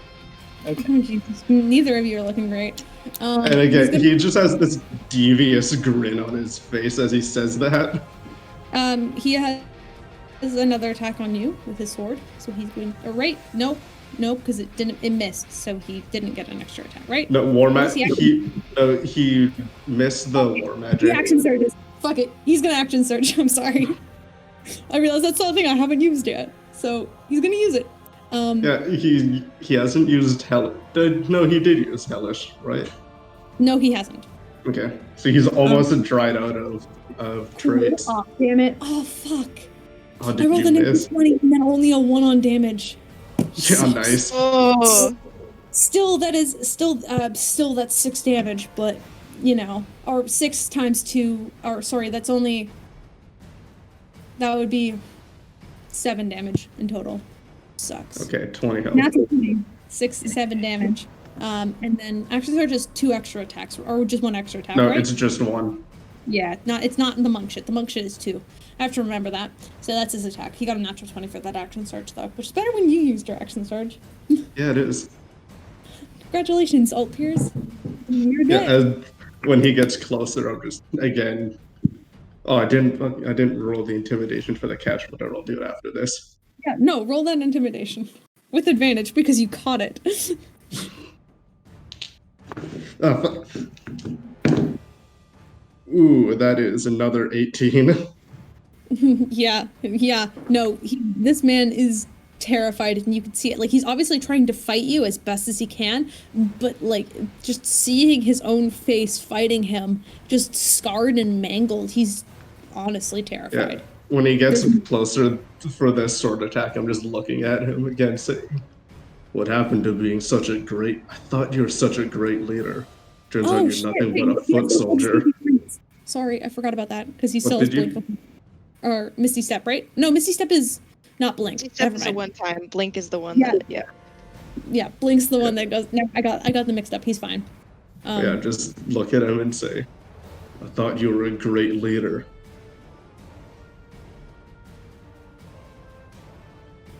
And he looks back at you and he just goes, "And I thought you were dead." And that's his, I mean, he can't attack at this point, but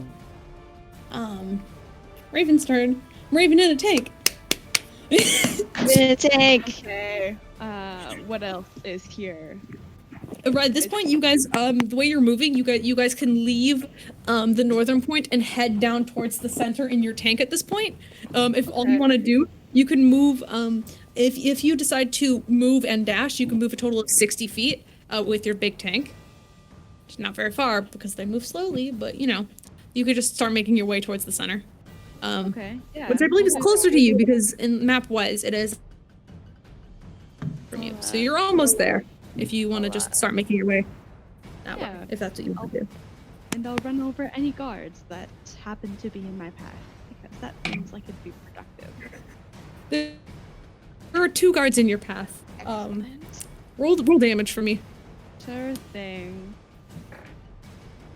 Right, the tracks on this poor tank are just bloodied. There's just like a streak of blood wherever. You could just tell where Raven's been because it's just like a snail trail of blood. Blood and gore. Yeah, it's gonna be 18 damage. Yeah, fuck that shit. No, they're fucking out, dude. Especially with Petra at top just shooting them in the back with arrows, so they're already stunned and like kind of like stuck in place. And then you're just there like running them over to finish the blow. The 2 of you together are working fantastic. Great. This is a great sight. And you guys who are in the squares of Spark Tanar'ri, you guys actually at this point can hear the rumbling and the groans of mechanical weaponry coming towards you. You have no idea what's happening. That's worrying. Very worrying for you guys. Yes. And so the top of your next round, Raven, you will appear at the square, or the center. Yeah. Yeah. All right. Cool. Raven's. So that goes to Spark's turn. You hear the mechanical in the background, and you are at the flagpole. How tall is the flagpole? It is roughly 120 feet tall. Ooh. Okay. It is just a straight metal pole. What is the mechanism to get the flag down? The other flag? There seem to be kind of like I don't know if any of you actually have put up flags before, but you know that kind of like rope pulley system that a lot of flagpoles have. Yeah, that it's just very basic. Okay. Oh, I'm gonna try and start pulling the flag down. Okay. Well, first, because there are 4 guards that are currently looking at me. 2 of them. 2 guards. 2 guards. Oh, just 2. Okay, I am going to spend a key point, to take dodge as a bonus action on my turn. So any attacks they make against me have disadvantage, and then I'm going to use my action to start pulling the flag down. Cool. All right, you can do that. It's going to take your full action to get it down, and then another full action to get it back up. Okay. Does that make sense? Yeah. So now it's Other Spark's turn. As Other Spark is just going. Other Spark has just arrived to the plaza, but she's not within range at this point to attack any of the guard, which make it Tanar'ri's turn. There are 2 guards left that you can see within range. Okay. I mean, since there's 3 of us, I'm not going to worry about taking both of them out or doing as much damage to both of them as I can, so I'm going to attack one with my short sword. Cool. You can run up and it's within range at this point, so you can both attack and use your bonus action to attack as well, because it's within your actual movement range. It's probably only about 20 feet away from you at this point. Oh, I can double attack. Yeah, you can.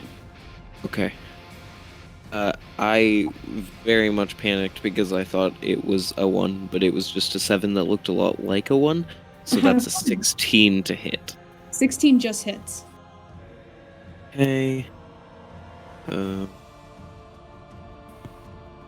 is 11 damage. 11 damage. Cool. Still standing. And then I'm hitting him with my flame tongue dagger as my second attack. Go for it. That's a 19. 19 hits.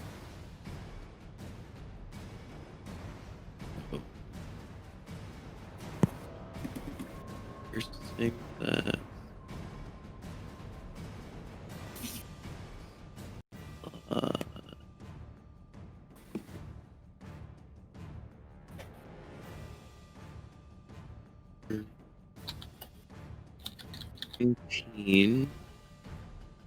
Piercing damage plus. I think that should be enough. That's 19 damage? 19, but I still haven't done the fire damage. Yes, 19 will that 19 will literally obliterate him without the fire damage. You're just burning the corpse as it falls. Yeah, but that's that's an additional 7. Can I add a little flavor? Yeah. So I'm going to stab the guard in the throat, and then just like fire spread through his throat and burn more and more of his body. Ooh. Ooh, hell yeah. Hell, you watch as it just like the body just charred now, just slides off of your dagger, hitting the pavement. And leaves other Tanar'ri's turn, which he will run and he will attack the other guard that Quill is currently. That's a natural 1. He does not hit. A 5 that also does not hit. Jesus Christ, he can't hit for shit. This other guard is like just dodging left and right. Neither Quill. I guess Quill's still there. Quill's gonna roll to see if he can hit him. Yes, Quill hits him. Thank God, someone can. All right.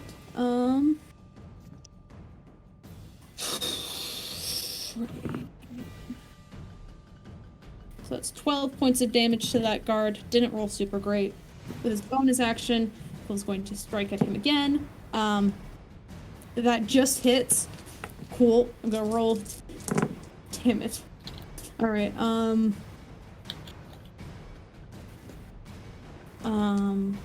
And that's only 2 points of damage. So in total, not great. And not a great round for Quill. So there's one guard still standing at the end of your turn. He's not looking great, but he's still standing. And that brings us back up to Puud. Okay. What I want to do for my turn is okay. So Peirs is currently. So the one Peirs is 20 feet away from me, and then the other Peirs is right in front of him. So about 5 feet in front of him, right? Yeah. Yeah, Okay. I'm body blocking you. Oh, I thought you were on the other side of him. I'm pretty sure that I'm pretty sure I'm in between you two. Okay, so you went around. Oh, that changes my plan then. Well, I'll still do the same fucking thing. I'm going to just do a fucking, I'm going to pull out, with another bonus action, another one of the pies, shove it in my mouth while I'm doing a slide across the ground, and then while I'm sliding, I'm going to fucking hit Peirs' calf, and then hit a second level Cure Wounds. Go for it. Okay. So roll healing for yourself first, and then for Peirs. Okay. D&D Beyond helped me out for that as well. Okay, that's fine. And then Peirs. I'm here fucking fighting Anakin Skywalker as Obi-Wan, and some kid is just running around healing me. The younglings. There's a youngling that survived. Youngling running around and just slapping you in the calves. So that is 18 health to Peirs. Okay. 18, that is. 18 back really to you. good. Yeah, got a And 5 it's in Peirs' me. turn. Okay, 38 health back. Okay, go again, just go. You know, but I know he can't be disarmed because he has the weapon bond, but no, I mean, I can't even. Yeah, no, I can't even disarm him. That's a problem. I'll just go Off the ground. Or do that. Jesus. I mean, think about what they did to your hand and arm. It's Yeah, just that didn't fully take it off. they tried to. Hey, that actually hits. Hey! It's just payback. Let's get that D10. Oh Jesus, that no. 12. 12 points. All Yep, right. first attack is 12. Second attack. Oh, He's bloodied. He's barely standing at this point. no, second attack doesn't hit. No, it's Peirs' turn. He is destroyed at this point. He is barely standing, blood just pouring down his face at this point. He He's looks just- stupid. Haha. I want to make this clear. I said that out loud in character. He's I don't look at the character sheet. With not much left for him, Peirs, make a wisdom saving throw. Okay. Natural 1. Cool. I'm cool. Oh. That's You fine. watch as he reaches out, and you feel this pulse in your brain as he just turns to you, and just says, "Grovel," as you are forced to your knees. Bloodied and destroyed, your alternate self is looking down at you as finally he smiles with this sick grin on his face, finally able to overcome you at something. And that's all he can do for his. That's all he can do, actually. Yeah. Okay, wait, before I gotta get my intimidation out again. I mean, I don't know if this will. You can't.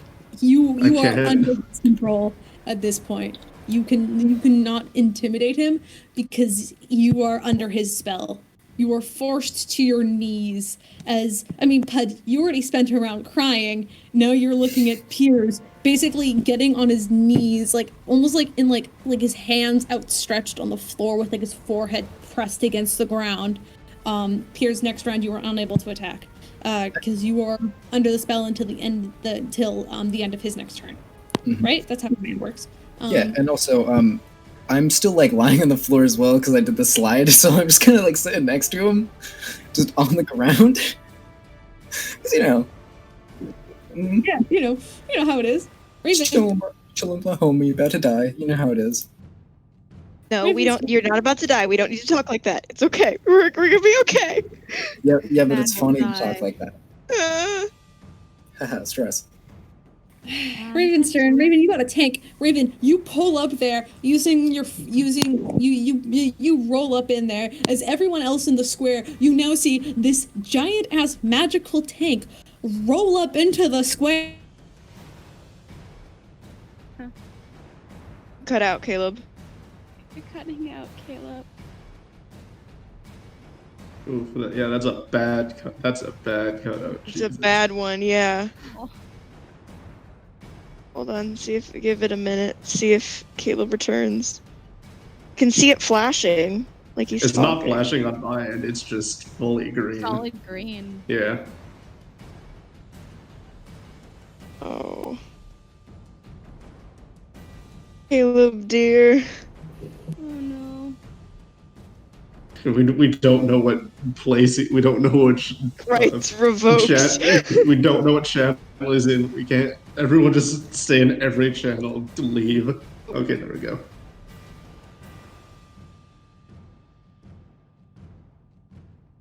I still can't. Sing my angel of music. Hear anybody? Oh, hi. What did you say? Here you go. Oh, you were just, you just got a really Silent. bad cutout. You cut off at magical tank. You got so you use this huge magical tank. You guys all watch as this huge magical tank rolls up in there. It's going to take your entire action and movement in the tank to get to that point. But Raven, you can use the rest of your personal movement to get out of the tank if you want, and that's I believe like just with force and stuff. That's probably going to have to be the end of your action if that's what you want to do. I'll stay in the tank for now. Let's go as far as Stay it in the goes. tank for now. Just vibing, and you guys watch as Petra is just on top of this tank. She's just like her bow at the ready. And actually, She can cover me. from that, what? Go on. Just said, Sorry, oh, what she did you- can cover me. Go on. Oh yeah, exactly. So with the one guard that is still standing, she's just gonna take aim. Natural 20. Nice. Yeah. I have to look at the longbow. Yeah, no, that's a 26 to hit. Fucking hits, man. There's the D8.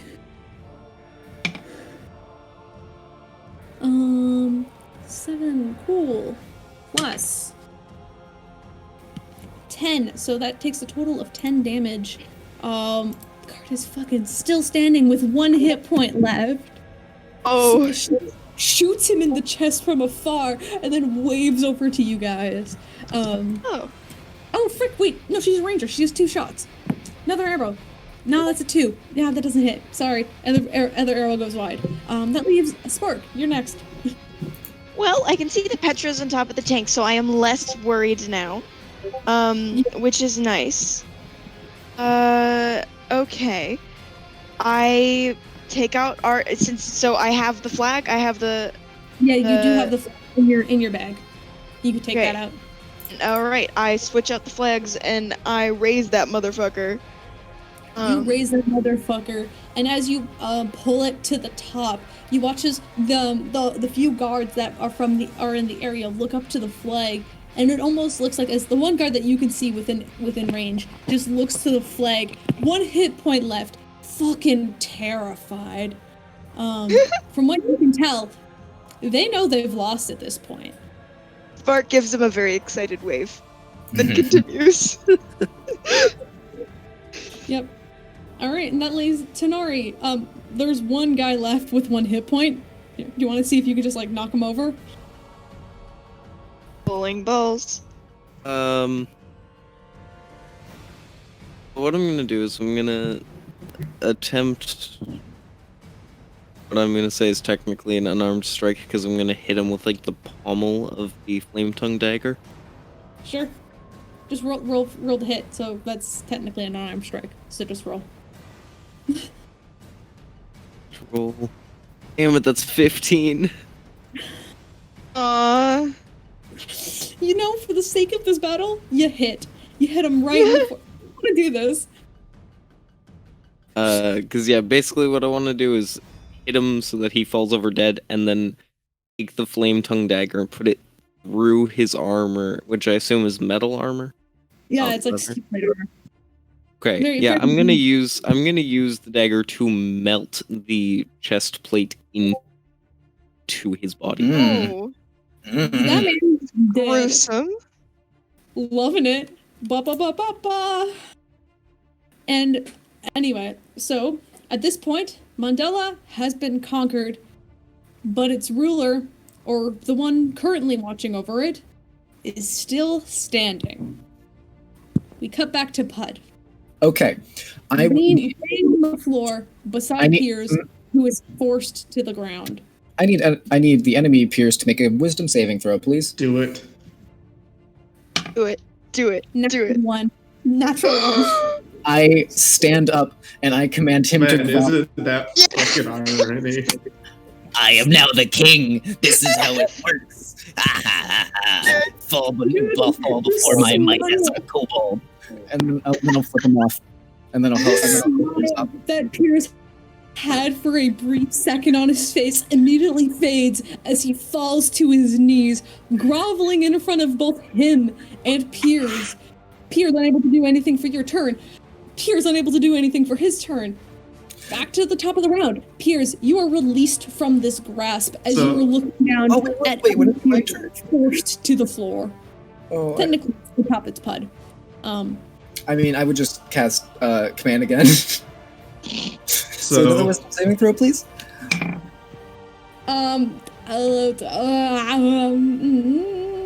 13?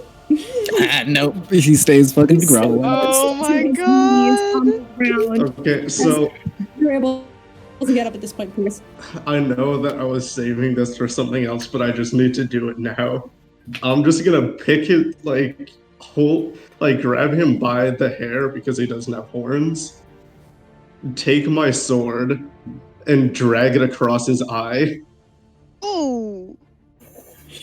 You watch this, even he's forced down by this spell. There's absolutely nothing he can do against this as you cut this large scar, very similar to the one you have, but just on the opposite eye. I give him the exact scar that I have. Oh. And you watch as he just lets out this scream of pain unable to do anything but just like heel over in pain at that point. You see his sword just flickering, like the white glow of the pearl flickering in and out as he's losing control of his magic at this point. There's nothing. I'm gonna pick the fucking sword up, like, right now. Easy enough. You just pick it up and pull it into your hand.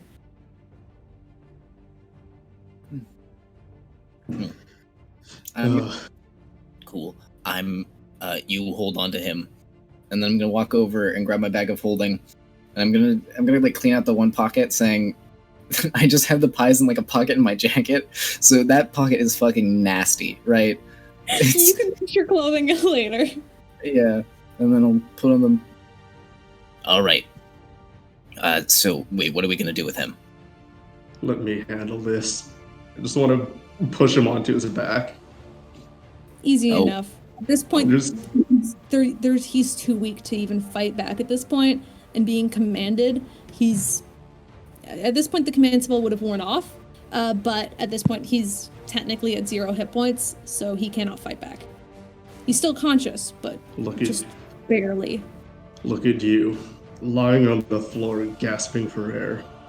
I thought you were strong. It just turns out you're still the same weak kid. Make an intimidation check. With advantage.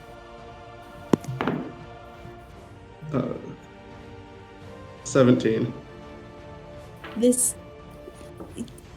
He's looking up at you. His body is just trembling underneath.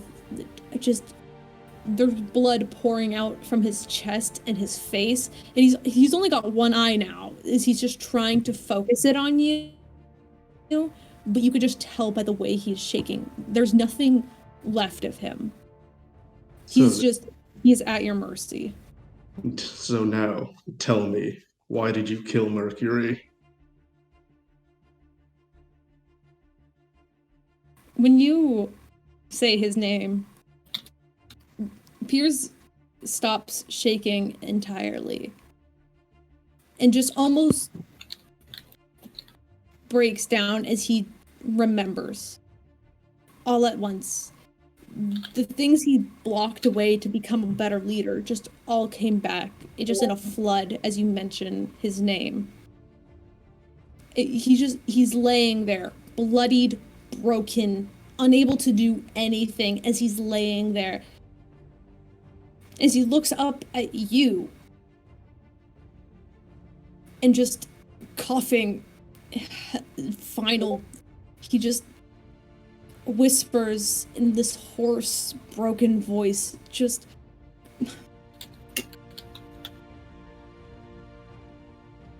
Take care of him better.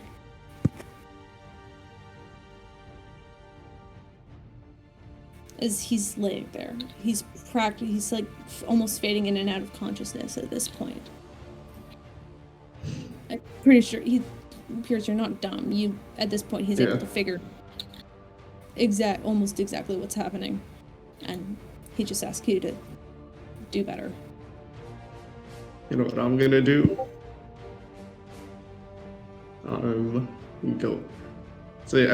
I know Bud is probably gonna be mad at me for doing this, but I'm gonna feed him my healing potion. Cool. Roll the healing. What the fuck would I be mad? I'm like, my D4s are still upstairs. Bud wants him to stay alive. Oh yeah, I'm sitting like back, kind of like with Bubs, and I'm just eating like I pulled like a sandwich out of my bag and I'm just kind of eating it. So just, like, watching 11, so 15.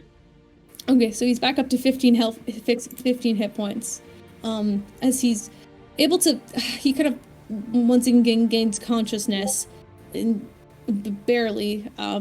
Not like he lost it before. I don't think you would let him pass the fuck out. He looks back up at you, and just confused at this point of why. That's the difference between us. So that I'm not a merciless killer. I never wanted you to die. I just wanted you to see your mistakes. Listen, I know a wise man once told me, that being a good leader has nothing to do with power. All it has to do is respect. All you have to do is gain the respect of someone. You don't need to conquer and make people fear you. All you need is for them to respect you. And if you respect people the way you want to be respected, then maybe they'll just show the same for you.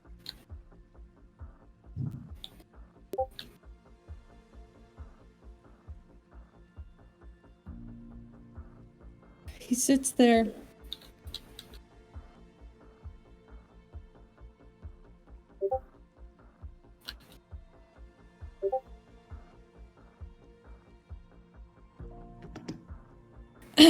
He sits there. And he can't look at you. Maybe it's because he only has one eye at this point, but he doesn't want to look at you. There's definitely an air of shame around him now. As he just sits there, like, propped himself up against, like, he just kind of sits there, propped himself up against, like, the wall. Like, I guess, you know, you guys are in the center of the floor, there's really nothing for him, but he just kind of leans there, like, slouched over, and he just sighs and goes, maybe you're right. But at this point, there's no way to go back and fix the mistakes that I did. You may not be able to bring him back, but you can fix yourself. If you can start fighting for the right side. You can stop all of this right now.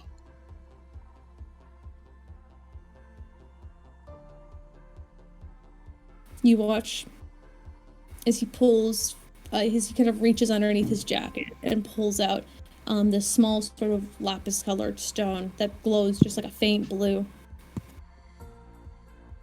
And he just looks at it and he just says, "Pull back all the troops. Retreat." And you hear another voice of some other man just shout, "What? Sir, are you?" And he just he almost like turns it over and the voice cuts out. And he just sits there quietly. Meanwhile, back at the square, all of the other guards that you did see in the area all begin to back up and retreat. All of them fleeing back in the direction of the castle. All fire had stopped. Everything is over. You guys have won. Huh. And Peirs, you're just sat there with yourself in this hall, bloodied. Guess we should go find everyone else. I'm gonna walk up and just second level cure wounds Peirs. Which Peirs? Yeah, which one, me or him? The good one, my Peirs. Okay. Yeah, you can roll that. Yeah, I already got him back up. It's okay. Yeah, he's not. He's at 15. He'll be fine. And then while I do it, I'm gonna be like, I'm sorry I did not trust your plan. I thought I could save him or something. It's fine. Don't worry about it. I mean, we still won. It might not mean much coming from, me, but you're a hell of a leader. And I would not take anyone else. And also here's... oh, okay. Oh, okay. I rolled a 1 and a 2, so... So here's 8 hit points. A small token of your appreciation. Hey, 46, not bad. Alright, let's get out of here. I'm gonna, when we stand up, I'm gonna reach my hand down to help him up.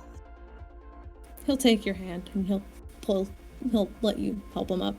He'll just kind of sit there, still injured, majorly, but able to stand and concentrate as he just lets you leave. There's nothing for him to stop. And you watch as the door kind of opens and Sho kind of looks in, looks at Peirs, and then looks at other Peirs, and then Peirs just like immediate, like alternate Peirs, immediate like recognition and shock, just kind of. It just once again that look of shame he just wears now. He just looks down at the floor, just standing there. As Sho just looks around and he goes, "Well, shit. Good job." He just turns around and walks out. His other Puud is in there too, and he's just like peeks in and he just goes like, "Okay, good. No one died. Good job. Yeah. You did good job keeping him up, I guess. Both of them, or I mean, is my version of Peirs okay? I'm still a little bit worried." I kind of have my arm around him, like holding him up. Oh, are you going to lead him out? Yeah, no, I'm bringing him out with me. Oh, okay. Yeah, no, for sure. Is Wait, he gonna- Peirs, could you stop for a second? Just like, and then I will walk up, and I will. Oh shit! And I will like jump in the air and then like place a hand on the other Peirs's cheek, and then I'm going to hit him with a first level cure, just a first level, you know. I was gonna. Alternate Peirs is reaching out, and he's just gently touching alternate Peirs' legs, and he just does 8 points of healing because I didn't roll. I rolled shit on that. I'm gonna cure wounds him because. Okay. Wait a second. Wait, that's 10. I healed more on alternate Peirs. It's fine. It's fine. He almost looks at you with this, and it kind of just gives you both just kind of like a small nod. Like obviously he thinks he doesn't deserve it, but he's still thankful that you guys are keeping him alive. As he's able to sort of walk on his own now that he's boosted up enough. Both of you look equally as hurt at this point because I think you're at like 38 and he's at 32. So I'm at 46 actually. I'm doing good. okay, well, never mind. But you get the idea. Both of you were still, but you know, made it out of there alive. Peirs, I just want to talk to other Peirs for a second. You know, I'll be right out. Go on. Thanks, buddy. Hey, Peirs. Yeah. Do you remember what I said before?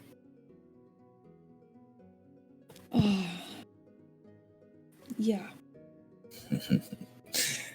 Everyone has the opportunity to be good. Just learn from your mistakes. I know you can do great things. I believe in you. I really do.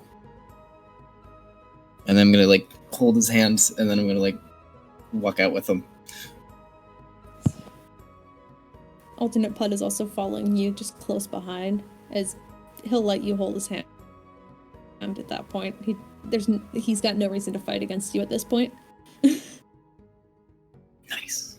Everyone else who's in the plaza, are you guys going to hang around the plaza, or what's your plan? Do you guys want to make your way towards the castle, or are you going to hang around there and wait for Peirs to come? Fuck, you're right. I should totally do that. Using my. I was gonna say send. Yeah, I saved a third level spell slot for this. Targeting fucking Tanar'ri. Hey, we just like stay there. Wait, what should I say? Just tell everyone to stay in the plaza. Stay where you are. Also tell us where you are so then we can come to you. Everything's good. Don't worry. Alright, love. Lots of kisses. Mwah, mwah. Sorry, you received this mental message. You can reply if you would like to tell him where you are.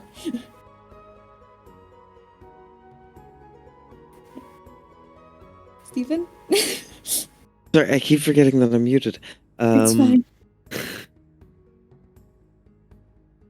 I'm just gonna reply, okay, we're in the plaza. And you guys know you're in the plaza. And after a few minutes of walking, are you just going to take alternate Peirs all the way to the plaza? Yeah, well, yes, I'm just trying to think if I wanted to say something. Well, you guys have roughly 20 minutes of just walking. Yeah, okay, yeah, I'm gonna. It's weird. Sho has sort of chosen to walk on the side, like, furthest from you, Peirs, and closer to, like, his version of Peirs. Yeah. As there's definitely, like, he definitely can sense that something went down. And he's almost, in a sense, proud, you can almost guess. As he's not saying anything. He's just walking alongside him. And Peirs and Sho are just quietly walking beside each other, and they both recognize each other. They both know each other, and they remember what they've done. They just quietly are walking beside each other. I wanted to ask you something. Well, I don't see why not. I don't suppose you know where Mom and Dad are, because I lost them ages ago, and I don't know where they went. Well, I know Dad was out on a job, and I think Mom was still out teaching, but once home got attacked, I just lost track of them. Well, Dad is traveling as he normally does, but I know where Mom is. I have her teaching here at one of the sorcerer towers. She's further east. Oh, well, it's good to know that she's here. But also, you know Tanar'ri. How are we related to him? What do you mean? I mean, technically, he's our uncle's son, so he would be our cousin, wouldn't he? I've only met him a handful of times, and he's a wild card. He is a good guy once you get to know him. I mean, the one that I know is a little different, but he's still a good person. I'll try to sneak away for no apparent reason to cause just utter chaos. But he tried to steal a wagon wheel from the Church of Saloon once. It was the Raven Queen, but I got it. It's fine. Right, sorry. other play. You've been to a lot of monasteries at this point. We knows what live that down. adventures tomorrow bring. It happened at Issa's temple, right? Yeah. Yeah. It did, although I don't think I ever mentioned to the party that that's what I was going to do. No, you did. No, you didn't. So it's a little bit of metagaming, but it's fine. It's fine. At this point, it's been weeks. And he just kind of sighs and he goes, I mean, once I caught Tanar'ri trying to sneak out so he could raid the liquor cabinet. But I tried to stop him and be the bigger man of the situation, and he stabbed me. So, needless to say, we're not exactly friends. He hasn't done that to me, but we've gotten a few fights. Some of them one-sided, some of them not. Well, I hope he's better than my version of him. And he says as you guys kind of enter the square and he looks around and both Tanar'ris are there. And he has to take a second to adjust to the fact that there's two of multiple people. Even though he's seen two Puuds at this point and he's seen himself, it's once again that sort of disorientation thing that he has to kind of quickly adjust to.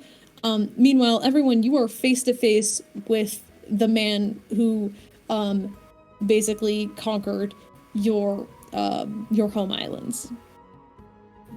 These are the Outcasts. You should get to know them. I know you recognize maybe some of them.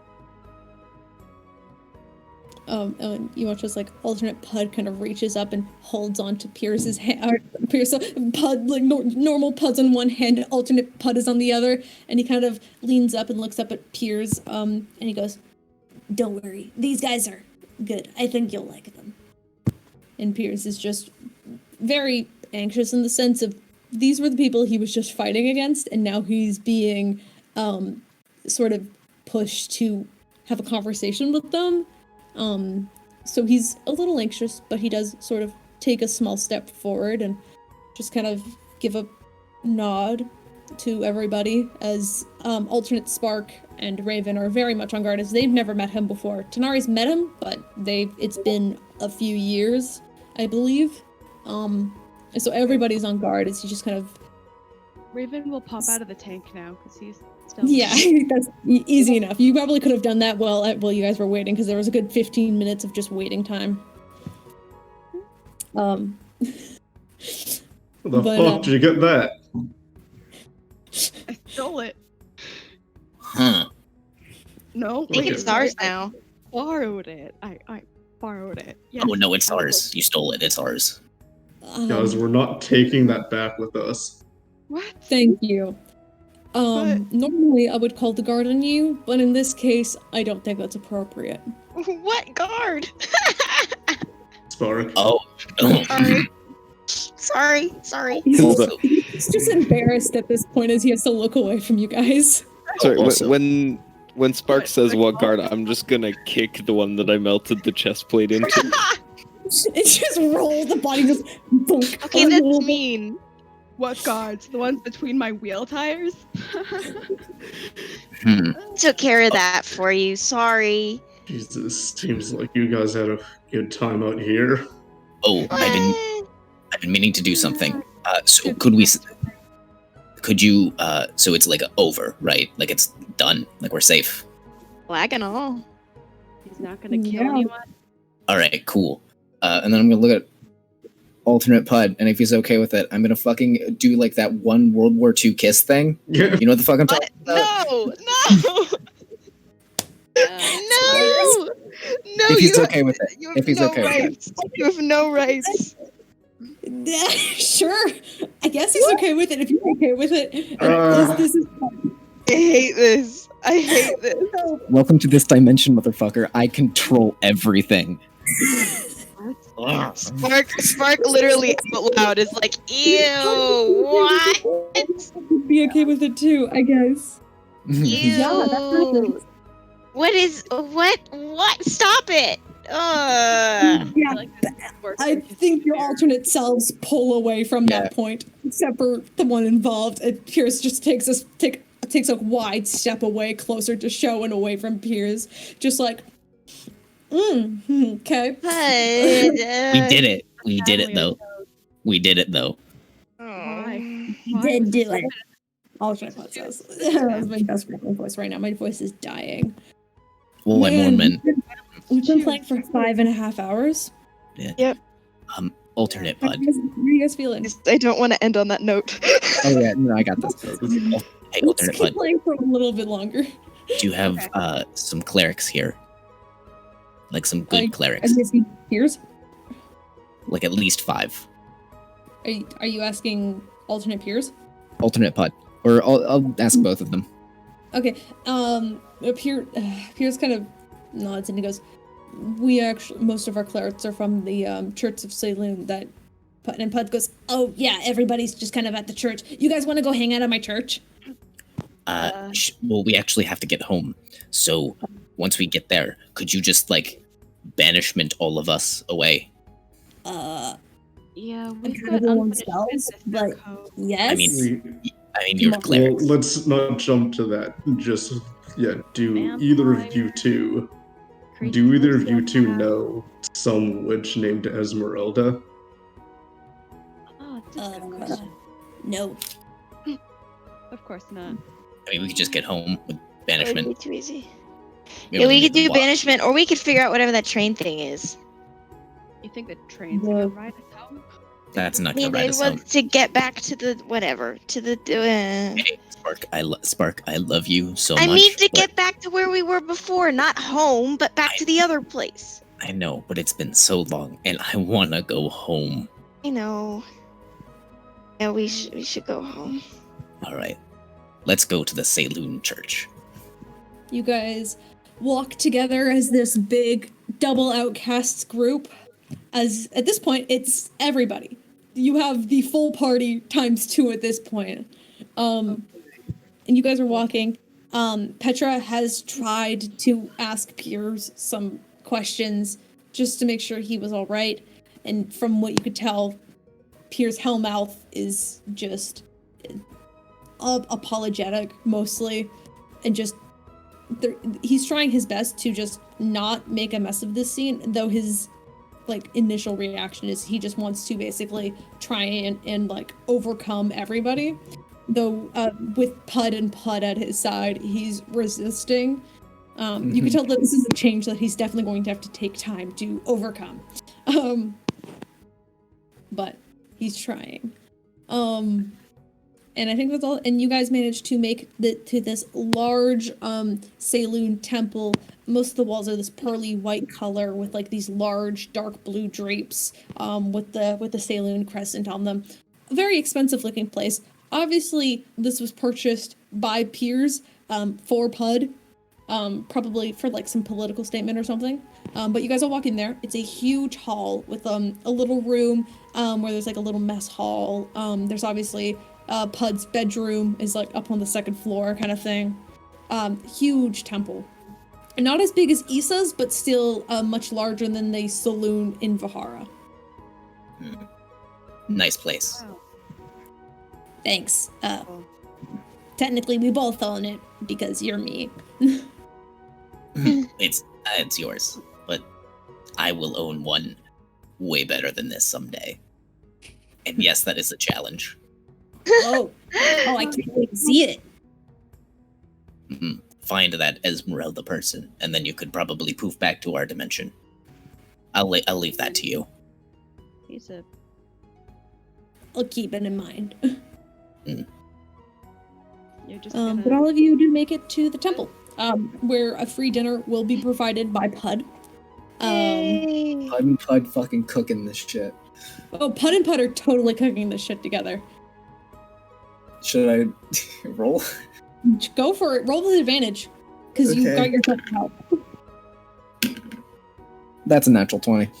Oh, Nice. This is a Poetic. hold up, Max. What are you making?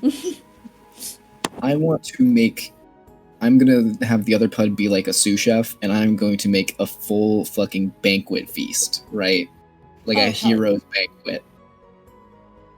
Oh, and easy enough for you guys to do with a natural 20. And it is huge. There is tons of food for everybody, sort of pulled along these long tables in like this like sort of like dining hall as you guys can all sit down and eat together. And there's enough chairs for everybody, including Quill and some other, and like some more NPCs that maybe were like part of the fight and didn't die and were just a little bruised up. They have their own mini tables, but everyone who was directly involved with the fight, so like all of the outcasts are sitting together at the long table.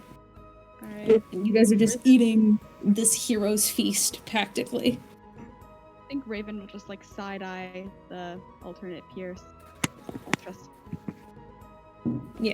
I'll probably be sitting with him and like the original, like Team 3. Yeah. I'll give Peirs a what the hell look. Like, why are you sitting that close to him? What? Why? He's just gonna look over and smile. Which again, weird. You don't see him smile often. Yeah, Peirs is smiling. Well, alternate Peirs, the one with no horns, is just sitting there awkwardly, he's trying to enjoy himself, but there's still that sort of like, I'm not sure how to feel about this. I was just pulled into this situation and I'm forced to talk to my old best friends, which they're fairly nice. Like, they're having a light conversation, like the four of you together are having this like a general conversation. So it's just, but you could tell that the alternate Peirs is very much just like trying to keep to himself and is just very almost afraid. He'd be I would be trying to get him talking, like talk about what the army was like, where like if any differences like show like scars and shit to him. Yeah. I mean, at this point, I feel like one of you bandaged him up a little bit. So instead of like pouring out of one eye, he just has like a bandage covering one eye at this point. You guys got bandaged up before you ate, so all of your things. And you guys get to eat a very nice meal together. And eventually, yes, he does you do prompt him into conversation. So Peirs is talking. He's just very, wary about all of this. It's his first time talking to his old best friends in, like, actual decades. So he's a little off-put, to say the least. But yeah, if there's anything else you guys want to do, we can call it here. Ooh, I we want did a revolt. We did. I want to go back to the normal temple and just like, because I just want to get home, man. Yeah. You should tell Neffy and Yeah. Daniel that we're alive. Yes, that's a key thing. All right, Neffy is so worried about. Oh my god. please we've send us been- off. He's not a dad, guys. Well, technically he's a dad of a small child, Oh, but not of us. So yeah, will Right. the banishment thing work? I mean, it worked on Spark the first time. It can probably work Yeah, but again. are there enough people to banish us here? Puud has extra clerics underneath his belt. There's probably enough people who can banish you. Yeah, we've seen 5. Yeah, Okay, so you could probably find permanent 5 clerics and banish everybody. Don't forget Um, the tank core. Yeah, got the tank core.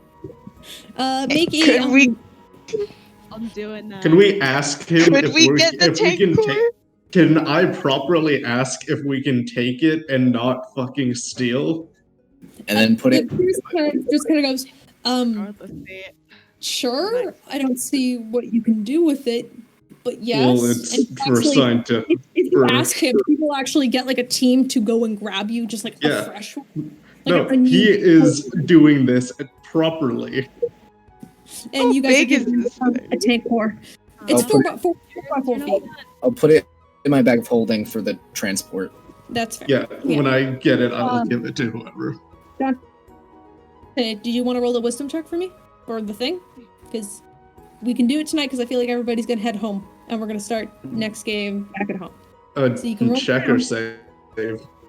It's a check. Because I mean, if anything, it can happen when it gets home. Save Exactly. It doesn't have to pull the.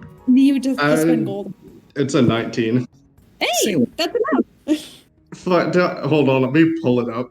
Can you? Yeah. You can start describing it because you know what it looks like. You want me to describe this? Oh, Yeah, I'm Um, trying to pull the. I need to go into our DMs and pull the image up. Oh yeah. Oh geez. How do I describe this with good words? I just want to call it. Okay. So I know. Pierce is getting an outfit change. Oh, You watch. Whoop. Because I mean, inspired by what Spark was doing earlier, able to change your outfit twice now. He uses the sort of weird distortion magic that has been sort of placed on you guys the entire time you were here, as he shifts his sort of almost like veteran sort of armor and uniform into this sort of come on, word picture. I just sent it. He's wearing a fucking crop top with an ass cape. It's fucking great. and I hell love it. yeah!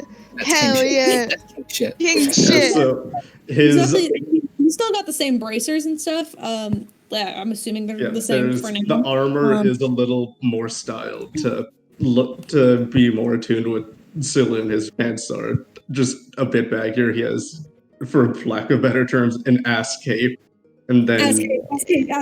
Love and then this. like pretty much the same boots, except there's a point at the toes that are metal. Yeah, perfect. This will be fun to draw later. you're kicking ass.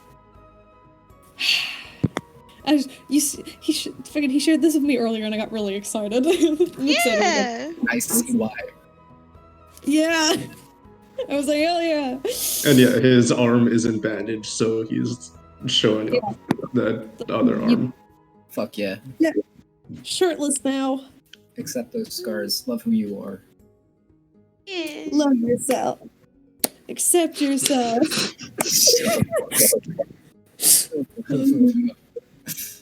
All right. And with that, all of Wait, you speak- are going Before we go, Yeah, Wait, no, I do have something too. Okay, I'll wait, let before we I'll go. let Spark go. just really Spark, go ahead. quickly, before we go, I am going to take my super cool bioluminescent flower crown, and I'm gonna go to Alt Spark. And I'm going to walk over and I'm going to put it on her head. And if she tries and dodges it, I'm going to continue going. She's putting this fucking flower crown on. And I put the flower crown on her head. At this point, she like accepts it and she looks up at you and she kind of gently touches it and she just kind of goes, you know, it's kind of cute. Mm-hmm. Spark gives her a big grin and goes, suits you. Remember to keep an eye out, okay? You saved these people, you can save more. I believe in you. Got it. She gonna give So you that and just thanks. also the flower crown glows in the dark. It's really cool, so congrats. What? That's Yes. it immediately bolts to the nearest dark room. Now, I'm going to stand in front of Peirs and take out. Well, okay, so look, I know this sword is yours and all, but it's a trophy that I don't think I can give up. But I can't leave you empty-handed, and I'm gonna take the Dragon Slayer sword and hand it to him.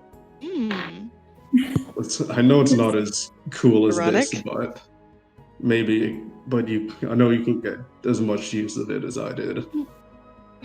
He kind of gives it a small nod. He's just like, I can respect that. I would have done the same if I was the one victorious in the battle. He will take the sword and leave you with the hold up, what's this sword called? I don't know. You never told me the name. The War Mage blade. This blade is made of 5 pearls in the center of the blade. This blade does 1d8 or 1d10 damage if you because obviously it's the same thing. Plus 2 force damage and plus 2 to any and all attacks. When attuned, you have plus 2 to your intelligence and it holds 5 charges of magic missile that reload at dawn. I'll send you a little thing about this sword. Damn. Nice. And yes, I know what we talked about, the Dragon Slayer sword. And religion checks, I believe, as well. I'll send you the image I took off of Pinterest. Give me a second. Cool.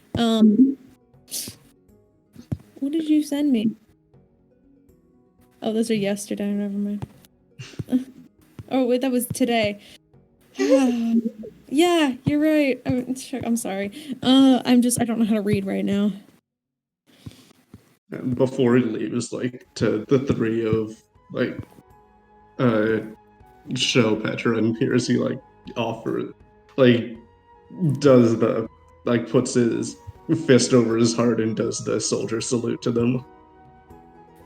All 3 of them will just respond in the same sort of salute before you are banished off, giving you that sort of final sort of wave of just respect. As these 3 have to work out their shit with the rest of the Outcasts now, and I don't have it saved. Shit. Okay, hold up. I'll have to find it later. It's Sorry. okay. No, do it tomorrow. It's fine. Okay. Just remind me that you have a cool sword now. It's too late. I'm tired. But is there anything else anybody wants to do? Or are you guys good? I'm good. I'm gonna go to Tanar'ri and thanks for everything. This group needs you. You keep their lives interesting, so don't go running off with the circus or anything yet. I guess not. You keep them, I don't know, entertained for me. Your side of the group. Promise I can keep. And he gives you like a small nod and keep practicing with that dagger. It can do wonders. Oh, I definitely will. And he'll kind of give you a wave off as you guys are. You guys have to basically like line up as Puud sort of summons his other clerics around so that all of them can banish you off back to your own reality. And you guys all are accepting it, right? You're not resisting. Oh yeah. Oh, yeah. Yeah, I assumed as much. I'll go home. And one by one, all of you vanish from this plane of existence and reappear, tumbling to the ground in this small enclosed shop space, all falling out of this red box that has been put on top of a shelf, as it has been a total of 22 days. What the fuck? Okay, hold on. I'm marking this in my calendar. It has been 22 days as all of you stumble out with your new gear and old gear as you fall out of this box. Everybody make a dexterity saving throw for me. You won't take damage. Natural 20. Peirs, you land on your feet. You're fine, man. Natural 1. No. Puud lands on space. Oh no. I'm so pissed it was on the natural 20 and then rolled over to an 8. That's a 15 total. Not great, Tanar'ri, but you don't stumble and fall on your ass, so. Unnatural 20. Oh, yeah, fine. Raven's fine, too. Its bark is probably also fine, being a monk, I'm 18. assuming. Yeah, You're 18. fine. But Pud's the only one who just falls face first into the floor. As you hear this, the woman's voice of Esmeralda go, "Oh, you're back!" How long has it been? 22 days, I believe. Oh God! Has anything bad happened? Fantasy May. It is May. Welcome to May. It's a new month, guys. Okay. And you guys What are is the set free. likelihood